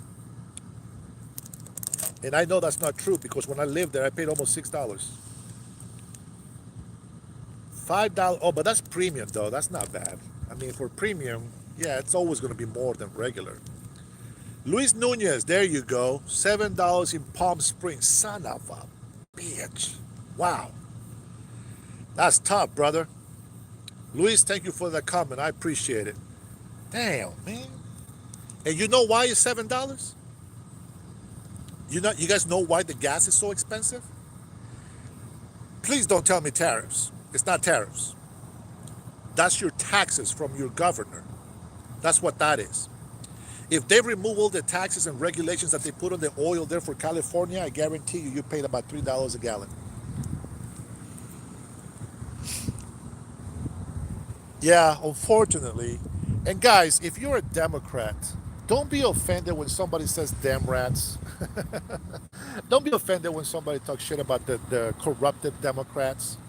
Because just like there's corrupted Democrats, there's corrupted Republicans. We have that. We have everything on both parties. But right now, the party of Republicans is representing and fighting the people and for the people. You know, we are illegal immigration is a big topic, and people always seem to bring it up to me. But it does. It is a big problem. I think a lot of people that are waiting for papers also be affected, are being affected by it. I'm going to tell you what breaks my heart the most. Not the drunks, not the ones that are committing drugs, criminal activities over here. Those guys, I have no remorse to get deported. The ones that break my heart are, hey man, I get emotional because I think with my heart, you know, and that's probably sometimes it's good and sometimes it's not. Uh, Chicago, most of Illinois is under $4. That's actually pretty good, but you guys are screwed up. You guys are screwed economically over there. So I think that's still pretty damn high for Chicago, Illinois. Um, Phoenix, 453. Dang, in Phoenix? Holy crap. We're about wait, I think we're still at three something at Costco, four something at all the gas stations. I got to find out. Uh, what's most messed up about deporting illegal immigrants is that there truly is families out there that have not committed any other crime besides crossing the border. And as I always say, it it it doesn't matter. Yeah, Costco is cheaper. It doesn't matter how innocent or how hard they work. The bottom line is that they're illegal. They gotta go. They gotta go. Uh, the only advice, and I think I've said this before in my shorts or in any of my other videos, the only advice I can give is if you are illegal, you have two choices.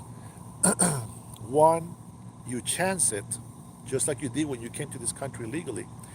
You chance it and keep working hard, even though you shouldn't be working because it's fraudulent. Save as much money as you can, and then self deport. The other option is stay here, ignore my first advice, get deported, and you'll never be able to come back to the States. And you'll have a criminal record on your name. They will fingerprint you, they will book you, and if they find you again, you will do some jail time, and then you will get deported again. So that is what my advice is. If you self-deport, there is a chance. Remember, the United States of America is working on bringing a lot of manufacturers back to the States. We're bringing pharmaceutical manufacturers to come and be done here in the United States. We are going to need a lot of immigrants to come in here. Remember, we are only we are only 350 million people. Our country is big, but we need to grow slowly so that we can sustain our economy. And when those manufacturers come to the States, all these people that have self-deported will have a chance to come here legally to prove that they love the United States, that they respect the people, and that they will become good citizens of this great country.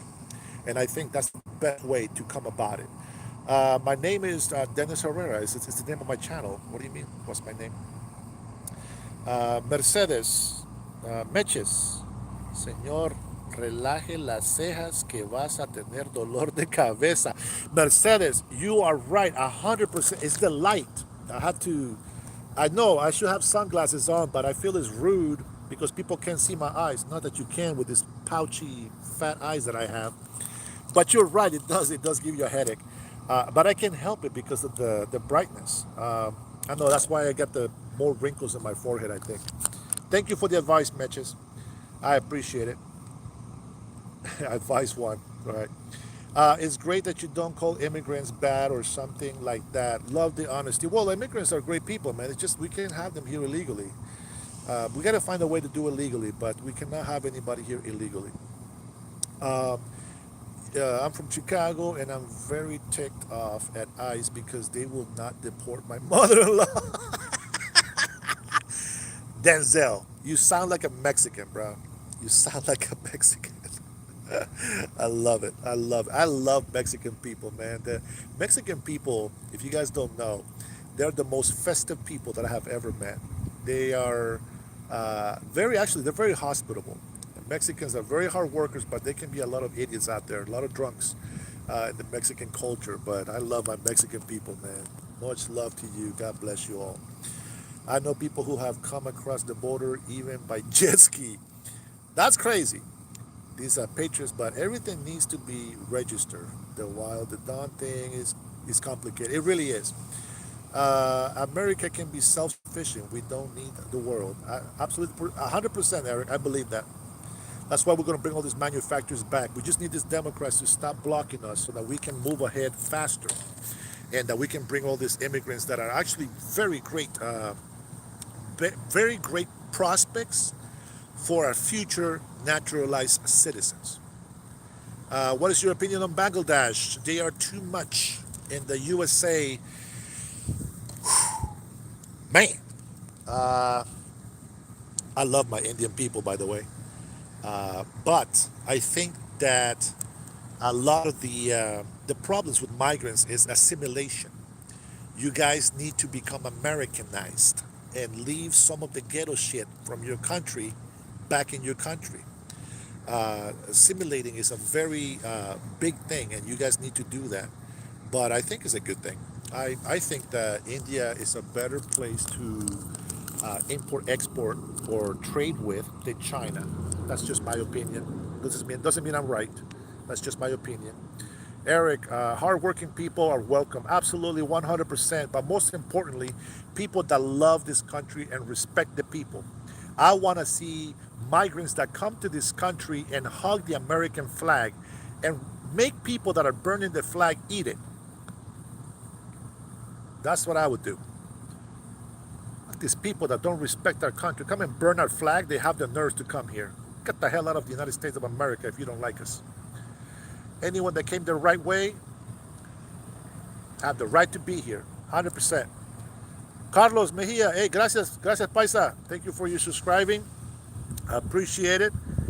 Yeah, you gotta keep spreading that love, baby. We want all of our people to become American citizens, but they have to show that they love the United States of America. That's very important. Big Jordy, God loves you all. Put your faith in Him and become a follower of Christ Jesus. Amen. I believe that. I receive that in the name of Jesus. My property taxes in what is that? Mexico? I hope that's not Mexico. I'm not sure what that means. Explain, Avru. Macabre, we need to implement the Austrian painters policy and get rid of Federal Reserve. We have houses, we have jobs. Everyone just wants to live in Cali, Iowa, Indiana, and the South, and extremely cheap. Now everybody wants cheap, but that doesn't mean it's the right way. Let's see, CM Punk. I am good in English, but I am not that much skilled. I came to USA legally, but will I able to succeed in the long run? Well, first of all, you need to learn how to fucking write in English. Hey man, that's just a joke. I miss my spellings and I put words backwards sometimes. But absolutely, I think anybody that comes into this country can be successful. But I think that everybody that comes into this country can be successful, and if they respect the people and they love the country, they can be honorable as well. And that's what people want in this country. The American people love migrants, and we understand that this country is made with migrants' backs and sweat and hard labor. But it has to be people that love this country, number one. Let's see. They're bringing no jobs, automation, no jobs.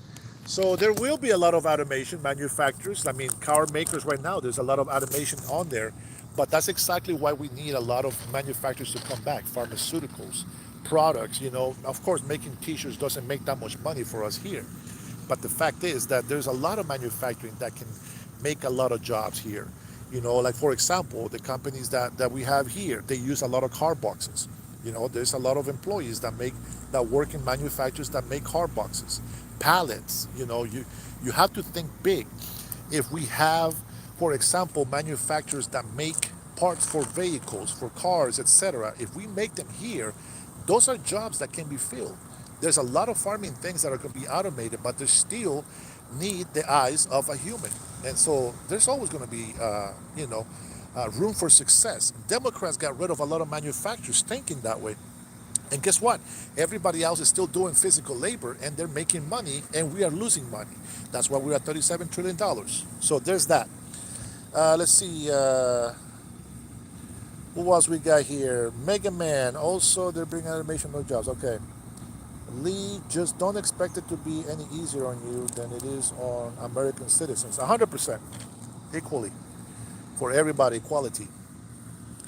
What will Trump's relations with Dr. Yunus, Bangladesh, is no idea. What? It's no Indian, brother. We are not the same. Okay, not sure where to go with that. If American industrial jobs and made in America, Americans could. Damn it. I lost it. Coming for you, right? Shades of weed, don't know. Yeah. Mex is Mexico, by the way. Thank you, LT. My concern on the sex trafficking children and drugs, 100%. We still got over 200 something thousand children that were trafficked here to the United States. We need to find them. We already found some, I guess, some marijuana farm that I guess Governor Newsom is affiliated with. Make a full stop. He's an American. Yeah, I appreciate it. Let's see. No property taxes in Mexico. That's actually not bad. Then again, the infrastructure in Mexico is kind of shitty on the areas outside the big cities. You look like Epstein. What the Gerardo Dueñas, saludos, bro. Thank you, man. It's just an opinion, brother, and I respect other people's opinions as well. But I don't go around insulting people, not that much, at least. uh, to immediately come into a conversation and insult others shows that you already lost any debate. 100%. Yeah. Requires the ability to accept what you might be wrong. 100%. I want people to prove me wrong. I have said this many times. Prove me wrong. Let's see, Punk.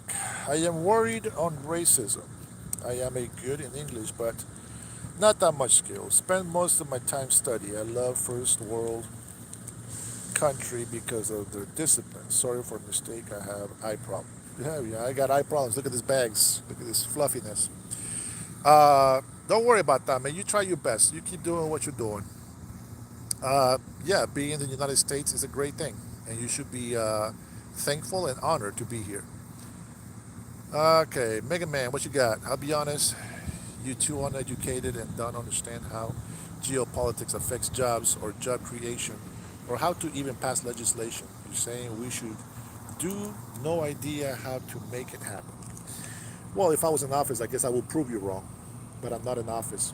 Hey, maybe if I become popular enough with you guys, maybe I get enough Washingtonians here and get enough signatures, and I'll run for governor here in Washington State and show you how these fools should have ran this state a long time ago.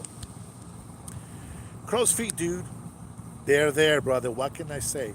I will say sometimes I have good days and I look younger than other days, but I finished my live last night about 1 in the morning. I went to sleep about 2:30.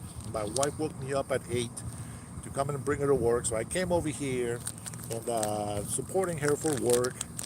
I did my 45 hours this week, so I'm done working. But I came here and I started doing this live to have conversation with you crazy fools out there, which I love, by the way. Thank you so much for your participation, for your questions.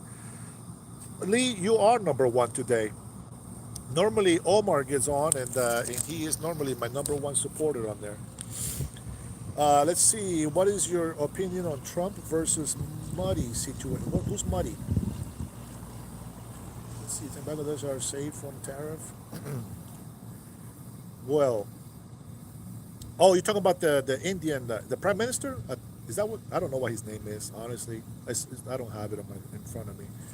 When I do my lives at night, I have my laptop with me to look up the information. But I think that because they are buying oil from Russia, they should be tariff a lot higher. There's sanctions to be made because we need to stop these wars happening around the globe. But I still believe that India would be a great place to build a lot of our manufacturing stuff that we need, even though I'm supporting 100% manufacturers coming back to the States. All right, I got to go to sleep. LT, have a good night. Yeah, yeah. God bless you and your family. You take care. Thanks for your participation. Megan Man, I keep it 100%. I feel bad, Tubby here. Is a good dude, but misinformed and doing devil's work under the guise of helping. Wait, am I Tubby? Get some Chinese face cream. I love joking. Me too, brother. Uh, you know, I think they keep using that thing about their bags and shit on their eyes. I've been meaning to try some hemorrhoid creams. You know that the hemorrhoid creams make the hemorrhoids, shrink, and I think maybe that is the key. I will try it one day, and hopefully I can share that information with you guys. Trump called Puerto Rico a trash island once. It is pretty shitty, but sometimes they deserve that freaking name. Yeah, okay. The prime minister is muddy. Thank you for that clarification. I feel for him. If he was smarter, he realized what he wants. His administration is dismantling right in front of our eyes. Would you rather see a tree grow or a Negro?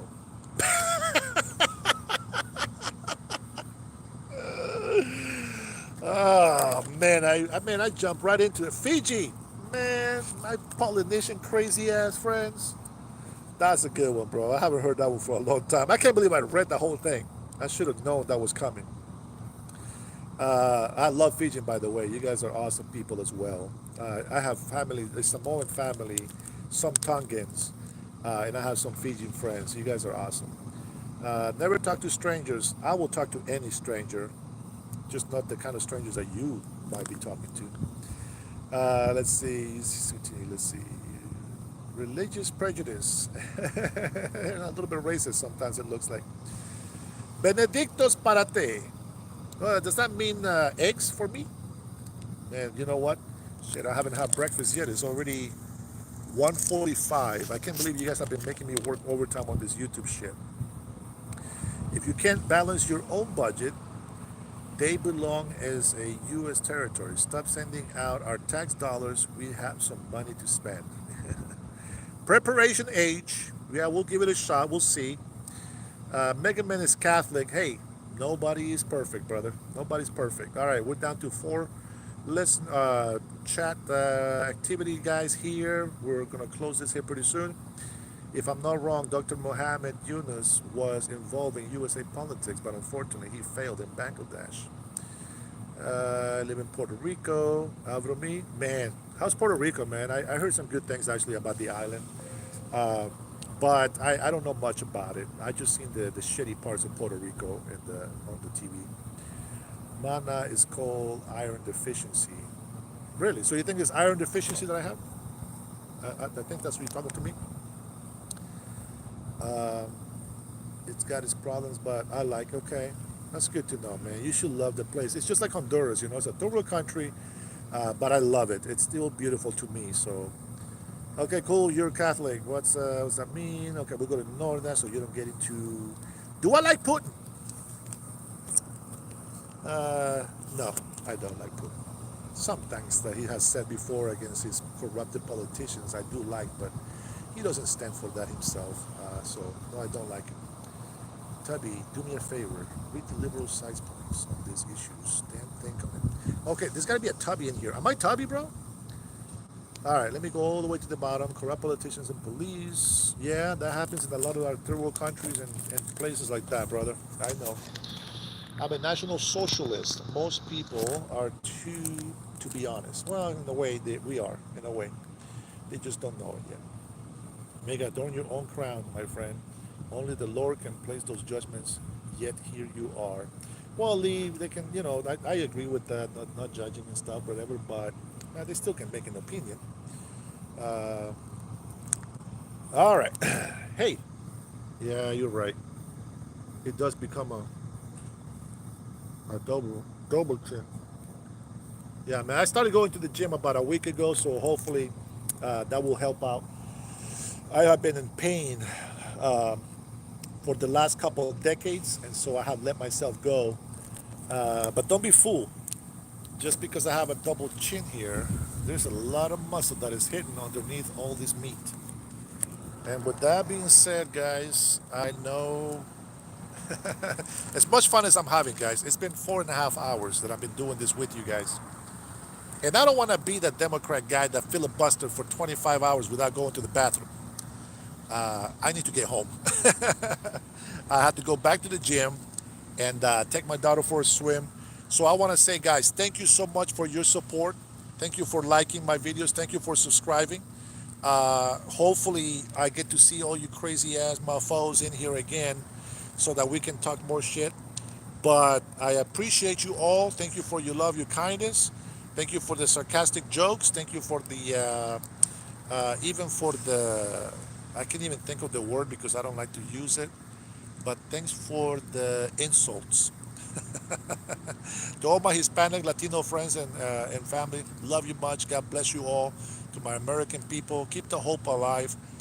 Treat people with respect. Don't look at Hispanics as illegals. First of all, remember, innocent until proven guilty. I will give the same scenario when you look at Hispanics. Please think that they are positive, that they're legal, until you find out that they're not. Okay, but even then, still treat them with kindness and let the police do their job. Stay out of their way. Thank you, Macabre. Have a good one yourself. God bless you, brah. Thank you for everything. Your comments, Lee, your support. God bless you. A lot of you guys in here actually have said some positive comments about it. I love it. Gluttony is a sin. Hey, well, I'm not a glutton. I eat a little bit and it goes right into my stomach. It goes to my side, to my lonjas. It goes all over. Like metabolism is so slow. Anything that I eat just fucking, fluffies me up. So, with that being said, guys, God bless you. You guys have a wonderful day. Till my next live, I don't know, maybe tomorrow, whatever. I will make some time, and then hopefully you guys can get on, and then we can go ahead and have another chat. All right, guys, be blessed. Peace.